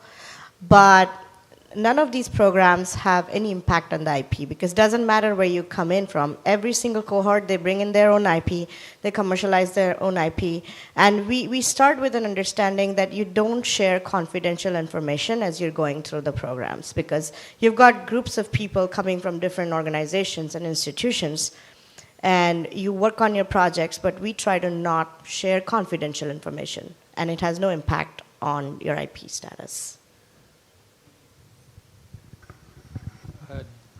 Dana, would you like to answer that from folks from different institutions working with the TCC?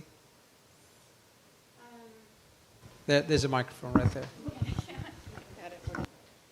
Sorry. So are you thinking about, I'm going to look at you directly since you asked the question. Gotcha. Are you thinking of pursuing an SBIR, STTR perhaps? Do you have technologies that's developed independently of the university? Or are you licensing from the university? There's so many questions to ask, right? The current portfolio is, we disclosed, we're doing a provisional right now. Mm-hmm. It'll be within the university, and then once I graduate, I have the option agreement, then I can license it and commercialize it that way. So Okay. yes, I'm planning on licensing from the university, Mm-hmm. and then incorporating filing an apply for SBIR. Okay. And then, of course, a very clear line in your SBIR or STTR needs to be drawn. If you're licensing, then you've drawn a line there. Any IP that is generated through your R&D effort through the SBIR should be your own, should belong to your company. Yeah. So you're doing the right thing. So something to think about there that I'll let you know. It sounds like to me what you're doing is you're working on research at Rice that you intend to license from Rice to commercialize in your company at a future date. Is that a fair question? So this can happen all across. So a lot of graduate students, doctoral students, postdoctoral students are working on things that they would like to license. Now, what you must remember is when a technology is being funded and developed inside a university, the property owner of that asset is the university. All right? That's the first part. So if you need to, so you can be an inventor, but you may not be the owner. So I think that's the case right here. So what would happen here is that when you graduate and the Technology Transfer Office is trying to find a potential licensee for the technology, they're definitely going to look at you more favorably because you are probably the inventor or you're on the invention team. So you have a lot more deep understanding of that technology. But then the next part is you've got to negotiate your terms. So he's got to have to negotiate with the Rice Technology Transfer Office on what terms are mutually beneficial to both parties. And that's where things like he mentioned options and things like that come into play. Because they're giving him some runway to build some traction and then renegotiate. And so that is not, but then the additional part that Dana mentioned, which is, you pursue it for an SBIR or an STTR on a project like that, well, now you've taken what I would call the foundational technology from Rice in this case, and then you've done some additional work as part of your new work, the new R&D. Now, all of that R&D may or may not happen at your company, or it could be a combination of Rice and your company. So all of those pieces have to be negotiated, all right? Because there could be clauses in there that tie the new IP to the old IP. So you got to figure out. So those are all questions that it's best discussed between you and your attorney. But I just wanted to kind of say that you're building on things, and all of these things have consequences and strings that go across multiple ways. So you don't want to be doing this in a vacuum and not understanding the connectivity between the different parts of the research you're undertaking, be it on the historical past or the future that you're building on. Why is that important? Because when you're going to go out commercialize this to the next level, your investors are going to ask you a very simple question: who owns this technology? Right? So it's kind of like you don't want to be trying to sell a house that you don't own or you partly own, right? And so it's really, that's the best analogy I can give you in terms of a property is you want to think about intellectual property like real property. It's not, but think of it like that. So you've got to be able to identify ownership that's going to come up at some point. Maybe not at this stage when you're very early, but it will come up at some stage. So you want to be prepared. And I always tell our clients, it's easier to have these discussions when there's not a lot of money on the table. Okay, it's a lot easier. It gets more complex and difficult the further down the road you go. So I hope that kind of answers your question there. Thank you. Another question, and would you drop a mic to your hand, please? Thanks for holding your hand up. Yeah, appreciate it. Hi, Connor Crawford, Pike Robotics, out of UT Austin. One of the pros of working with a university is the expertise that comes with the professor and their graduate students. Can you speak? What's that? Oh, okay. Can you speak a little bit to how those connections are made through these various programs at your universities, and which one of y'all is the cheapest in terms of overhead? Because that's paying for a graduate student for a semester or a year or longer can be very expensive when you incorporate the overhead costs into that equation. So, long question. No, that's long, but a very pertinent question. Would someone like to take it? We're cheapest. It's cheaper to live in Beaumont than Austin, I can promise you. I've got a daughter in Austin.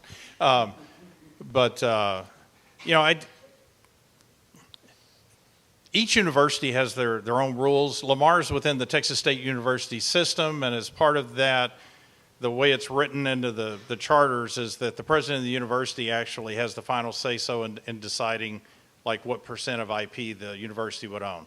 I have a client that I worked with a few years ago that was developing a new process, needed some help from the university. He didn't actually develop the patent, but he had the rights to the patent, and the university helped him get his product into the market. He is doing that now. We also helped with finding an investor that would invest in that, and he now writes us a check for 5% of his profits each year. And he has an office on campus that he can use whenever he wants to, and he has access to a lab, which he never uses, but that's his choice. So everybody, you can negotiate your own deal. Everything else is his. That's what I'm saying. No, he just writes a check. That's the university does not own the patent. When they made that, he actually didn't own it either. He just had the rights to use it. He now owns it because the other gentleman passed away and left him that. But so he's got the full rights, but the university does get, and I don't know for how long, but the university gets 5% of his annual profits after taxes. Maybe I can add to the connections piece and how these programs can get into those connections. So we have tried different things to match in this matchmaking game where we have a founder who wants a specific thing done and they are asking for a resource or help from the university. And we have tried to force some of these matchmaking things. It's really like dating.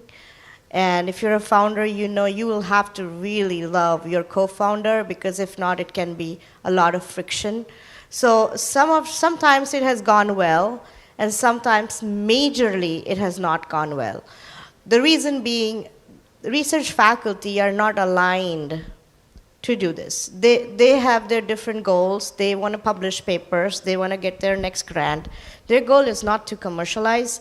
And I think the burden is on the founder who is requesting that to kind of do that initial research. And we can help making those connections because most likely our faculty will respond to us better than somebody from the outside reaching out for an interest in their work. We will make that connection, but it is on the founder to do that initial research and give us the lead and give us that information. What exactly, and be very clear on your ask. What do you want them to do? How are you going to fund it? Or what is your plan to fund that? Because without that, they will not even engage with you. So let me also kind of answer a bit towards that. So you really want to be thinking about, so when you asked your question about, well, let me take a step back. Each university system is different. So Texas State has a different system than the UT schools do, and the UT schools don't have a lot of flex in terms of those rates, those indirect rates, and so on. Texas A&M, I don't know. So, but I've worked with universities outside of Texas. Every university is different. So it all goes back to the kind of policies you have. But it's a very important criteria that you as an entrepreneur need to figure out early, because that's going to influence the kind of contracting that you're getting into and the kind of obligations that will come out of the tail end of it. And so that is a very important piece to figure out, because it has implications on many different levels. The second piece of that is how do our programs connect with this? So speaking for the TCC, a lot of our engagements start with the assumption that you own the IP that we are talking about, right? So one of the discussions that will come out very early is we'll try to determine who owns this, because it doesn't make sense to be negotiating on commercializing something that doesn't belong to you, right? So that's one of the things that come up. And we discover a lot of different things. Sometimes it's the homework has not been done. Sometimes it's a simple case of, I think I own it, but we don't think you own it. And so maybe you need to go and talk to these people over here to figure out who really owns it. And so we see a lot of different things, but I think at the bottom line, you don't want to start commercializing anything till you know who owns it, because you're going to put in a lot of time and effort, and you don't want to take that decision without knowing who owns that. So did you have another follow-on question on that, or you got it? Okay, got it. I like how you mentioned like the question of who owns it. I think you would agree, though, that's a dynamic question, because for example, with us, our IP started at the university. We got 2 pending patents that the university paid for, which will be on the hook to pay once we execute on the option to license agreement. That we're also developing our own IP, and those are continuations on the prior art that UT has, and so there's always new IP being developed, and as long as you separate clear boundaries between, like you mentioned earlier in terms of the project scope for these different university labs, as long as you lay out clear boundaries for what those are, you're not going to step on any toes. But it's not a black and white line. It is somewhat gray. You're absolutely right. So an important takeaway on that is I kind of say it's a child-parent thing, kind of thing, right? The child is becoming an independent being of their own, kind of doing the thing at some point, but you've got to have that conversation. It's easier if you have that conversation early, because you're investing in the development of new IP. You don't want there to be miscommunications, because sometimes what can happen is you build on IP, but you can't utilize it because things have gone sour between you and the parent IP. So now from an execution of your business model, you can't execute, even though you own the top end of that IP. So a lot of this is best managed discussion. So keep your fundamental patent folks informed of what you're doing and negotiate constantly. So that's my high level comment. How many people in here have worked for a large corporation? Okay, so any of y'all that did that, well, they all signed an agreement when they went to work for there that if they developed something while they were working there, it belonged to the corporation they worked for. It's no different than at a university. But you need to make a decision. Can I wait? Can I wait and do this after I leave? Will I be able to do this without their help after I leave? You know, all those things. And then a whole lot of entrepreneurs make their money on the second go round, not necessarily the first. And you got to look at it. If you don't really have anything and you need investment or you need that help, then, you know, they've got all the negotiating power, they got all the leverage. But 20% of a big number is a lot bigger than 100% of zero. So, I mean, you need to figure out what's going to be best for you, because I have seen people that have come to me because they were like working in a refinery or they worked for some corporation. And I thought of this 40 years ago, and I'm going to try to do it now. And by the time they're trying to do it, it's outdated and it's not going to be commercially viable. So what's the right time? You know, do you want to do it now or do you want to wait? And, you know, this is why if you're born rich, you have a lot more options, okay? But those of us that weren't, you better be prepared, and you better know what you're doing going in. Yes, sir. Quest. Related to working with an institution, do you need to have any protections in place before you do that? Would you advise that you have any protections in place before you begin to work with an institution like university? Someone want to take it? Yeah. You want to take it? I mean, before you disclose, you need to find out what the terms are going to be. You know, you need to sit down with somebody and make sure that you're having a good, honest discussion about exactly what the terms are going to be before you give them access to your intellectual property. I mean, I would say, like you said something about Texas A&M. I know A&M's senior engineering design projects that they do. The students sign an NDA and an agreement. I mean, A&M's deal is for those people, the experience of working with that project is worth it for them and their education.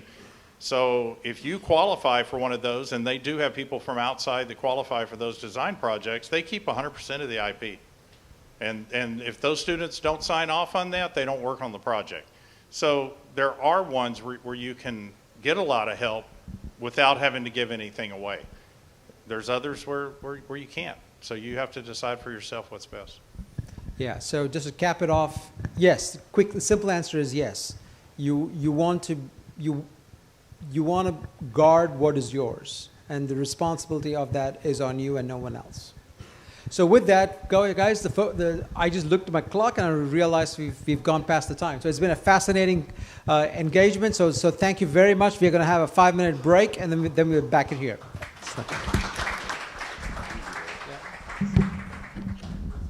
Thank you, fellas. Thank you. Appreciate it. Appreciate it very much.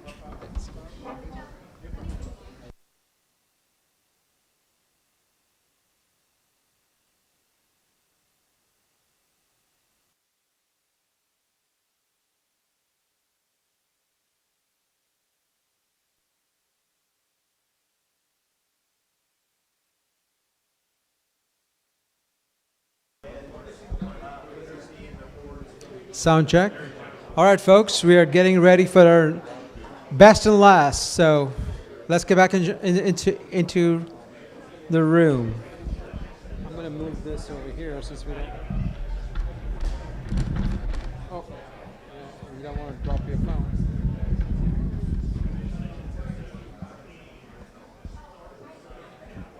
Folks, you want to take your seat, please?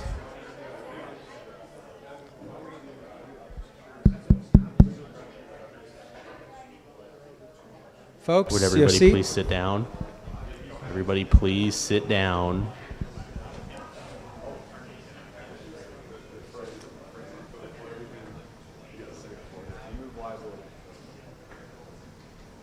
All right. All right, folks, I know it's that time in the afternoon, and I just want to say you've got an exciting 45 minutes to an hour here in front of you. I've invited Richard Sear, the Vice President for Frost & Sullivan, a leading technology marketplace firm in the world, to essentially give us a great session here today about the technology trends. And so before I say any more, I'm going to read an introduction, and I do have to read it because it's a nice long form. So what I want to say is, here's Richard Sear, a friend, partner, and a great collaborator for the TCC over many, many years. And as senior partner and chief solutions officer for Frost & Sullivan, he oversees the visionary innovation and technology practice that focuses on creating long-term sustained growth and technologies. Richard leads a team of global trends and technology professionals that are driven to understand how future transformative developments will impact education, companies, cities, and the people they serve. His approach is grounded in research in the field, taking developing indicators to more credibly assess what the future will bring us and how to act on that information. Richard's work has helped to influence and drive growth in a wide variety of spaces, giving him truly a rounded perspective on the forces at play that will shape the future. So taking an innovative approach to his experiential research, his team develops global views on topics such as geopolitical chaos, new business model disruptions, technology developments, value chain compression, and more. In his 29-year career, Richard has worked with more than 250 of the world's leading CEOs, world leaders, and entities such as GE, Intel, FedEx, Volkswagen, Panasonic, ExxonMobil, the governments of Mexico, the United Kingdom, and the United States Office of Science and Technology, and last but not least, Facebook. So, a globally recognized winner for his thought leadership and speaking, Richard has worked in more than 70 countries, consulting and researching with people from all walks of life. So with that, folks, I'd like to give you a hand to Richard Cyr. Thank you. Okay. I really need to get them to cut that down. That's kind of long. Every time I hear it, I'm like, oh my gosh. Okay, right, so we've got a little bit of time. We're going to be covering an awful lot of subjects. It's going to be pretty fast pace, okay? When we do this with organizations and governments and folks like that, this is usually like a week's long exercise. So we're basically going to cover a very condensed version, hopefully keep you awake because this is the tough session, right? Friday afternoon is always kind of rough. Where's the thing, clicker? So hopefully we'll keep you awake and some time for some questions. But first off, I mean, congratulations to all the people that are choosing to be entrepreneurs. Full credit to you. I personally wish I could have that level of gumption. I don't. That's why I work for a big company. And we advise on it, right? But listen, guys, no, truly, seriously, this is a phenomenal group, the work here, and you know, well done for coming and embracing all this. Does this thing work, or?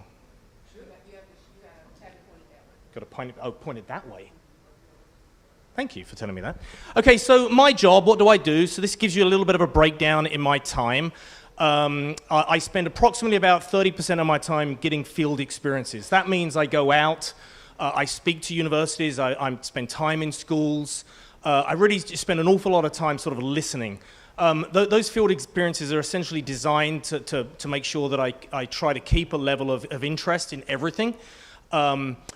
Most often, it's a lot of questions and an open discussion. I don't offer any advice during my field experiences. I simply am listening the vast majority of the time. When we get to engagement experiences is often where the advice starts. So it's taking a lot of those learnings and then going into the field. Now, the field literally means a field. My very last project was involved in a coal mine, so that was fun. That actually was about the future of respiration masks. So what's going to happen with these masks that we're wearing, and especially in lower impoverished countries. Access to it, what new technology, what new materials, what are the problems they're facing, and solving those things. To things like in Brazil, I was involved with the development of the Museum de Amanhã, which is the Museum of Tomorrow, if you've ever had a chance in Rio. It's a phenomenal project, very worth seeing.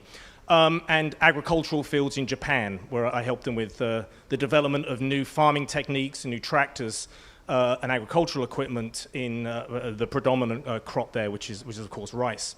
So usually those experiences are driven by CEO types who have got big questions or big problems that they're solving, like we've lost $1 billion over here. We need to figure out how to turn it around. And then they usually call us in, and that's where I spend a lot of my time. The team development stuff is super awesome. That's the bit that I love the most, and that's all about how I learn from the rest of my team, and my team hopefully learn a little bit from me. We all support each other with knowledge sharing, and it's super fun. So I'm very blessed. I'm super lucky to have the job that I have, and that I get to talk to folks like you, and hopefully learn a little bit from you as well in your experiences.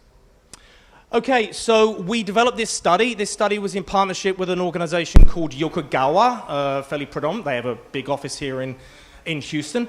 And what you're going to learn with our slides is, if you're sitting at the back, this is going to suck.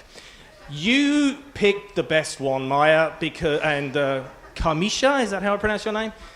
Because you must have seen something in the past from Frost & Sullivan. We are a detail-oriented company. These are not going to be pretty picture slides. If you want a copy of them, don't worry, guys. You can get a copy. I'll give you my information afterward. You're welcome to a copy, and you can read to your heart's content. But there is information on these slides, and it's itty-bitty, okay? I just believe in more value. I don't like pretty pictures. I just think they're a waste of space. So I'd rather give you something that you're going to be able to use afterwards meaningfully, okay? But needless to say, this was an exhaustive exercise. It was about 10,000 hours or so of research that we put into it. We were looking, the goal of this was, if we had to look at a practical example of some of the issues and trends and technologies that are going to lead up to 2040, and we were to advise people on what those issues that they should be caring about were, what would be those issues? Okay. Now, it wasn't just from I said Yokogawa. It's not a Japanese first perspective. It's a global perspective, first off. And it's not an energy perspective, bless you. It's an everything perspective. So this was all about humanity, no matter where you are, where you live, your age, your race, or whatever. Okay. So view it that way. Nuances, of course, then apply. So the information is generic by nature. That's the point. And from that information, you then have to decide, well, where do I fit into that? No matter what I'm doing, where I am, if I'm a PhD student, like I heard earlier, or if you're a new innovator in robotics, like I heard earlier, your perspective on all of these issues are going to vary based on a number of issues, their impact to you economically, their impact to you from a supply chain standpoint, from your ability to execute, from your geographic location, for your degree of skill, from your availability of revenue or whatever you might have, capital that you might have at your disposal. All of them will differ, and that's for you to figure out afterwards, perhaps with someone like an advisor at SBDC or someone else. Okay, so like I said, it's a web of issues, and we looked at a whole bunch of them. At any given time, we're tracking thousands of trends, everything that happens around the world in business models, economics, environment, sustainability, technology, and social issues. So we cover it all, okay? We boiled it down to the trends that you see here on this side. So at the back, this is your eyesight study. Please tell me what that says. Yeah, I figured as much.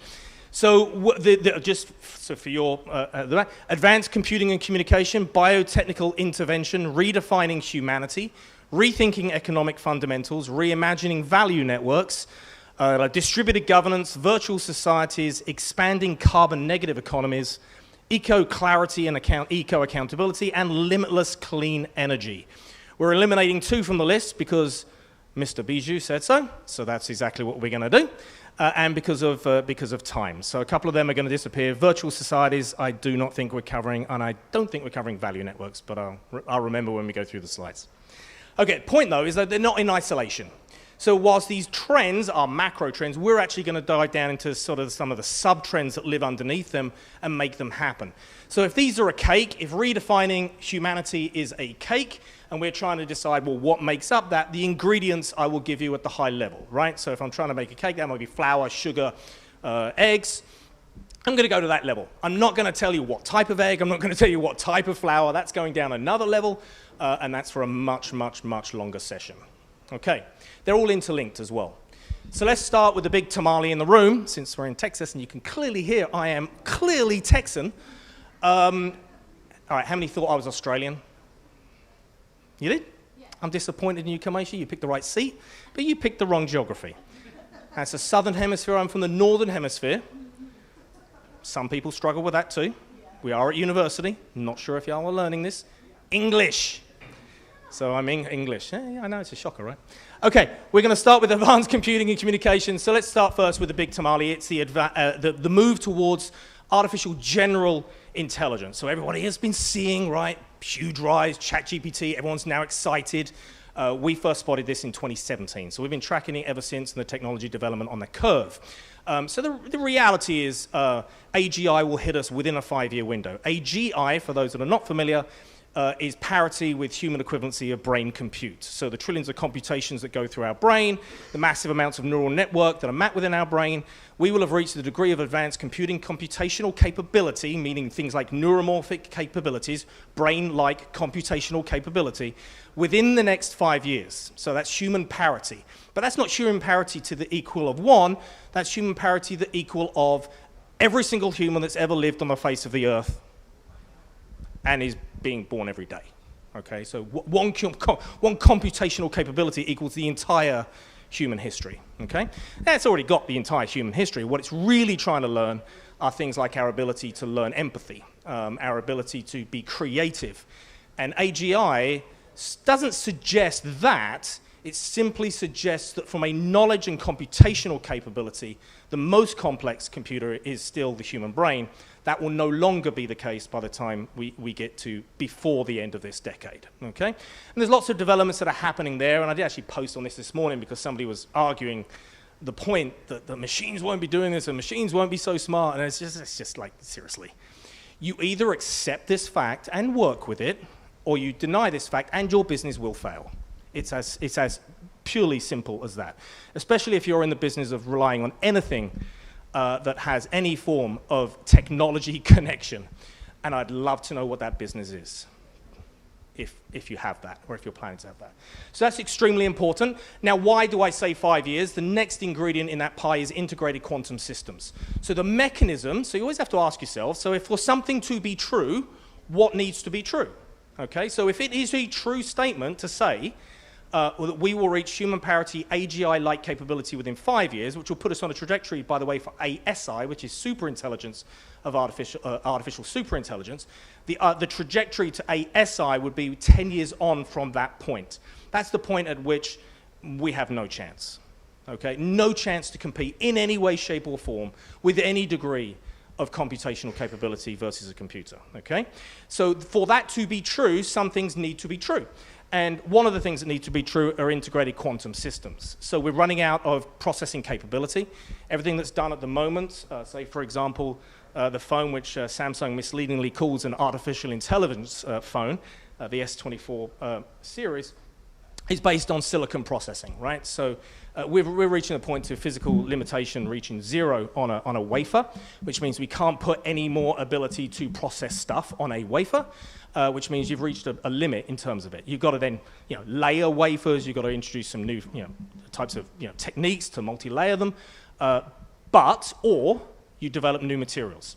And that new material is graphene, and graphene gives us ability to develop new forms of computational capability, one of which is quantum computing and the rise of, obviously, qubits, which hopefully we can get to stabilize a little better than they are today.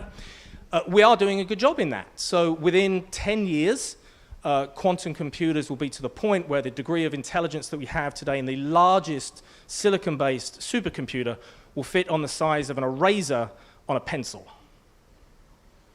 And that's not a joke.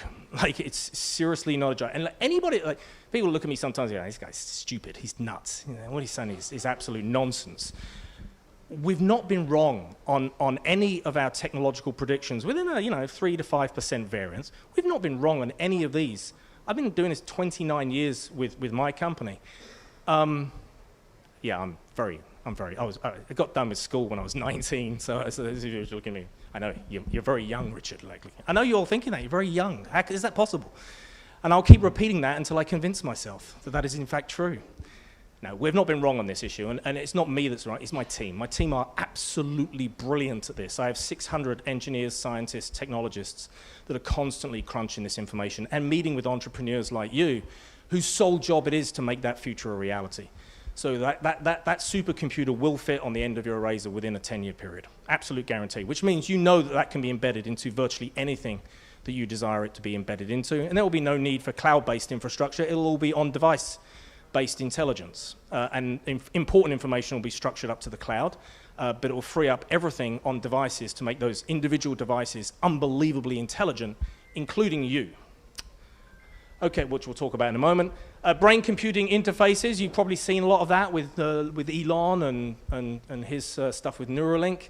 Absolutely, that'll be a part of it. That was part of my referencing there with the eraser and the intelligence being embedded into the human form. We're going to do a little bit of that here in a second with the next one, but we are specifically talking about the ability to connect outside intelligence with inside intelligence within the human form and create a computational link between us and devices to control them through some form of interface. Okay, we'll talk about that here in a moment. And the cyber arms race. Let's not forget that everything needs to be predicted. Okay, so biotechnical intervention is a slight departure from the last one. What we're really referencing here is the ability to be able to replace traditional things with non-traditional things. And biotechnical is an interesting trend. Let's pick out a couple of them here. One of the projects that we just worked on recently was all around alternative proteins, synthetic proteins. We could even talk about things like synthetic data, where we don't have the ability, or there is incredible scarcity. There's not an abundance of resources. So in places where there is a scarcity of resources, we're able to replace those with non-normal or non-organic substances. So alternative proteins has been one. I just finished a project with the world's largest manufacturer of chocolate. You might be surprised who that actually would be. Most people would guess it'd be like a Cadbury's or a Hershey's. Maybe it is. Their goal was to say a very simple question. So if cacao beans are going to become too expensive, which they are, if we're going to see climate change, which people still argue, and is true, to what degree can we replace the cacao bean with synthesized chocolate? How much of that bar of chocolate can be completely synthesized? 92% was the answer after we finished the project, 92%, with zero taste variability, 92%. So we finished, it was a 2-year-long exercise to scope the world for the world's leading development of synthetic materials that could create that chocolate bar. It took 28 different companies with 28 different types of materials that they're developing to create that 92% lack of variability, and quite incredible. So all this tells you is that at some point that cost structure will come down, and the way that we think about traditional things that we consume will completely disappear and be replaced with synthetic products, and that includes your data, so synthetic data, okay, information that they can't rely on information from you, they have to go create that information somewhere else, so it's synthetically created based upon biomimicry of you, i.e. taking in your information, but then synthetically creating that outcome in some form of data structure to make sense for them. Really, really scary stuff. You're all right, you're fine, man. You're still going to be vibing in that cool jacket that you've got on. Nobody's going to take that away from you, I can assure you. You're in great shape.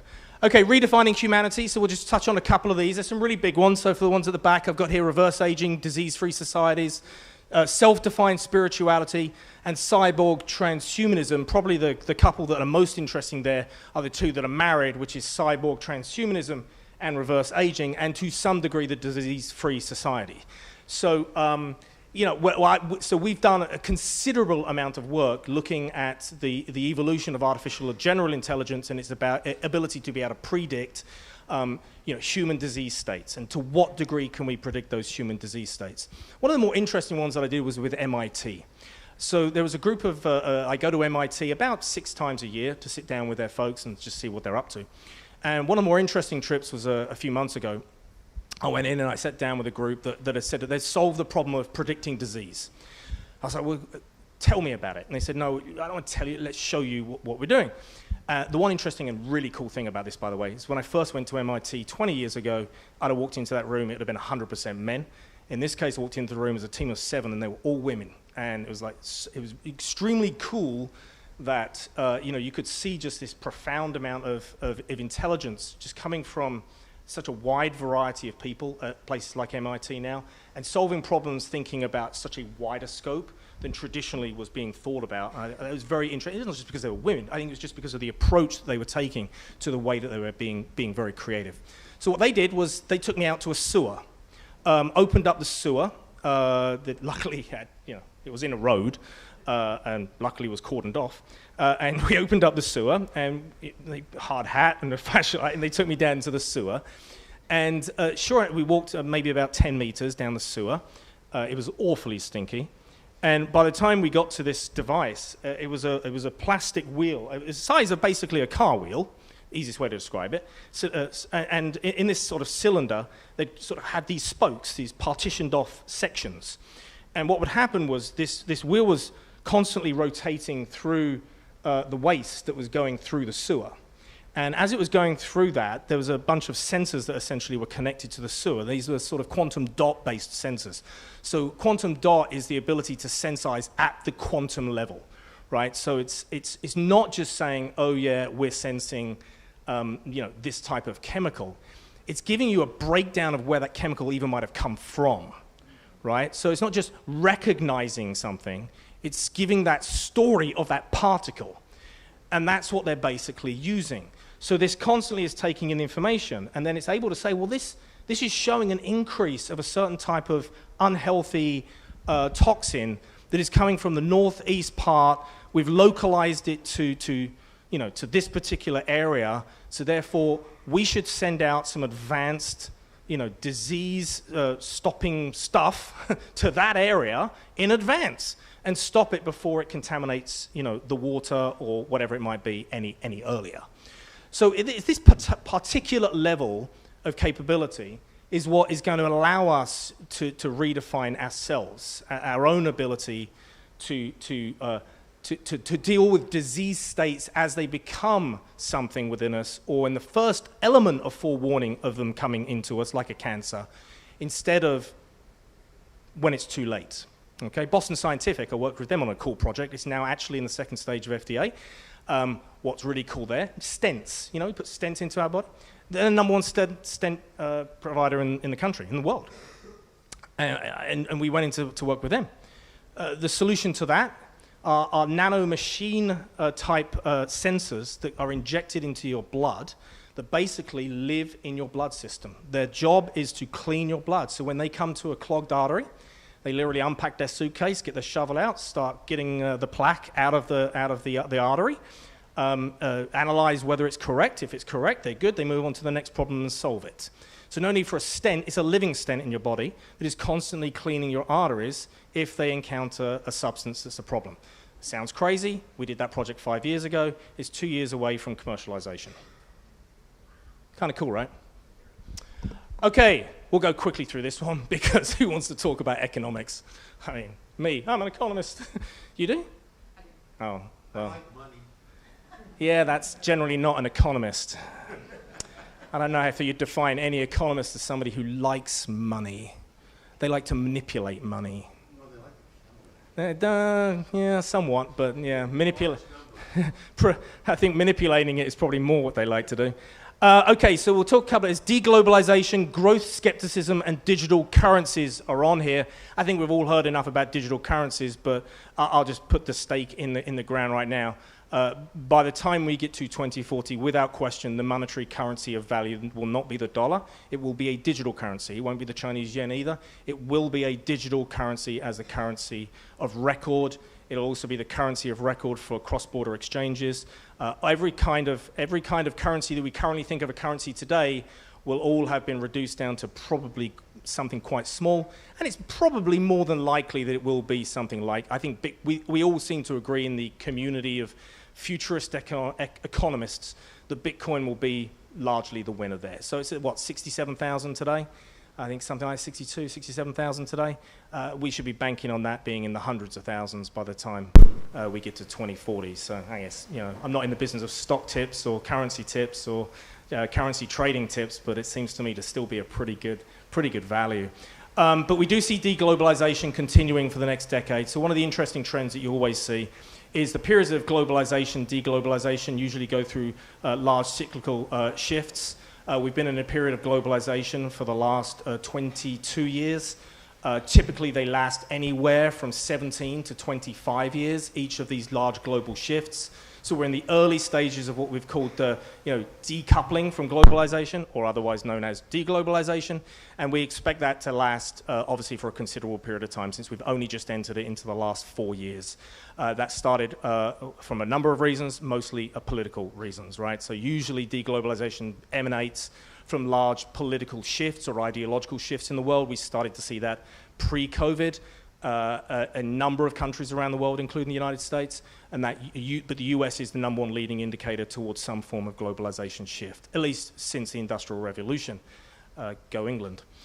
All right, so there is that. So we're going to be in that period for quite a long period of time. It certainly will take us through 2040, so that has significant implications for things like supply chains and things like value networks. So you can see here, we've targeted some areas: value chain compression.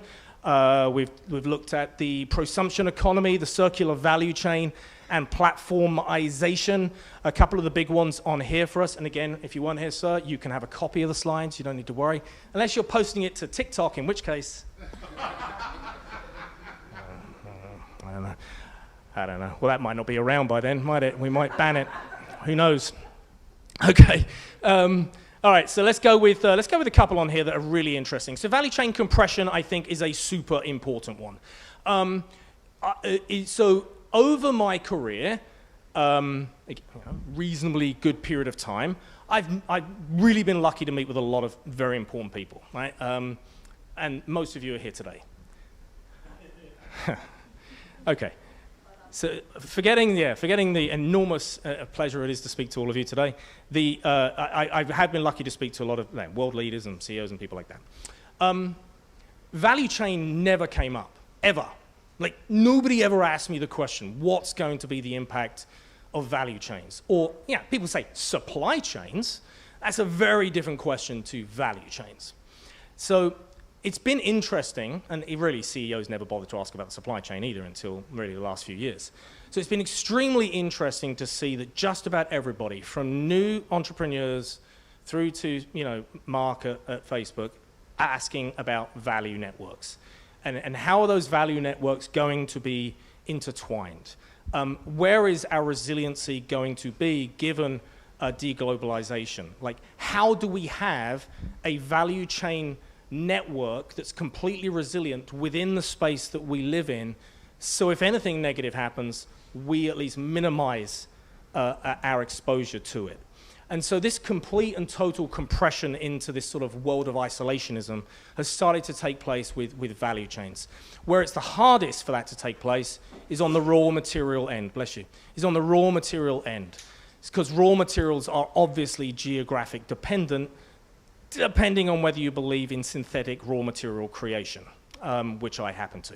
So I think two things are starting to happen: near term, long term. Near term, massive amounts of longer term service level agreements, because we start to think outside of the box. So when we're thinking about material supply, the nature of those SLAs are going to shift to longer term structured agreements at an acquired purchase price. Think of it like a long term stock pick.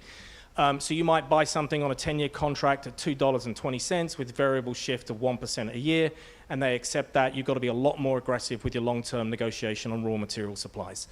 To the secondary thing, which is happening at the same time, running at the same time, but with a baton that's being passed as people move, not as they stop, pass a baton, at the same time, which is synthetic raw material creation, or otherworldly acquired materials, which would mean space-based materials, or outside of this planet, terrestrial-based materials. And both of those things would happen once we get past that 2030 period.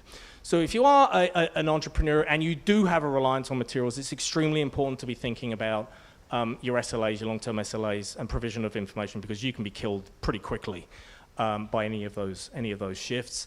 As you can about your choices in platforms, I assume most of you are making digital platform choices of record. I'm sure you're all very strong on this area, but what we're seeing through to 2040 will be a massive consolidation of some of these larger platforms beyond their sort of narrow tunnel-based vision that we view them today. So if you think of Google today as a platform of record, which it surely is, Amazon is a platform of record, you can probably already see with Amazon that they have pursued other platform acquisitions to complement their platform acquisition. So now they're in education, now they're in business, now they're in transportation, and these platforms are expanding to a holistic services, okay?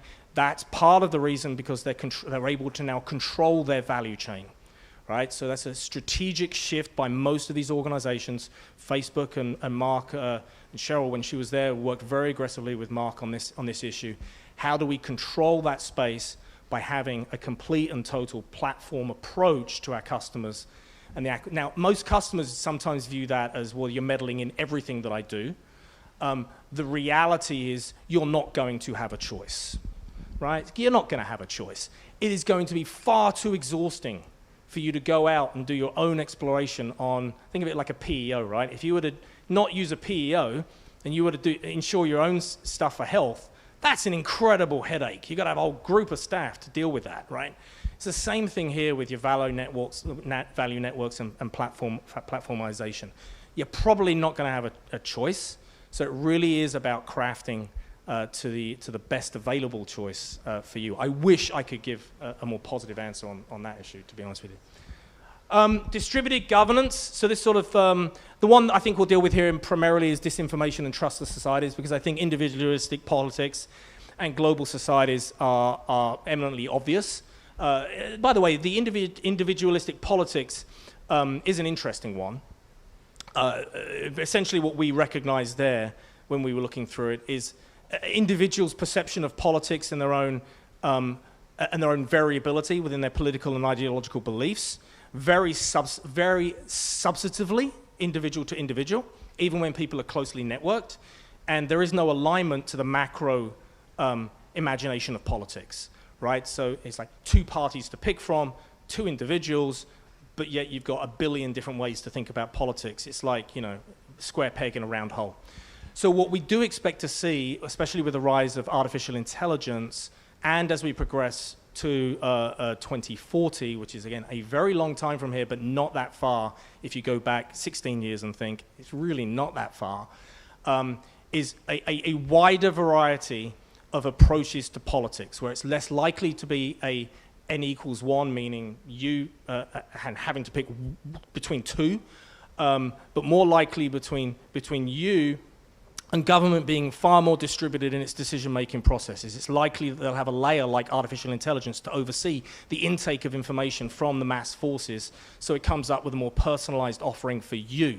So you won't be pushed from the government, it's going to be more like pulled from you in terms of, you know, what your beliefs are and the government mapping to those beliefs, right? Like how I like to get my driver's license, or you know, how I like to pay my taxes, or even what does taxes look like for me today is the same as it looks like for you. Let's say we're in the same income bracket and we live in the same place, it's largely going to be looking like the same. But your and my beliefs in our ability to pay our fair share might look differently, right? So where you pay your taxes, for example, you might want to pay more to your schools because you believe in your school. Now, so long as we end up in the same outcome, it's okay.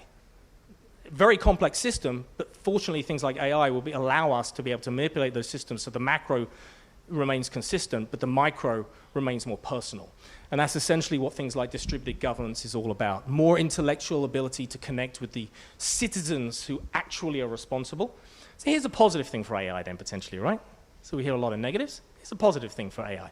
And we're already working on many of these things already. So that actually is something that I worked on with the office at the White House on science and technology when Obama was there. Continued to work with them in various different forms of who they've been over the last, you know, few years, which has been varying degrees of quality.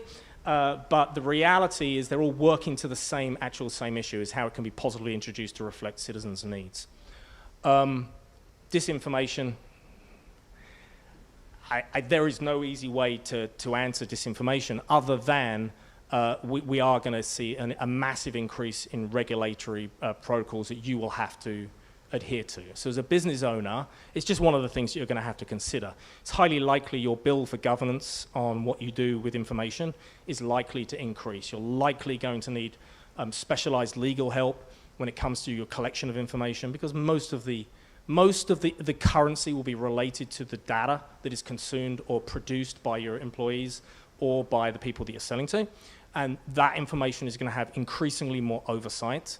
It's likely going to mean that you're going to have to increase your efforts as a business owner to put more towards that, which is kind of more like a paperwork type thing. Think of it more like doing your taxes type thing than you will anything else. But there will be governance over what you produce outward, of which there is very, very little today. Very, very little. Okay, how are we doing on time, Bijou? You're good. I am? That's a rare thing. I don't usually hear that too much. I usually talk my head off, which as you can probably see here. Okay, one client was actually happy a couple of weeks ago. I said, I can't do anything, I've got pneumonia, because I literally have had pneumonia. They're like, yay! That was one of the more honest people that I work with. Okay, virtual societies. So let's talk a little bit about this. So we've been in this virtual world, right? I mean, awfully tiresome for I think many. That's why I love being back, out with folks. It was awful for me. I travel approximately 500,000 miles a year around the world doing stuff. On average, every year, about 500,000 miles. For like 3 years, it went to 0. It was like crazy. I didn't know what to do with myself. More importantly, my wife didn't know what to do. She said, who's that? Very strange. Virtual tribalism, surveillance societies, and social economy revolution. So I think predominantly the greatest concern that I get from CEOs is to the degree to which their employees and their families, because many of them care about that too, are spending in a virtual or otherwise augmented experience. And so here we are talking about things like virtual reality. We're talking about sort of augmented reality or mixed reality or a variance of all and the above. And the degree to which that is a positive or a negative effect on them and their happiness. So the overarching trend is it's going to get a lot more. So the statistics for us is that we expect to see, on average, the 6 hours a day that people are spending on the internet, on average, is likely to be now shifted from that sort of one-dimensional world to now most likely that 6 hours of that, at least 70% of it by the time we get to 2040 will be in a virtualized capacity. So, that's really bad. If you think about that, 4 to 5 hours a day where you're immersed into a society which is otherwise not the physical world that we live in. Okay? So that's a fact, and whether you like that or whether you don't like that, you can be the judge. But the one thing that slightly concerns us is that if we speak to schools, they're expecting at least 2 hours of that to be at schools. And we're talking about elementary schools, okay? And that's an expectation that we hear back from boards of education and the like, where they want to take advantage of that. They're getting programs in place, they're getting funding in place for these kinds of immersive experiences so they can do virtual field trips. So they can do virtual experiences, and instead of talking about ancient Rome, they can cast every student into ancient Rome and think that that is experiential. I know as an ethnographer, an anthropologist myself, there is zero way that I would ever call that true experiential research. Now, having said that, some of the technologies that we've seen developing which emphasize how good this will be, I've already started seeing. So one of my big clients is Marriott International.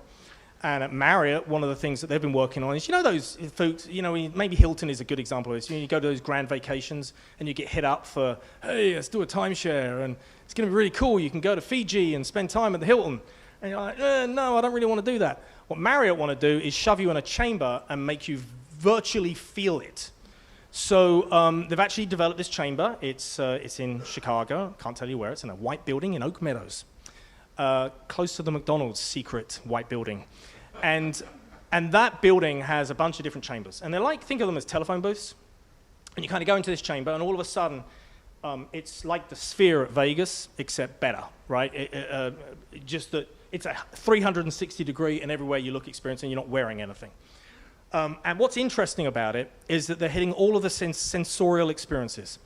So it's extremely sentient. So I can actually reach out and touch. So if I see a flower, and I want to see what that flower feels like, I can reach out and I can touch that flower virtually, and I can feel that it's silky. And as I'm doing that, it knows that I'm going to the flower, so then I'm getting an increased sense of the smell of that flower as I get closer to that flower. So the sensorial approach is what we call, largely speaking in the futurism world, like sentientism.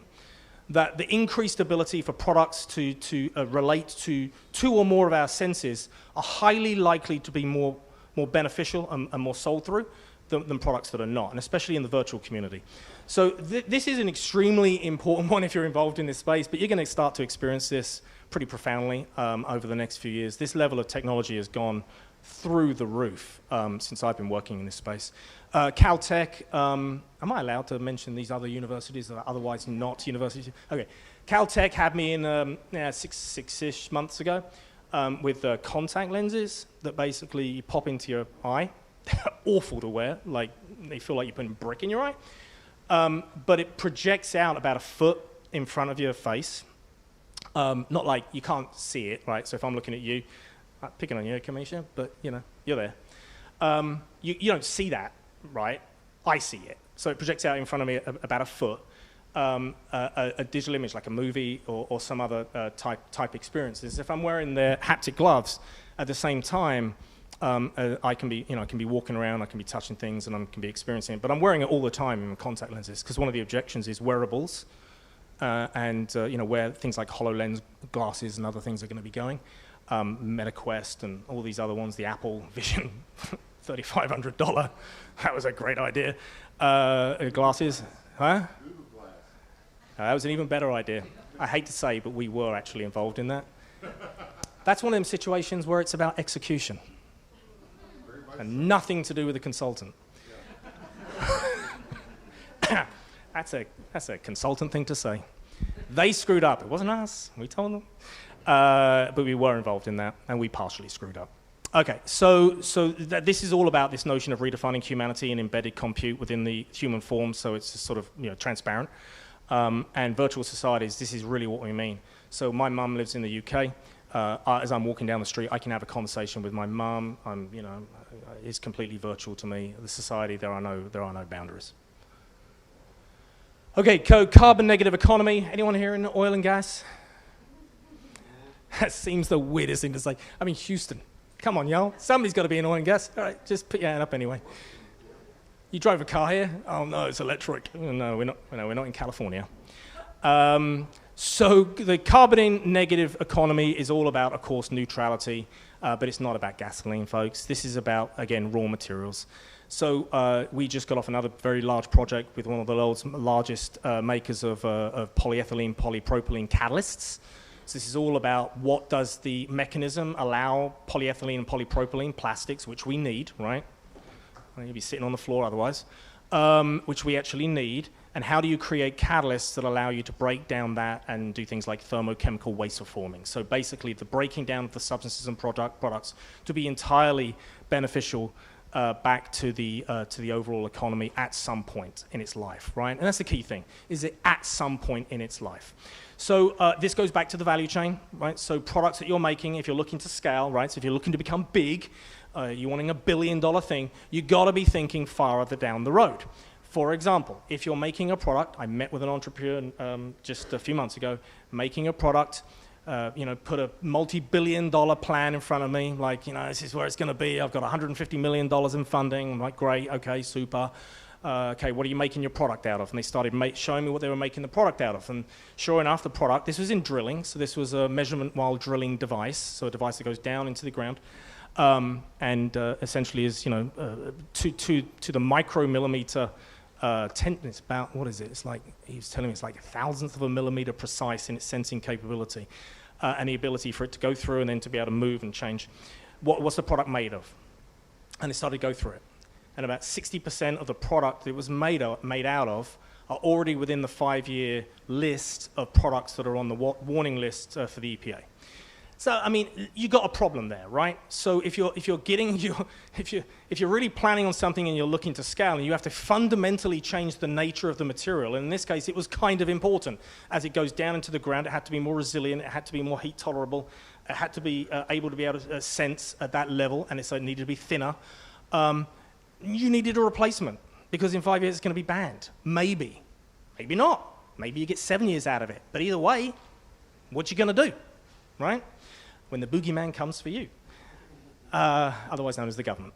So that's what we're talking about in the carbon negative economy, is a far greater aptitude to thinking about the long term, 5, 10, 15 years, especially if you're thinking about becoming big.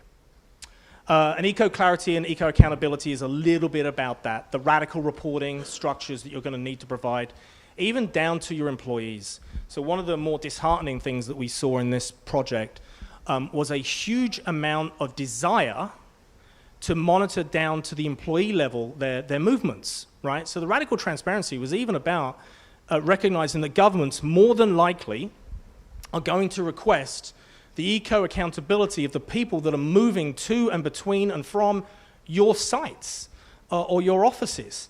Are they moving how much a week? Are they consuming how much gas? It's almost like tokens. You're going to have, as Facebook, with 25,000 employees, you're going to get 3.2 billion tokens to use a year. And each of your employees are going to be tracked. And that's going to come out of the bank. And as you move, those tokens are going to disappear. As they move that token's going to disappear. If you take a more expensive flight, that's going to disappear. Like one that's longer, the tokens are going to disappear. And then you start to charge. You go over the tokens, you get fees. You get higher level taxes and stuff like this. We saw a huge amount of focus around those kind of programs being implemented to pursue that sort of sustainability mindset with the belief that if you implement them, consumers themselves will start to care more. So I think the problem there is, of course, going to be the company will most likely pass that on to the employee, and it'll be the employee's responsibility to figure it out. So these programs are obviously very, very early stage. You've seen a couple of examples already in Scandinavian countries. In Denmark, a company called AP Møller, one of the big shipping companies. You probably saw their containers on that ship that bumped into the bridge, rather unfortunately. Maersk, they have already implemented some of these programs, which is not unusual in Scandinavia, quite far ahead. And then finally, limitless clean energy, where you see things like quest for nuclear fusion, energy transition, 100% clean energy. I was privy to the Taiwanese discovery of the nuclear battery. The battery that's the size basically of it's a little bit like a quarter, and if you stack 3 quarters on top of each other, it's a battery that would be able to power your cell phone without ever needing to replace it or charge it, ever. Right? LG Electronics have also developed a battery. It's a wraparound battery. It's really cool. It's not based on lithium. It's a sodium-ion battery that uses sort of a really interesting substructure of salt to crystallized salt. Not a lot of availability, but they'll solve it. And it's a wraparound battery. And essentially it goes around the edge of the... Pardon me, there's that pneumonia. It goes around the edge of the phone. Instead of it being a hard asset into the phone, it's embedded into sort of a non-traditional way of thinking about a battery. And so, it allows you to play with form factor substantively. So that energy, and we do believe that nuclear fusion will hit nuclear fusion quite comfortably by the 2040 timeframe. That's probably more likely to be a early 2030s, especially it aligns directly to compute. We'll hit nuclear fusion sometime in the early 2030s. Our team thinks 2030 to 2032-ish timeframe. There's a couple more things that need to be solved, but 2030, 2032, very realistic. Most scientists will tell you they're about 80% of the way there towards nuclear fusion. The problem is the last 20% is really, really difficult.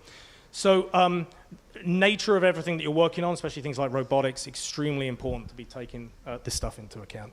Okay, I'll leave this for you for reading because it's too difficult to kind of explain here, but there is a kind of a chart that sort of maps a lot of the new technologies to those trends that we just talked about and what will impact more than others. The main ones here are things like sensorization of things.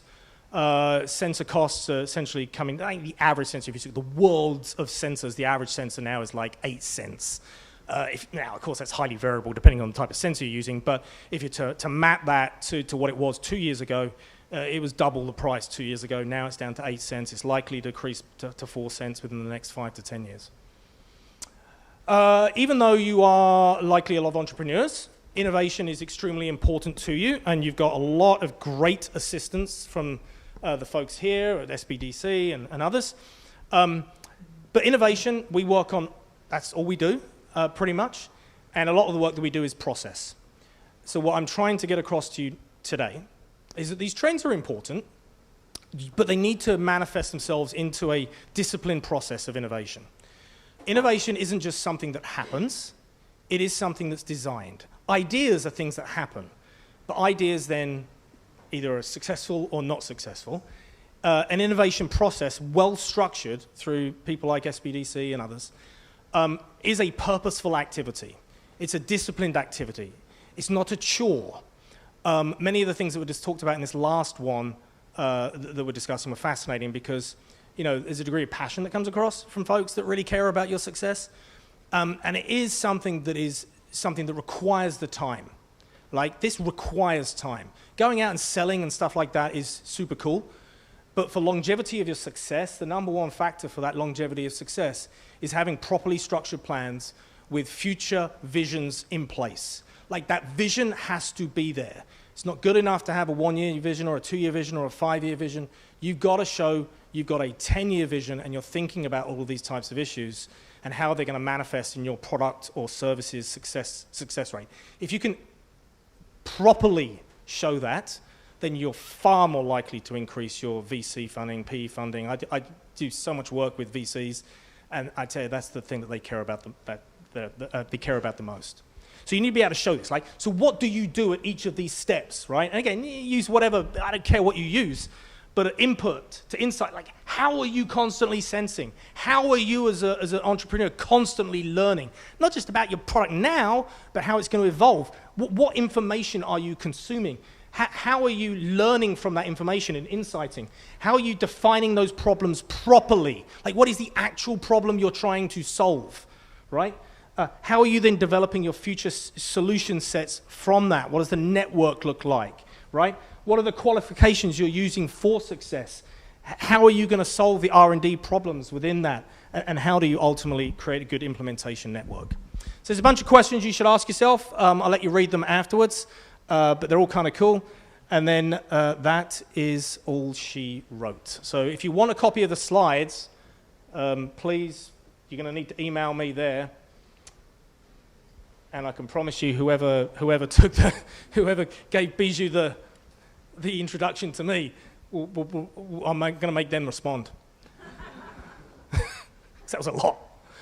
All right, any questions? Yes, sir. I have 2 questions. You only get one. You got to pay for the second. The consulting rate. Yeah.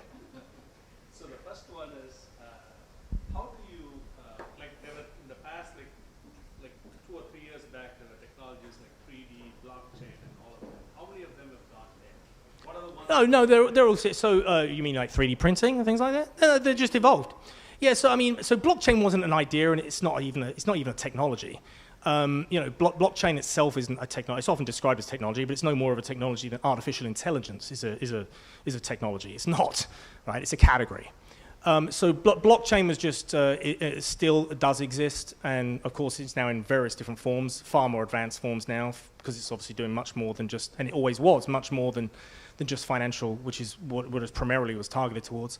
So I'd say that most of the technologies there have just evolved, and most of the evolution of things like blockchain has been around the security that's been invested into blockchain to make it more secure, because it was not unhackable. That was the bill of goods sold. Blockchain was unhackable. It absolutely was hackable. But things like 3D printing have just simply evolved, right? So 3D printing is now at 5D printing stage. So that's one of the things that Skylar Tibbetts at MIT Lab is working on, self-modular printing. So they're just evolved substantively. There aren't very many technologies that have gone away. Like categories have softened, like IoT has softened, right? And it's become more precise, more meaningful. And so that's why I don't get caught up in these buzzwords, these buzz things.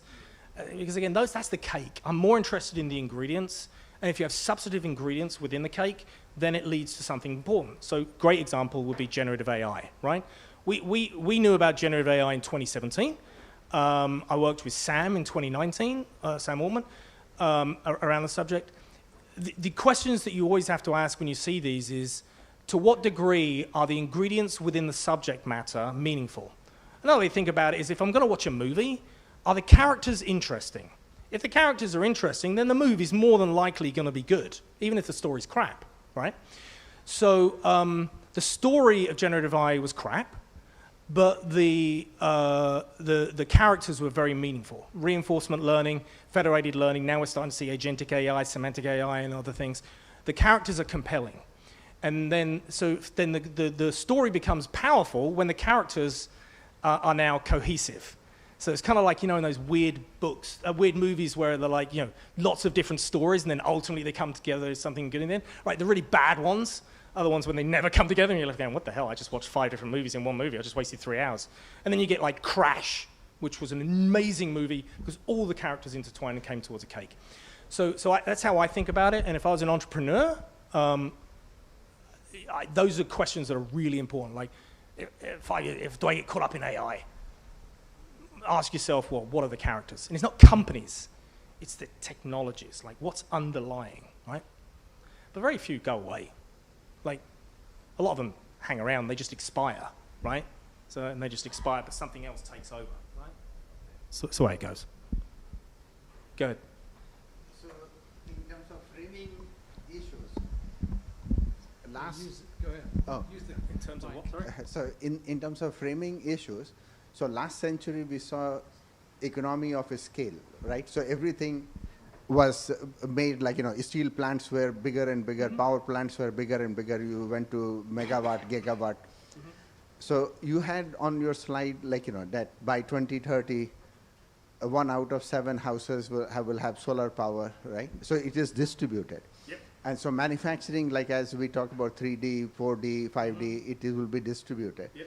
So have you framed this in terms of economy of a scale movement last century to more distributed manufacturing, distributed things in this century?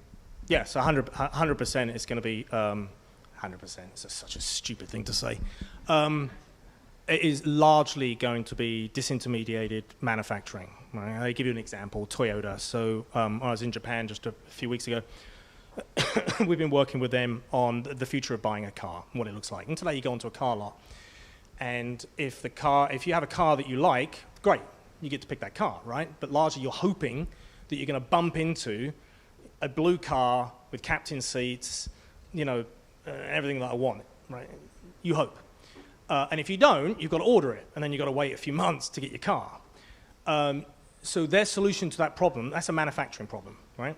So their solution to that problem is every car on the lot is the same color. Every car is 75% created, right? Because about 75% of car is.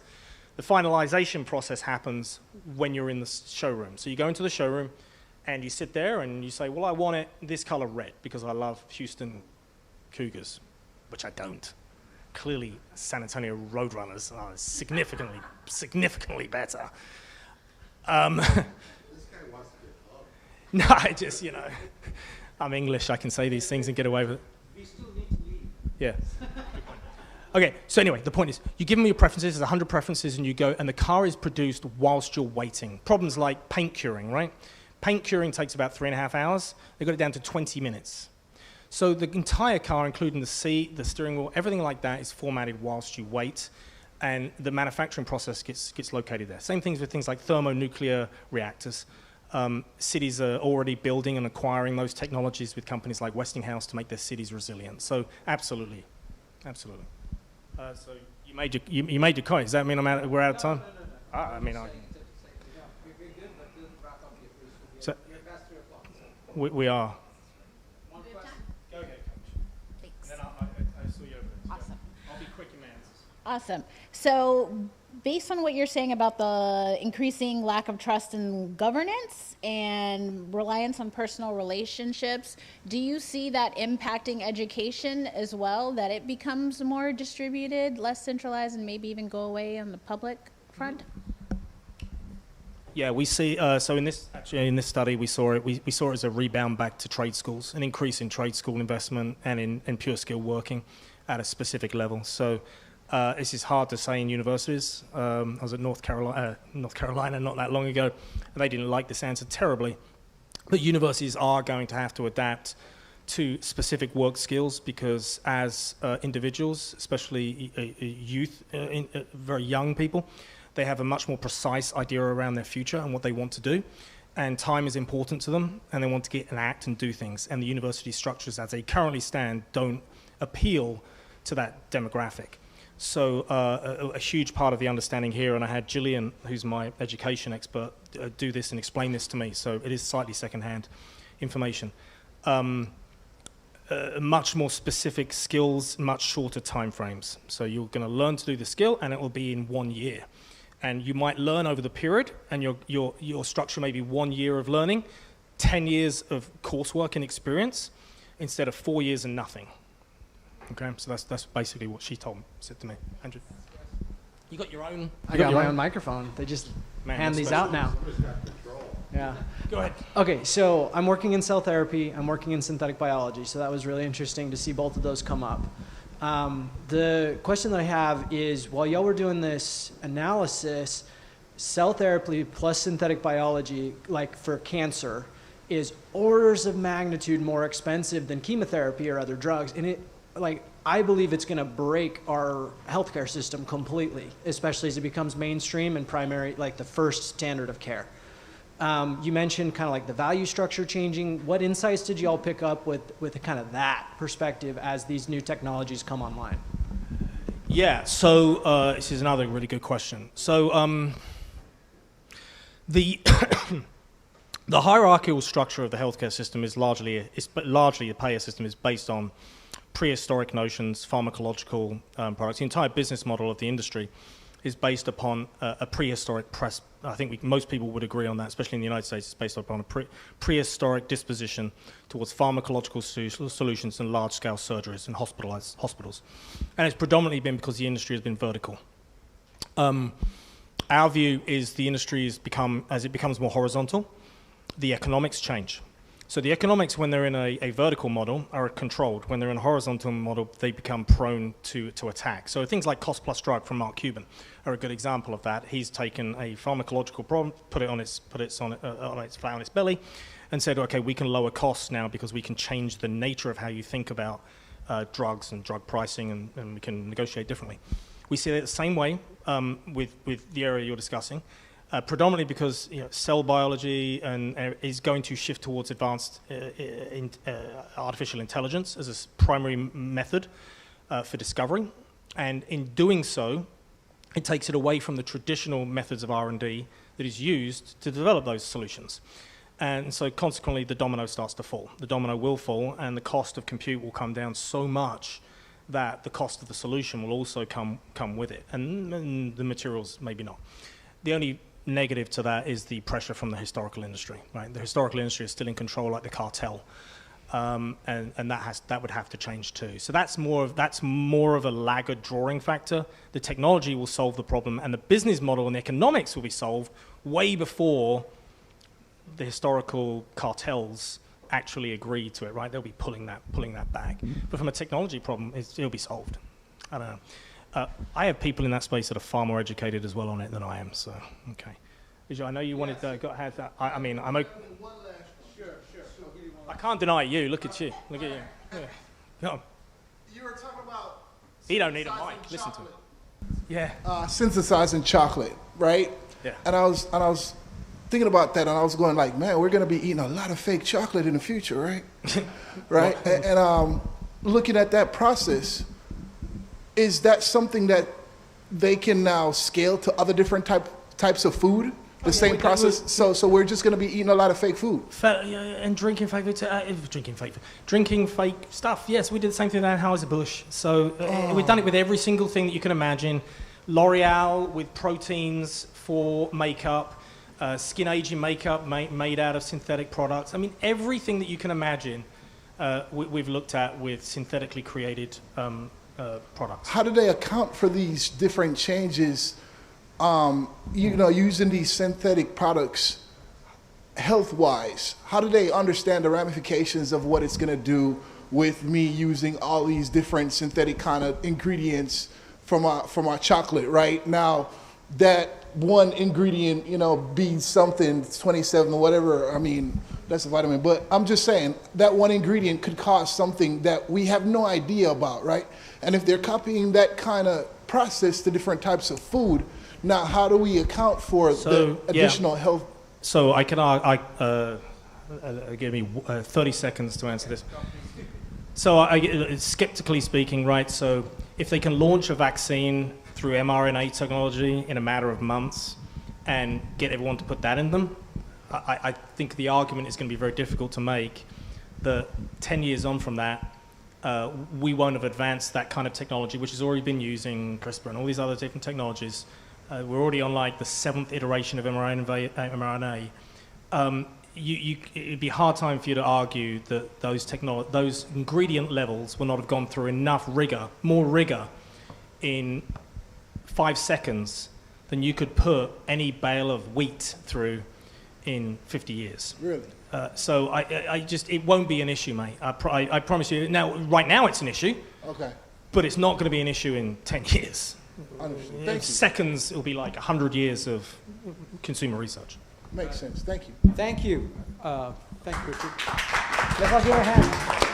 That was great. That was absolutely great. Kept the best for the end. How's that? All right, folks. With this, we wrap the 2024 SBIR Road Tour here in Houston. So I hope you've all enjoyed this.